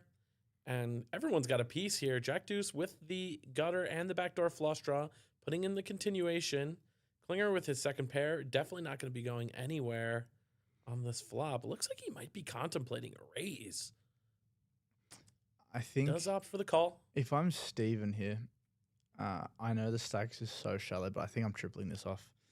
Quite a nice hand to do it with, right? Yeah, well, you obviously block the nuts. If Denick had ace, king, ace, 10. Oh, and look at this. 2 pair for Klinger on the turn. Yeah, I think I would have liked to see Steven triple it off. He never has a straight with you blocking. He also would have jammed. Does just give up. Takes the showdown value of his jack. We'll see the bad news. So that's going to be a pot going Klinger's way. Look at that trophy, by the way. Now, there's been a lot of talk. Trophies, obviously, looking beautiful. But there's the custom water bottles. A bit of a tradition we're starting here at Play Live. They have the name of the event and the word champion on them. They are all 1 of 1. Only way to get them is to win. I love myself some trading cards, and with that comes the 1 of 1s. So I'm appreciative of 1 of 1s. The PSA 10 drink bottle. Yeah, I like it. I actually really, I think a good drink bottle is so underappreciated. Absolutely, especially for something like poker, right? You're spending 12 hours sitting in a chair, right? Got to show off my 1 of 1 bottle I have here. Oh, you've got it does one, not have the champion on it, for I did not win anything. Not yet. But it does have my name. And that's the important thing, hey? Some benefits to being the boss. Is that a metal? Is it metal inside? Yeah, it's beautiful. That's Give that one a awesome. feel. Give that one a clink for the stream. Yeah, that's Nice and sturdy. that's actually an elite. Can you buy them or no? Yes, you can. Behind the desk, we sell They're huge. Playlive Melbourne water bottles, hats, hoodies, and shirts. And we'll probably expand our merch line soon. People loving the merch. Shout outs to Mr. Ben Watt, makes our merch locally made here in Australia. Yeah, I think the water bottle design is great. To answer the question on YouTube, they also get a trophy. Yeah, you can they get see- both. You can see Mikhail's shoulders blocking it. We have our custom Playlive spade. So it's going to be the black ones for all the normal events. And then we have the rose gold for the 3K and the 5K high roller events. And then the gold Melbourne Millions themed one for the main event. They have the name of the event on them too. So those trophies looking absolutely beautiful. Custom designed. Can't get them out of a shop. Yeah, I'm not going to name the series, but one of the series, I've only won 1 tournament ever, and the series it was at, the trophies aren't the most flattering, and winning a poker tournament is extremely hard. So you sort of want a nice trophy to come with that. Unfortunately, I did not get a nice one, so it is good that these Playlive ones are quite nice. Hoping to take one down one day and add it to the very, very small trophy cabinet. Add one to the case. Very interesting board here. Straight draws all around. Double gutter from Panna, and better gutter and the jack high that is currently in the lead for Klinger. He is going to lead out here. I like this bet. I think for the viewers at home that haven't watched a lot of Heads Up, there's going to be a lot of bad cards. Obviously, when you're playing Heads Up, is there a big blind ante in your tournaments? There is. Okay, cool. So in big blind ante Heads Up, essentially the small blind is obviously in for half a big, and the big blind's in for 1 big and 1 big, so 2 bigs total. So the small blind only needs to complete 0.5 of a big blind to play a pot that is 3 big blinds in three total, three right? big blinds in total, right? So you can justify any 2 cards as a limp, and most pros do advocate for limping 100% of hands, and then just playing at this stage, then just playing limp jams and limp call-offs and stuff like that. This is an interesting hand. I think you can go either way with it. I think the thing with jamming a hand like King Queen suited, there's an argument. It's like, oh well, we get him to fold to Mace Highs and stuff like that. But there's also an argument that he also folds like King Jack, King 10, all the worst King X. So you jam, you get that to fold, where you can't really fold a top pair in Heads Up, right? So if you flop a Queen that's top pair, unfortunately this board isn't. But if you flop a King that's top pair and you call them, you're just doubling up, pretty much guaranteed, right? Yeah. So I actually like this check. Maybe look to jam like King Queen offsuit or something like that, or maybe that's even too strong to jam. Yeah, it's a nice hand from Little Denick. pair does get the value bet in, and look at this. We got a food delivery coming into the booth. Our man Fee Look at this, man. Thank you, bro. I appreciate it. Cheers. Ooh, we got chicken, Oh my mashed potatoes, This mushrooms. actually looks great. Gravy. Fee is an elite cook. He made me some pho this afternoon, man. Him and his Is that how dad. you guys say it? Pho. Pho. Oh, that's pho, right? That's how Aussies say pho? Yeah, in Vietnamese it's pho. Okay. Yeah, closer to that. So at I least. say it wrong. Yes. It's my fault. Okay, that makes I'm sense. sure mine's not exactly correct. Yeah. No, He I've gets- actually heard that before. It just doesn't sound right from my palate. My Yes. voice You palate. see the PHO, your brain Yeah. wants to say Pho. the O sound, but closer to the pho sound in Vietnamese. And man, that family, let me tell you, when I first came to Australia to visit almost 9 years ago, spent a lot of time with Bridges and the family, and I ate like a king. There is a reason we put on some weight in the recent years. Mm-hmm. And then when I came back to Australia 2.5 years ago to start getting Playlive open, I lived with them for a few months, and I don't think I've had a better few months in my entire life. Yeah, some of the Asian cuisines are just. Elite. It has to be my favorite. Pretty much any Asian is in my top 5 or 10.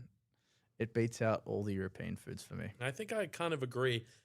My uncle does live in Paris, so I've been to France a lot. Some amazing food there. Italy as well, I've been to. Amazing food, but when you spend time in China, Japan, Korea, anywhere in Southeast Asia, the food is just next level, man. Yeah, I think you got to base it off like what's the average meal, because in every country you can get amazing food. Absolutely. Right? But what's the 30 minutes out of the city like $20 meal? How good is that?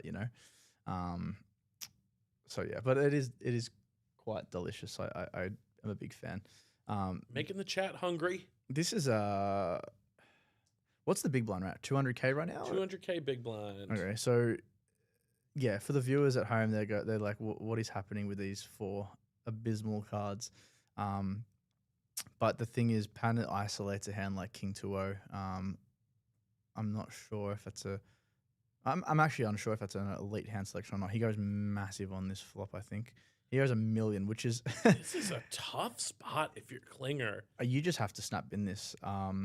Like I know we can see the cards and you are ahead and you have 60% equity, but like you also only have a 3, and that's bottom pair on a 3 straight board, so you can't do a lot here. From Klinger's perspective, you are going to be annoyed Yeah, nice giving fold. this one up. Very nice fold. Now, if he bets for like 400K or something like that, the thing is with Pana's story pre is he's raised his 3-bet pre. Well, he didn't even 3-bet, he just raised pre because Denick limped, and then he's continued with pretty much pot on the flop, which is a very rare bet size. So you have to just sort of respect the man and obviously capable of bluffing, sure, but you just got to give him some credit and lay it down. Announcing that he's a very strong hand. So they're playing for 18.5K in this heads-up match. Now, even the second place finisher is going to be pretty happy with the result, taking over 30 lacquer, as I learned yesterday. Lackers. You never used that word before. Nah, very much an Australianism. Comes from the lacquer bands at the bank, apparently, on around $1,000. I didn't know that. Yeah. I actually did not know that. I learned that from Mr. Berkey just yesterday. But don't believe they use lacquer bands in American banks. I think it's more of like a classic rubber band type of situation. Yeah, I mean, I say lacquers because it's a cool word, but it's good to know the origins of these words. Adding that one to my vocabulary. I think the number one Australianism that has entered my vocabulary over the last few years has just been the word reckon.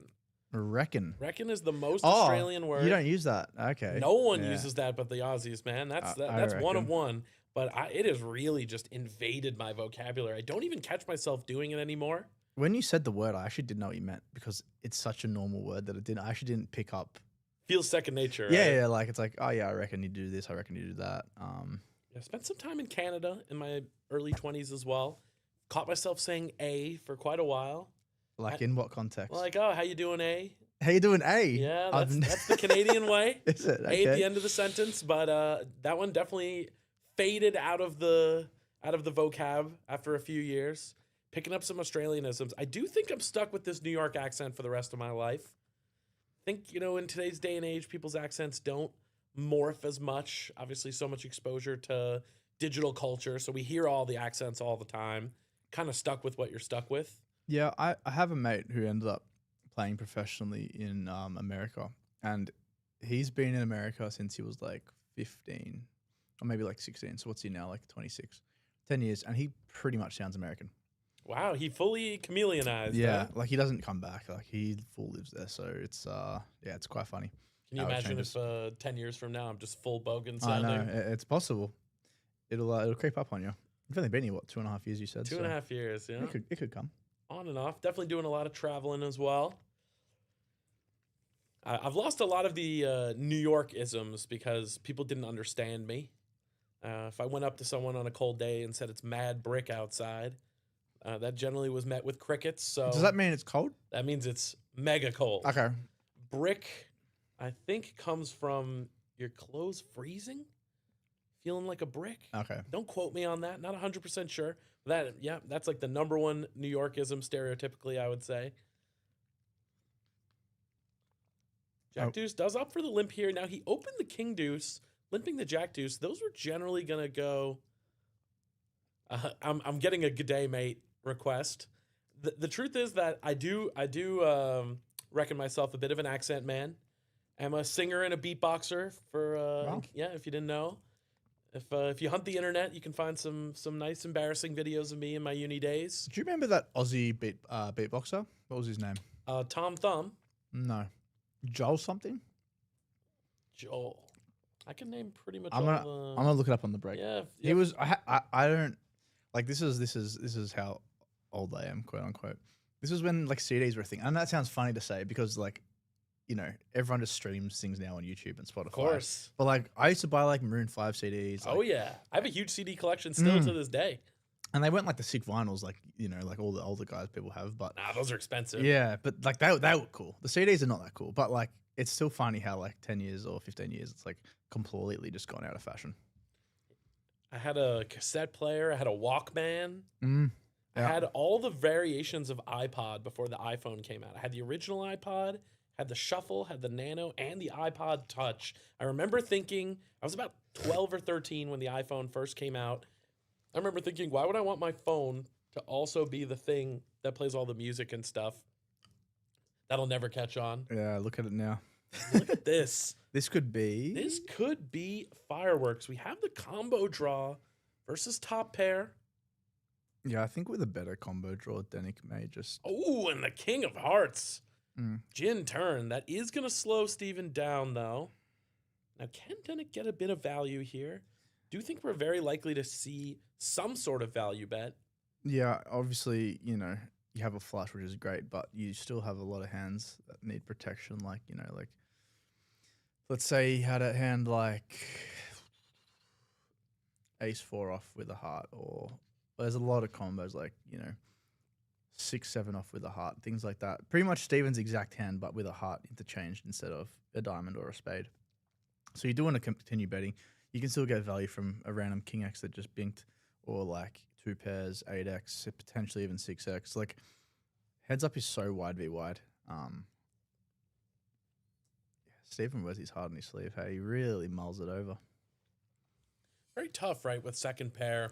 This would be a pretty big fold. I wouldn't expect him to fold this. Denick can pretty much just bluff all hearts, all like 1 heart combos. So if He's he's going to got have like so many of those. right? queen 5 with 1 heart, stuff like that he call flop with. And that's a bad 6 of hearts is river. going to be a very unfortunate river for Denick. It's If just Steven his- checks, we do expect to see a check back. But if you're Steven, any bluffs here? Nope. Yeah, you're just gonna check this. Like obviously it's annoying, but yeah, like yeah. You do. Does wave the white flag, but he will win that one. So a bit of an annoying run out. Cost him some potential extra value, but nonetheless, quite a good pot. We do see the gap closing just a little bit, just under 10 million to 4.4 now, up to 200K still in the big blind.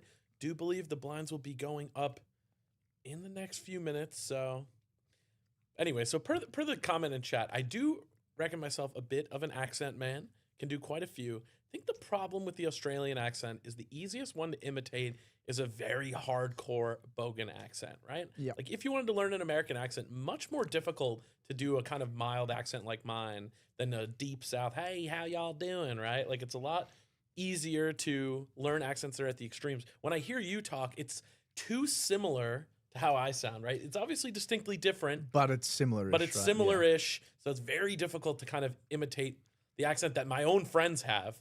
But if you want me to do a deep bogan, maybe one day we can set a stream goal, viewership goal, donation goal, something like that down the road. Gonna get canceled, I'm sure. People are gonna be flaming me for my terrible accents. Right after I talk this big game too. Once again, draw versus the draw. This what Heads Up does show you is how hard it is to make a pair in poker. And I thought they both made a straight. I then. thought so Yeah. too. Oh my god. Well, 6-5. Oh, and he just instant checks it back with the straight. Getting very tricky. I think Panna's being a little bit too tricky. I think I've seen him turn 2-pair twice and now a straight, and he's just snap checked every time. I'm not saying there's anything wrong with checking, but Yeah, that snap check could lead to I think you just need some at pattern least recognition from yeah, Danik, right? and I think when you just snap do anything, you haven't actually thought it through, right? So you need to like actually think about the hand. So like, okay, so this is the flop action, and now I've turned a straight, right? Can I bet because I think he's got a hand he's going to call with, or do I think he's just got a bluff and he's going to snap fold? So you need to have a reasons on why you're doing everything. And I think snap checking is a mistake. I'm not saying checking is a mistake. I'm saying snap checking is a mistake. You really need to understand what you're doing, and when you do it half a second, you haven't really analyzed it fully yet. Yeah, balancing your ranges overrated. Balancing your timing absolutely essential, right? Yeah, and just even just the basic, just like being able to think it through. You don't have enough time to think when you do that. This We is have Playlive interesting. bucket hats. We don't. We rock more of the kind of old school baseball cap style. Here we go. Oh, and here we go. Ace-9 versus King-Jack. This is going to be the tournament. If a king or a jack comes, we are going to crown a champion. If not, Klinger is going to make this very competitive, and we are going to have a heads-up match on our hands. Good luck. $18,000 all in here. Oh, and an ace from space in the window. Fade the queen. But to stone. backdoor hearts and the gutter ball. Oh wow. Heart on the turn, maximum sweat. Oh. Oh, and it's a black 10, and Danik Klinger does find the double up. This match is not only not over, it is just getting started.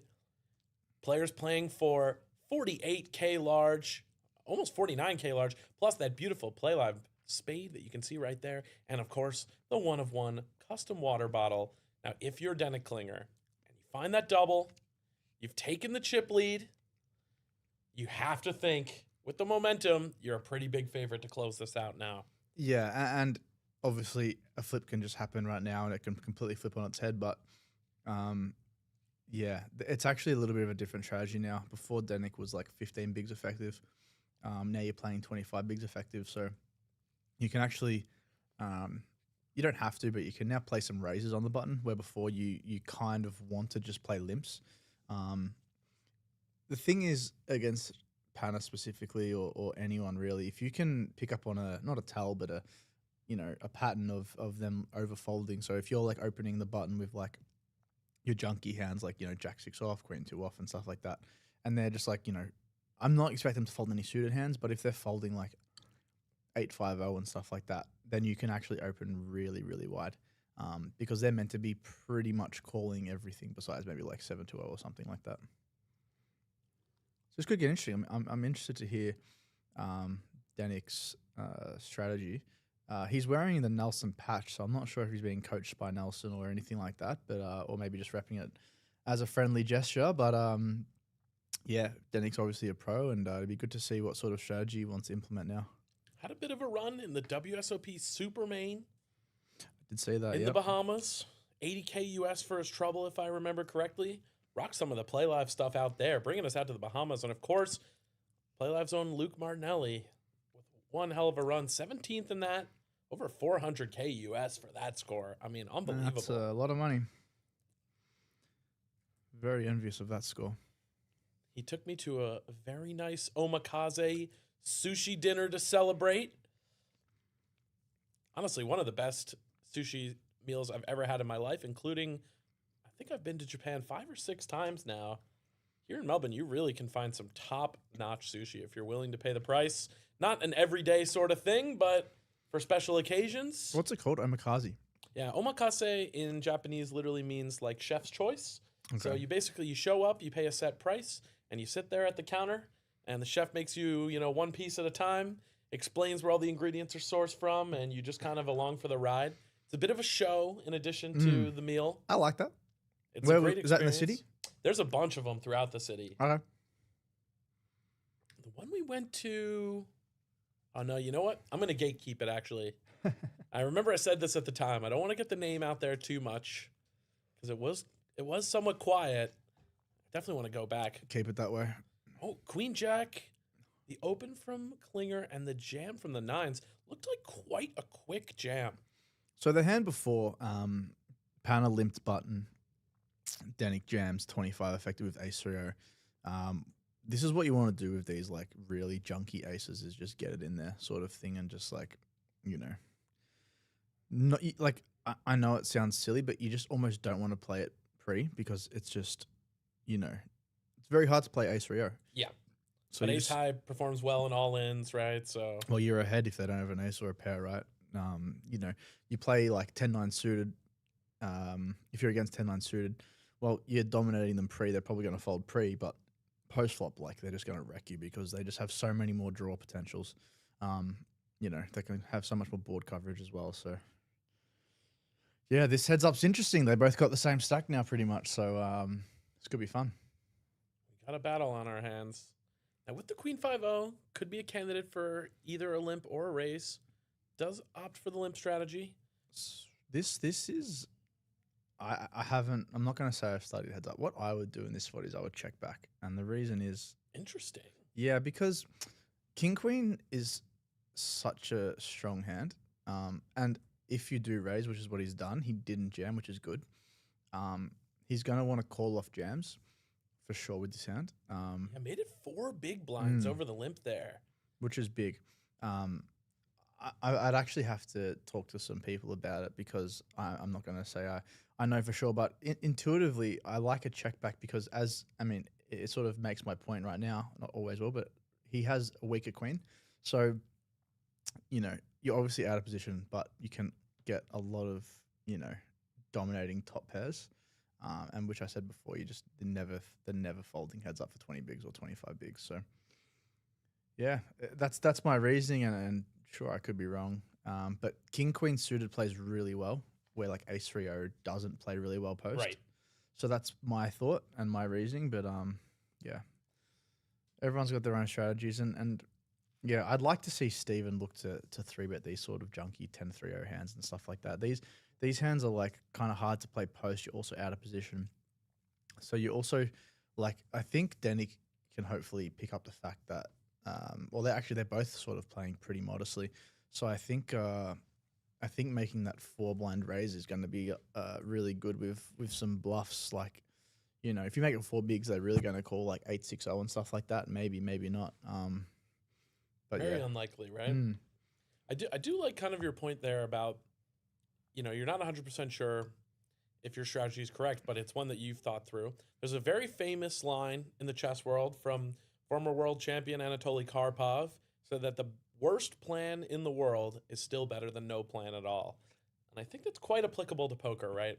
As long as you have a clear vision for how you want to approach things and some sound logic behind it, Yeah. even if it's not perfect, sticking to that and having a clear understanding of what your goals are in a hand, in a match, in a tournament in general, is going to be a lot better than just kind of flying by the seat of your pants. yeah, and this is the exact chat I've had with some students is like, if you just look at a solver and they're like, oh yeah, this is what the hand does, and you do it, and that's your reason, that's not a good enough reason. If you say the big blind is tight, so I did this, and then on the flop I did this because you overfolds, that is way better. Even if your hand selection is wrong, I way prefer that. Yeah, absolutely. We're actually going to see now if Pana does call off these junky middling gappers to a 3x raise now, and he does fold. Doesn't? So Seems like Klinger's sizing down to see if he can get the kind of same thing done that he got with the 4X, right? Trying a Yeah. slightly smaller size, setting himself up for the rest of the match of like, okay, 3x is enough to get him to fold some of these middling hands. So Panna's now at the point of like 22 bigs, right? So it is sort of getting to that 15-20 territory where you want to start limping again. But if I was Danik, I would just continue doing these like 3x's with I want to be using like King 4 suited and you know, Queen 6 suited and stuff like that. Just like these hands that, you know, obviously not great hands, but they are suited and they play okay post. Decent equity, right? Yeah, like, you know, and then easy folds once jammed. Like if you do this with like, you know, King Jack suited or something like that, like it's a little bit of a tough decision. I'm not saying you shouldn't do that, but like your decision with Queen 6 suited if they jam is a snap fold, where King Jack suited is like, ugh, gross. But pair v pair here could get interesting with how wide it is and how many pairs we've actually seen. It's Shout outs to Spiritual Tradie. We do have a table mic. It's been running for the last couple days. It went down today. I do believe one of the players might have hit it with their knee earlier in the day. So ordinarily we do have the table sound going. You can even hear the players chat. We've heard some great banter, some chatter on the stream. Saw some great speech play from David Saab. We heard talks of everything from Magic the Gathering to crypto to ICM and all kinds of nonsense in between. So apologies on that being down today. You're stuck with just me and Jackson for now. But for future days, we'll definitely have that mic back up. Unfortunately, that 2-pair no good because he is counterfeited by the 7s. If that wasn't repeat 7, this might have been the end of the match, right? Top pair versus bottom 2. yeah, heads up. That's kind of is gross. He's been saved by that. Klinger is going to pay him off. And that's a pretty standard call. Yep. I mean, the only thing is that I would say is when he checks the flop, he has a lot less draws because you sort of want to bet your draws on the flop, right? So I'm definitely not faulting him for calling because Panna can just spaz out with any 2 cards, sensing weakness and stuff. But yeah, unfortunate that the 7 paired on the turn. 125, 250 now. This food's delicious, by the way. It's actually really good. Unreal, right? What a privilege. And we have food service every single day here at Playlive. If you're playing in our tournaments and you do choose our hospitality package, comes with lunch, dinner, serve dessert sometimes, snacks, tea, coffee, Red Bull, water, whatever you want, drinks. Only thing we're charging for is the booze if you like to get on the beers during your events. This is going to be... okay. Then he's going to get away from it, I think. So he chooses the 3-bet, not all in. That might save his tournament life here. An instant jam from Steven. Would have liked him to take a little bit more time there. Looking like the nerves might be getting to him with some of these snap decisions. Yeah, you want to think that you want your opponent to think that you might have a bluff, right? So, sure, maybe he is balanced with his bluffs like this too, but the general sort of human instinct when you have value is, I know what I'm doing. When you have a bluff, you have to think if you want to, like, I guess for lack of a better word, have the balls to put it in, right? So, I think I'm not sure if I would have jammed pre or not with Danik's hand, but I think he can now get away from this because what do you really beat? Like if he's got a hand like, well, like 7s through to like 8, 7, 6 is your 32%, as this is kind of what he has. Might be King Queen suited, and that's just about it. And then right? it's a flip anyway. So yeah, I do like the fold. Exploitative potentially. Yeah, I think with the 3-bet fold there. Look, I need to refine my heads up game. It's very, very rare you get there. So I haven't done a heap of study on it, which is my bad. But I feel like you almost want to just jam it pre. Like Eric played a very similar hand. He did have the offsuit variety, but I mean, he's obviously way better than I am. But I think from what when I was getting coached, the general premise in most spots was when you have suited, you prefer to go all in, and offsuit you prefer to click. Because when you jam and you get called, okay, sure, it's not ideal, but at least you got an extra 2-3% equity. Right. And we know in poker how often 2 to 5% equity things happen. So, yeah, you kind of want to look to jam, and if Steven is gonna like fold a hand like pocket 4s, and you've got like ace 2 suited, that's great. If he's got like king jack suited, he folds, that's great. Where if you raise and then he jams over the top of you, now you've got to fold in your head, or you've got like, at least 40% equity. So it can get a little bit dicey. Would have liked to see a jam with the deuces here, I think. Yeah, and that is Out of agreed. position. Because now Dennick's just going to c-bet this board and probably be the winner. Very, very hard to realize your equity with deuces outside of an all-in scenario. Yeah, like unless you flop a set, you're always getting 3 overs, and this is an unbelievably light call. Does find the call, though. Getting sticky. Doesn't believe his opponent. As we know, he does indeed have the best hand. You just and the pain just continues. yeah. Double flush draw, 4 Broadway cards. Now, the question is, if you're Klinger, does he have the heart here to kind of keep going for it? I mean, when your opponent calls on the flop, you really just expect them to have something, and that something usually is in form of a straight now. He would have jammed. And the deuce on the river. Wow. I mean, he was already winning, but it doesn't really change much. This is a Does lead out. Gonna get it done against the 8 high. yeah.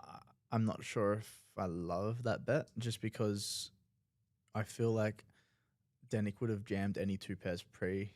It's like ace 10 pre and stuff. So you actually have ahead a lot. So yeah, it's a dicey one. I think I would have just like check call better. He's got to bluff a lot there, so just put him in a blender, take some more of his chips. But he's now got the chip lead back. So yeah, this is a fun heads up. It's quite interesting. Match is looking like it's far from over. Yeah, as I said, 25 bigs can go in one hand, but it also can go for an hour. It's that's just how. It's one of those unique things, right? Heads up matches are grueling and long until all of a sudden they're over. Yeah. I think that can be very emotionally challenging, especially just because, I mean, look, the gap between first and second place Huge. is the full third place money, right? Yeah. Second and third in most poker tournaments are generally going to add up right around to first place. So, I mean, we're talking an $18,000 heads up match. It's a lot of money. A lot of money. And as tournament players, you don't get a lot of chances to play heads up, right? These are the rare moments. Getting it done when it really counts, worth so much if you're a professional player. Defends the king jack here. Could consider a 3-bet some percentage of the time, but defend also reasonable. Top pair for Pana. Yeah, I think if this is suited, it's just an absolute fist bump get in. Offsuit is a little bit gross. Now, are we ever floating here with our king high and our 2 sets of backdoors? Backdoor spades, backdoor straight draw. King jack could be good here a lot of the time. Yeah, you can. The only issue with this is then you have to look to bluff a lot of runouts when you sense weakness. Ooh, deuce of spades on the turn. And this genuinely could be the tournament over, because it could go. The thing is, he's out of position, right? The only issue, if he was in position, it could go bet call, and then on the river just jams or bluff and get looked up by a queen. Pana not looking scared of the flush, not looking scared of 4-5. I may have liked the check back here, just because if you get jammed on now, you're in a really disgusting spot. Probably just have to call it off. And Yeah, you do. Like, it's very hard to make a flush heads up. You've got so many offsuit hands. So offsuit hands, of course, 4 times as common, right? yeah. Or 3 times as common? 3 times. 3 times as common, yeah. 12 combos. 12 combos 3, versus 4. just 4. Yeah. So the issue with Dennick's hand, not saying that he's played it wrong because he hasn't, but if you brick river, the likelihood of Pana checking back is like 99%, right? So you're just kind of in a gross spot. You don't want to jam because the queen's not folding. Especially if it goes check on the river, you're very unlikely to be good with the king high, just because a lot of the bluffs you're hoping they have contain that jack of spades, right? Jack Correct, 10, jack yeah. 9 with the jack of spades. Unless you pretend he has got like ace 5 off and you just check behind and lose to ace high, it's a disaster, right? That always feels just Yeah. terrible. So this is a really weird spot. I'm probably leaning fold. What's he bet? He's bet $1 million into Klinger does put in the call. He also So has this is going to be a huge pot. he's got a king as an out as well, King or a obviously. spade on the river is going to make a massive difference in this match. Not going to be it. 8 of diamonds. Now does Klinger look for the bluff? Snap check back. Snap checks. Yeah. Steven checks back. Yeah, it's a snap check back. And that's going to be a massive pot. Yeah.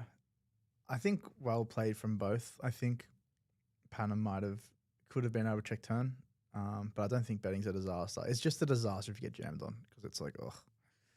You never want to bet fold that hand. So if you're gonna bet, you have to call it off. I think with nicknames like Stevens, it's tough for me, man. The Americanisms, we like to use the letter R. Bit more allergic to it in the Australian alphabet. Melbourne, obviously, being the famous example. Melbourne is how it's spelt, but not how it's said. It's the same as foe, right? Yeah. You can make anything. This is the same as poker. You can justify any decision, can't you? I think that's one of the really dangerous things in poker. Once you get a little bit better, you can really start to justify bad plays with a lot of thought process. Yeah, and this is why anyone that I talk to that wants to use solvers and stuff, I really advocate for like the node lock feature. I think that if you want to go down that path, which is fine, definitely not going to make you worse, but you really need to pay attention because live opponents play unbelievably different to how you're meant to play. And if you adjust the, solver outputs, they're based on assumptions, right? And if you adjust those assumptions to more what a live situation might look like, you're going to get a completely different output, right? Well, I did when I was getting coached maybe a year ago now, we did some node locking and it was like, it was unbelievable. The amount of extra betting you're doing because people are under 3 betting, under 4 betting, under check raising. You can just bet like so liberally. And it is amazing. But if you just look at a solver, like a solver's assuming that they're playing like a perfect robot. And no one in the history of the world is playing like a perfect robot. So you have to take it with a grain of salt. And that's what I think some people's issue is, that are trying to like get really good at poker, is they just look at it and justify it, but that's not how you should do it. No 3 hearts. That would be a disaster. That would just be the match, right? Yeah. Man, there's a lot of out flopping in this heads up. Like the worst hand taking the lead on a lot of these flops. And this is poker for you. Like, you're 40% a lot in poker, right? So you just got to sort of like 8-2 versus ace-9 is like 38, 40% probably. Like, which is just crazy, right? It doesn't feel right. It feels like it should be like 10%, no, The craziest one ever is ace-king versus kings. Tell me how ace-king is 30%. Yeah. It doesn't make any sense. They have 2 of the card that you need and a pair already, but you only have 3 outs, yet it's 30%. Which makes sense, right? 3 outs 5 times. Yeah. 2%, so plus some straight draws and some flushes, some nonsense. Yeah, it's quite insane. Queen on the river, that's not going to change too much. This is going to go check like 90% of the time. Denick probably bets for value if it's lower than an 8. Oh, sorry, lower than a 6. Can you get a crying call from an ace high with a 300k bet? You have to really ask yourself, is my opponent ever capable of bluff raising me here? That's the real question, right? And you don't want to open the door. If you think no, betting here's good. If you think yes, betting here's bad. So Denick in this moment is probably thinking, he's looking for the blocker bet. And he gets the snap fold from the ace what high. did he bet? He bet 550. 550 on the bigger side for the blocker. Yeah, I was going to say it's a touch too big. He probably just pegged Steven as he checked back flop on an ace. Obviously, a queen's never folding, but yeah, I like the fact that he bet. It's his read must be that he's never going to get bluff raised here, which is probably a fair assumption for live poker, to be honest with you. People really under bluff in FT spots, especially just because it's so brutal if you lose. Yeah, under bluffing across the board, right? If you do look at how the computer's playing, it's crazy. It generally plays like a psycho. It is. If anyone's looking to get into poker and like really want to take a step forward, if you look at that, your brain will just blow up. It is insanity. You ever tried Poker Snowy back in the day? I've heard of it, but no, I haven't played it. GTO bot, you can battle it heads up. Oh, wow, okay. I think I once played 10,000 hands against Snowy. And how'd you go? Oh, I got destroyed. Yeah. I couldn't believe how much I lost by. I remember thinking like, I'm a decent heads up player. I should do all right. Obviously, I'm going to lose. I mean, I just got eviscerated. Yeah. Could barely win a hand. Yeah, it's was the computer adapting to your play as well, or no? I'm not sure. It felt like it. Yeah. That could be small sample size bias or, whatever it might be. It definitely did feel like it was making some adjustments. Yeah. But whatever it was doing, and the best part is that it'll output exactly how much it's crushing you by. Yeah, And give just you advice on immediately. how to Oh, improve. really? Yeah. Oh, wow, that's cool. And it's just like, you're losing 1 million big blinds per hour. And you're like, yeah, it felt like it. Disaster. So we do have the bluff from the queen high. A call from Klinger. Steven is going to wave the white flag. Now, if you're Klinger, can you value bet a 3 here? No. It's the thing is, if he ever has a 5, so like if he ever has 5-6 or 5-7 that just picked up some showdown, you now lose to that. Ace high's probably not stabbing the turn, so I think you're just getting called by nothing that's worse, because of making an assumption that ace high checks the turn as it potentially should. Maybe ace high could potentially even value bet turn, to be honest with you, but yeah, I think the check back's fine. You just take it. Yeah, Danik just needs to ask himself, is my opponent capable of bluff raising? And if no, you can value bet a lot wider. But I still think that is a little bit too thin. Shoutouts to my boy Richard with the immortal quote, if you don't value own yourself at least 5 times a day, you're not value betting enough. That's that is my favorite. Not that exact quote, 'cause I haven't heard it, but that is something I live by in poker is, yeah, value bet a lot. And overfold a lot, because if you get shown a bluff, it's a good thing. If you get shown a bluff, it means you're value betting enough. People just do not bluff enough. I like that mentality. Maybe more so for cash. I think tournament players actually do bluff quite a little bit, just because the pressure of the blinds do go up. Blinds going up, antes in the middle, right? More money to win. Yeah, so I think people do bluff a little bit more versus cash, where they can just sort of sit and wait. But yeah, it does make it a little bit harder. Open here. From Steven, ace, deuce. Do expect to see a c-bet here.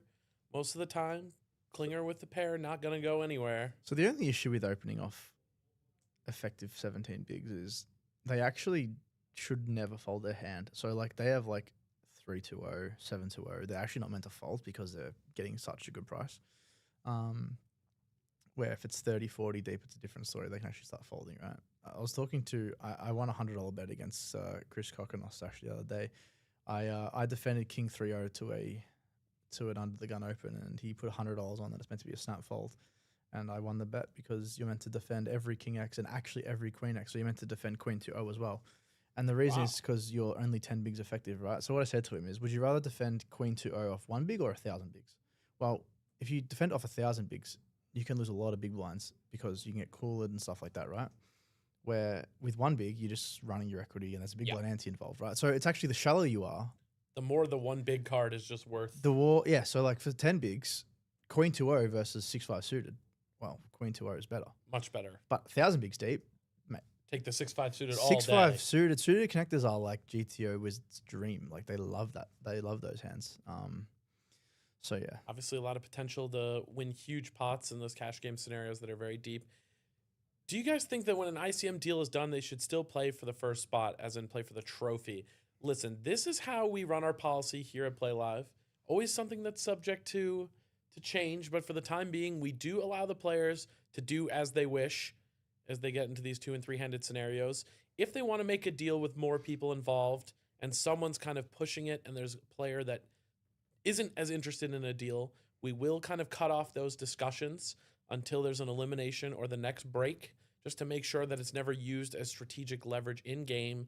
But if the 2 players want to play and they're happy to make the deal, we're here to facilitate that. Always want to kind of do what makes the players happy.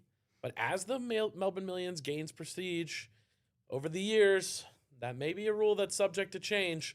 We might want people to really battle it out for those spades. But so far, we've had 1 deal and we have had quite a few no thank yous. So I don't think that's been too much of an issue.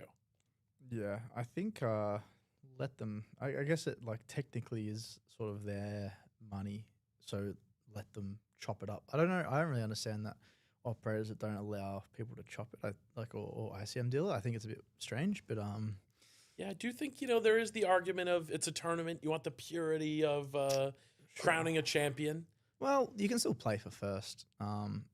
I think that like the trophy is very important. You want the glory. You don't want to just me personally, I don't want to just win because someone said, "Oh, if you give me extra $100, I'll let you in." Yeah. But I think if there's like 48K up top and there's 30K per second, we can let's ICM chop it and play for like 1K or something like that, just to like mitigate a little bit of risk then and battle stuff for like the that. trophy. But I still think you should play for the trophy. Yeah, in my personal opinion, I think flipping for it and stuff's not great. But We do allow the players to do as they wish, but I am in line with this viewpoint as well. Personally, I'm never one to just give up the trophy without a fight.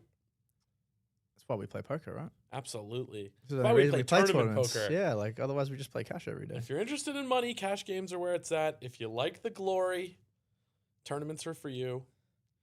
This is an interesting hand, actually. I just want to go over it. So flop goes check, bet, call. So Denix bet with top pair, king high flush draw. Turn goes check, and then Panna sticky with the open ender, which is probably fair enough.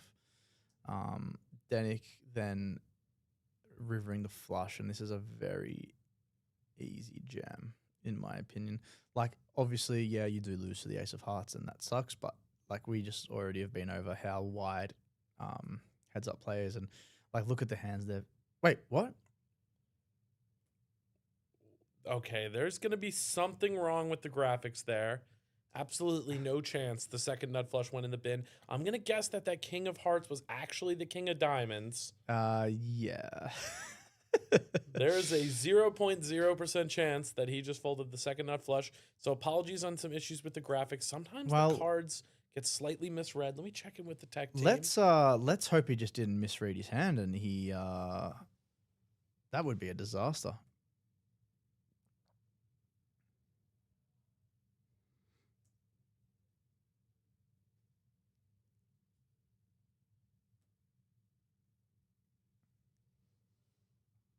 We got the Doyle Brunson in hearts on the button. I told this story yesterday on the stream, but have I ever told you my story of my one and only interaction with Doyle Brunson? No, you haven't. I haven't heard it. I'm going to have to cut myself off. Pocket queens for Denick. So 14 bigs. I think with kings you can trap here, but I think with queens you just want to click and hope Panna spazzes off.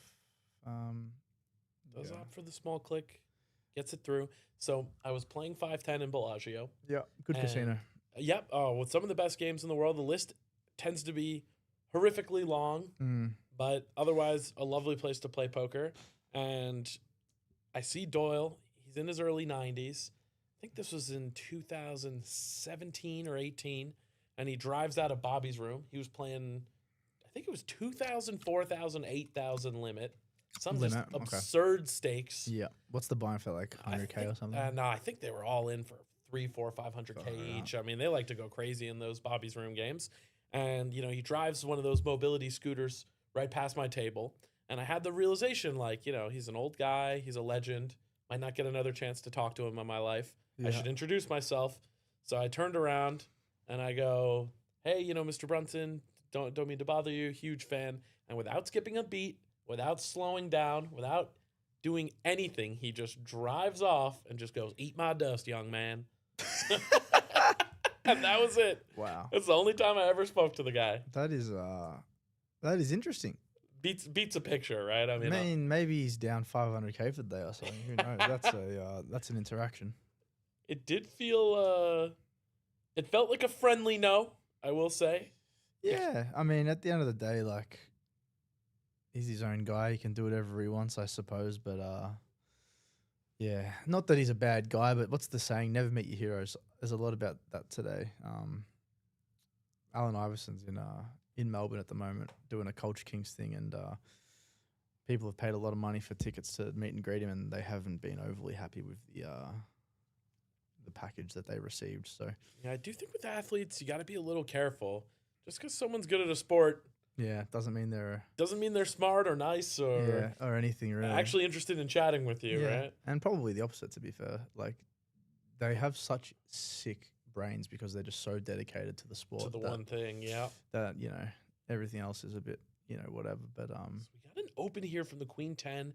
And a jam from the King Jack O from Klinger. So this is the reason why in heads up you don't want to open, just because if you have to open fold, it's a disaster. Which is why I prefer to just play a limp strategy. Because Queen 10-0, yeah, sure. Like you never, I'm not gonna say never, but you don't probably want to call this off. But like you're torching a lot of equity. You've put in an extra big blind now. I'm not sure if you made it. I think he made it 900K. So he made it 3 big blinds. Wow. So really giving himself a good price. Yeah, and like this is the issue. You've put in 3 bigs and you only need to call, what is it, like 15 total. So like, you know, it feels gross. 20% deposit already paid. Yeah, like it's enough for a house now. So like you can sort of probably justify calling this if it was suited or something like that potentially, but this is just why you want to limp. Or jam yourself. See, like the thing is, right, if you jam yourself, sure, you're behind, but you're 38%, right? But instead you're going to be 0% because you're going to fold. So you've just burned 3 big blinds, unfortunately, that you didn't need to burn. I'm not sure if he raised to 2 or 3 big blinds, but either way, it's just you're just burning an extra big or 2 bigs for no reason, because Danik's going to jam either way, or he's going to fold either way, or just check back either way, right? So yeah, it achieves the same thing by limping, and now you're just giving up a few extra bigs. That's a big pickup from Klinger as well. Now I got 19 bigs now. So narrowing the gap, 3-2 lead now. Yeah. Just, the match has been up and down, but the trend does seem to be Klinger clawing his way toward even. This is what's interesting about heads up, as I said before. Like 20 bigs can be a long time or a little time. The heads up between your friend Foxon and what's the other guy's name? Was it Seth Davies? They had 55 bigs effective, and it was over in 1 hand or 2 hands, right? Yes. So it very famous match, that one. Yeah. So it really can just go like crazy. Really depending on your the hands that you get, and if you get lucky enough to just get a cooler in pre. But this is a big flop for both. More so for Steven, I guess. But yeah, a bit of a combo here. Shout outs to the legend, Mr. Alex Foxon, Playlive's own. I did hear that. That awesome. Announcement went out today alongside the Queen of Poker, Abby Merck, Miss Abby Poker herself, Eric Baldwin, Abby and Eric obviously here at the Playlive Melbourne Million Series, and of course the legend Jeremy Osmus, in my opinion, the most underrated player in poker. Believe he has 12 PGT titles and 6 bracelets. It's insane. Actually nuts. And in every format, every year, like if you just look at his Hendon Mob and you just scroll down, the amount of the time that it says first, yeah, it's enough to make a man jealous. I'll put it that way. Yeah, it is. It's hard not to get jealous when you see these people dominating, but they put in so much work that they deserve it. You know what I mean? The 4-3 is coming with a limp, which we like. This is where the power position comes in. You just get an ace high flop, knowing that Danik would shove any ace here pre, and you just triple it off. And that is an interesting flop because look at this. There is a possibility. Oh, see, he just snap checks back without really thinking. Yeah, with the 2 pair, I definitely would have liked to see a value bet well, there. You're getting called from any 5, any ace highs, any 5. Now, Danik picks up so much equity here on the turn. Yeah, this is a. This could get expensive. Well, I wouldn't be surprised if this. Yeah, this is gross. This is why heads up's so fun, because like you never know what to do. Like he's probably calling, but can he ever just find the jam, deny equity off these 1 heart hands, and river ace is. You know what? Can you just bet like 1.2 million here? Yeah, does Klinger ever pull the trigger here? I think you have to. Do you literally have the nut low? You literally have the nut low. Literally the nut low. Literally the nut low. You've got a heart. You've got a 6 for the straight blocker. You also probably have more 5s in range. Steven also checked back flop, which looks weak, even though we know he's not weak. If he bets 1.2 million here, and he bets bigger, he bets 2 million. I think that's 2 mil. Yeah, wow. Yep. I really like this. Overbet, putting the maximum pressure. I mean, look, if you're not getting snap called by 2 pair here, Yeah, this is a really good bluff. then that's an attractive bluff. The sizing we can talk about, but just bluffing is good here. We get a couple people in the chat saying call. It is easier when you can see the cards, but the ranges are so wide. You've looked weak when you check back the flop. Obviously, you lose to a lot. The only thing I would say from Panna is he should jam any ace, so he doesn't really have any better 2 pair besides like 7-2, 7-4, and stuff like that. But you can discount all the ace-x, right? Ace-x is a pure jam pre, and he makes the call. It's a great call, Panna. Does make the call. Nice. And that is going to give him a commanding lead in this match. Yeah, this is a really nice call. Results based obviously helps when we know the cards, but the bluff's really good. The sizing's probably really good. I might have found like 1.2 million. Not saying that 2 million's wrong or worse, but just in my head I had 1.2 million for like a big chunky bet.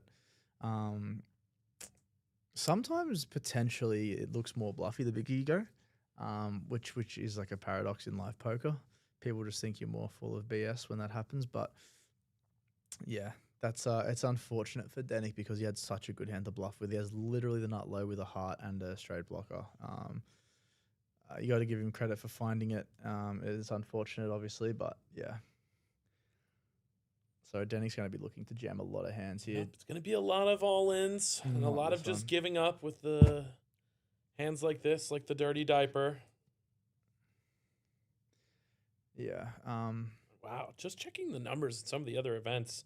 Just an hour and a half into the mini main, 155 runners already. Registration's still open for a couple hours there. Yeah, I'll be jumping in after this one's done, getting in the mix. I only got a chance to max late reg it last night because I was out till late, which is a shame because I really want to enjoy a bit of a deeper structure play instead of just regging at the end. But The max late reg, obviously good for work-life balance, if you will, right? But, of course, very high variance. yeah. So this one should just be a jam from Panna. I'm not sure what the point of this raise is. Just going to have to call off anyway. Yeah, so this could be over. Which he does. Yeah, so I'd prefer a jam, but Now, this is for Klinger to get back in the match, or we will be crowning a champion. he wins this. He's back up to like 17, 18 Just bigs, like that, you know, right? and And you're back to where you were. The battle continues. So what's he got? Oh, He's it's an king 8 yeah. in the window card. Backdoor hearts working. Backdoor 7. Some outs here. 7. No. And a but- repeat 8, and that is going to be Klinger doubling up. This match is far from over, ladies and gentlemen.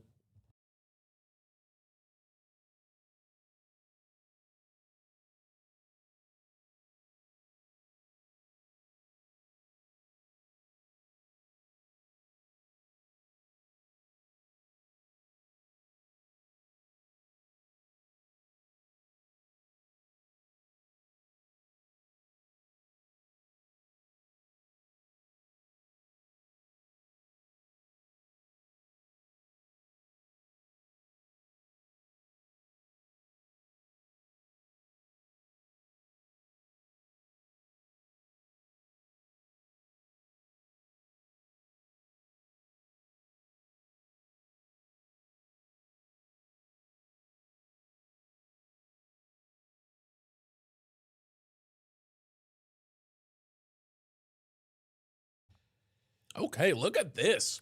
Klinger back in the match and then just ace-king immediately. Definitely want to limp this hand. He's jamming. Well, sorry. He should be jamming any ace. And he might even, do something.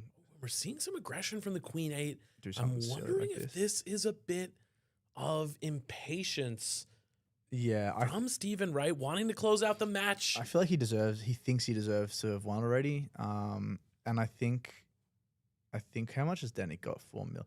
I think you just want to jam this, not because you're scared, but because, Ace King is like you still need protection, right? You don't want to just call and then like you're in position, sure, but there's a lot of bad boards for Ace King.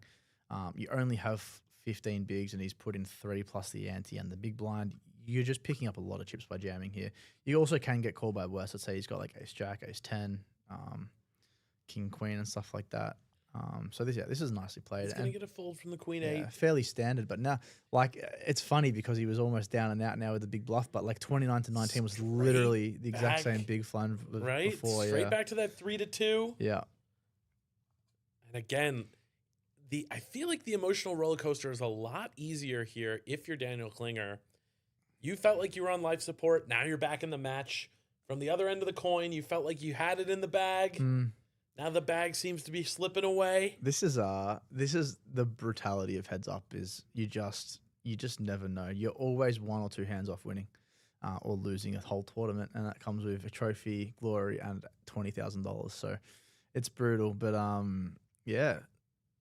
Who do we think is going to win, guys? Do we think Danny's going to come back, or do we think Panna's going to close it out? This could be an interesting heads up. It's literally anyone's game right now. It's been quite a battle so far. It's This has been one of those like very grindy final tables. That is a flop. Oh wow! Look at that pair and the club draw. So this is he just snap checked back. Panna. Snap checks Yeah, back with the queen 10. I would have liked a bet. Just realizing that Danik should just bet, should jam any ace. So he doesn't have ace X, and you can just sort of triple off. Yeah, obviously Danik's got the nuts right now, essentially, quote unquote virtual nuts. Yeah, 2 pair. He's probably going to look to value bet, get called by like queens, jacks, 10s, or a king. Don't really think he's got an ace, but just finds the snap fold, which is nice. Danik back pretty much even right now. He wins one more small one, and he's basically even. It's crazy. The blinds are up. 153 with the 300. Big blind ante. So we're chugging along. Yeah, this heads up's gone for a while, which is fun. It's exciting for me. It's just, man, heads up can just swing so quickly, can't it? It really is a crazy game. And we will be with you until the end. Again, if you're just tuning in, this is Heads Up in the 2K Superstack here at the Playlive Melbourne Millions. Here at Playlive Melbourne, 129 York Street in South Melbourne. Josh Abity here with Jackson Young in the booth. If you haven't come, check us out. If you're in the area or if you're planning a trip to Melbourne, just come, man. You don't even have to play poker. You are more than welcome to come, have a beer at the bar. If you don't drink, you can just have some food, hang out. This is absolutely an environment where all are welcome. We're running tournaments of all the various price points. 49K up top here in this 2K buy-in, but we had just the same amount up top in a $400 buy-in yesterday. I think the PLO was the exact same as well, right? Like Yeah, coincidences all around. Yeah. We had a lot of like in this range. I mean, 50K for a tournament's great. Oh, Anytime that you can sit down and run well and win 50K, it's I mean, it's nearly a yearly. It's like a 6-month salary, right? absolutely. 6-month good salary. Very good, yeah. That's the beauty of tournament poker. You can change your life in a couple of days. Not that that's a great mindset to have, but it can happen. But it does happen to Yeah. people. Happens all the time. I've been lucky enough to witness. I was watching Amin from stream because I left a couple of days early, but he won the APL Millions obviously for I think it was like 750K, which is just so much money. And then I was lucky enough to be on the rail for Nelson when he won the APO main for 420 or something like that. And Two of the it's nicest people in poker too to get those results. Two great people, yeah. Easy guys to root for. Yeah, and it's I enjoy being on the rail. Like obviously I want to play, but there's not much more things fun than railing your mate that are deep in a tournament, especially like FT. So yeah, I've seen 2 guys essentially change their life in a day and a multi-day tournament, and yeah, it's a beautiful thing to watch. So it can happen to anyone, really. I told the story to Berkey when we were on stream together in the booth. Oh, I'm going to sidebar my own story. We have the pocket 6s. This is a absolute snap shove. Yep, looks like it is going to be going in the middle. The triangle is announced. This would be a light call off. I think you just got to find a fold here. And this is why I think if I'm Panna in this situation, I probably want to start adapting a limping strategy now just because I'm getting jammed on a lot now and I have to keep folding, and it's frustrating, and he's probably getting tilted, and And rightfully so, because Denik is just jamming a lot. And to be fair, Denik has had it, so He has had the hands for it, but obviously from Steven's he perspective, doesn't not going to know that. Yeah. So now Denik's actually got the chip lead.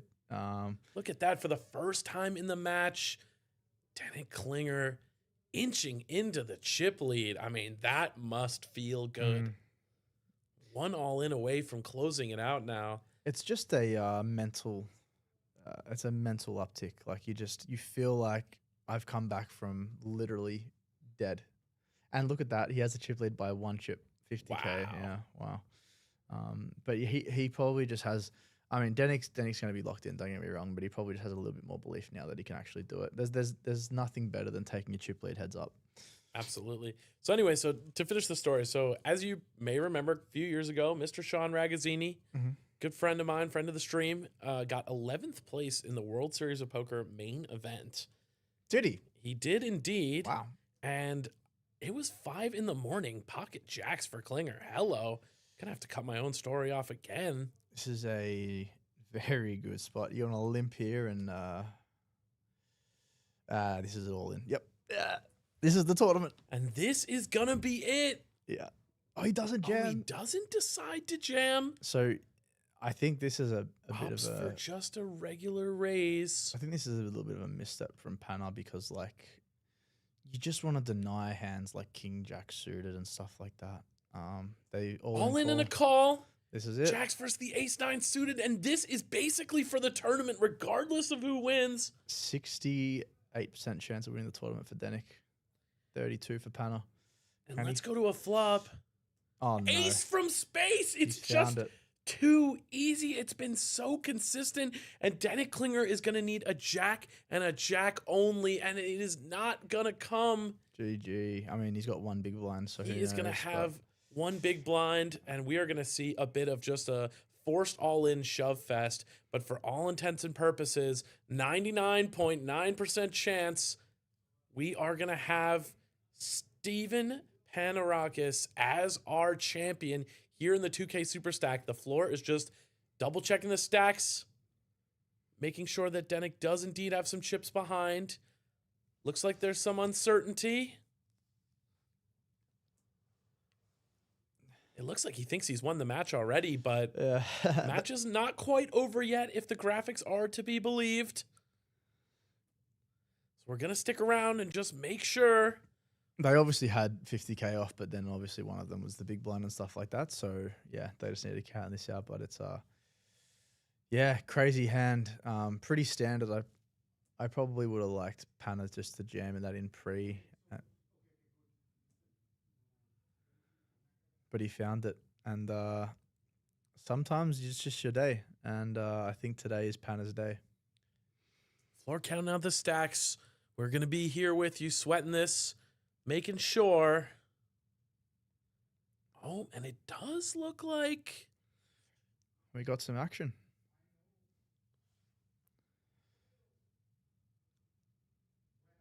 from the look of things. Yep, I'm getting confirmation from the tech team that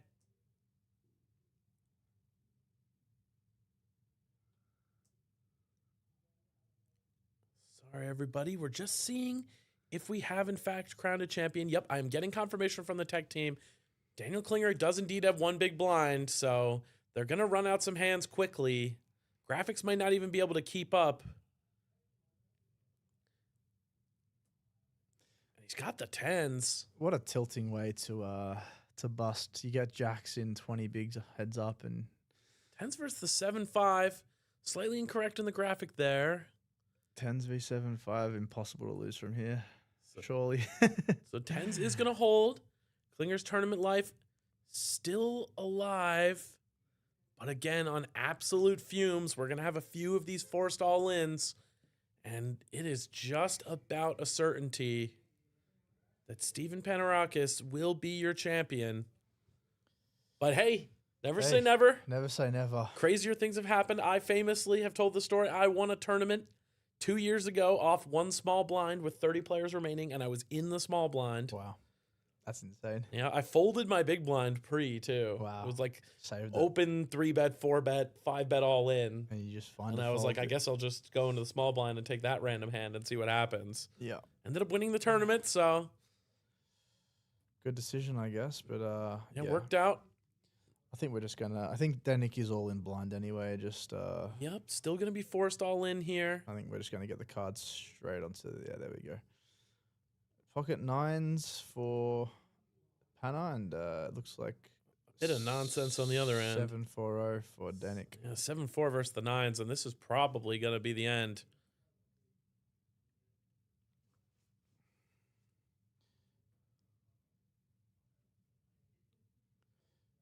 Can Danik find the miracle comeback? Now, if he finds a miracle, I doubt it. I'd bet my money on Panna.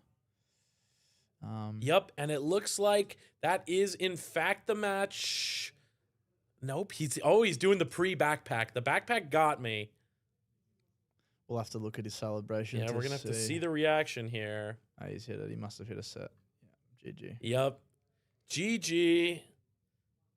Well- Yes, indeed. Steven Panarakis is going to be your champion. What a hard-fought heads-up match. Yeah, very fun. Lots of battles, lots of bluffing. Spectacular effort from Denny Klinger. Not quite enough to get it done, but he will get a 30K payday for his troubles. So I think when the initial, emotions wear off, he'll be pretty happy with that result. Yeah, it's a little bit of a sting, but as you said, nice consolation prize. 30K for a day and a half work isn't the worst thing in the world. So, yeah, GG to both. Well played to both, and congrats to Panna. Great effort. Before we let you go, we will be back tomorrow at 3 p.m. for the final table of the 3K Mammoth. That should be a good one. And then after that concludes, we are going to have a special invite-only influencer game. We're going to see everyone from Eric Baldwin and Miss Abby Poker to some Tour de France competitors. Bridges Rowe, our very own founder here at Playlive, Adam Burke, who you heard on the mic with me, and a bunch of other big creators here in the Melbourne ecosystem. So you're going to see some big names. So look out for that stream. That should be a special one. We're going to have bomb pot straddles, some 7 deuce game, maybe the stand-up game. Should be pretty fun. So stay tuned tomorrow, 3 p.m. You'll have probably me in the booth coming back for the Mammoth final table, and then again that invite-only special live stream game afterwards. Thank you guys all so much for tuning into the stream today. Appreciate your patience with all the issues. I am Josh Abdi here with Jackson Young, and for now, see you soon.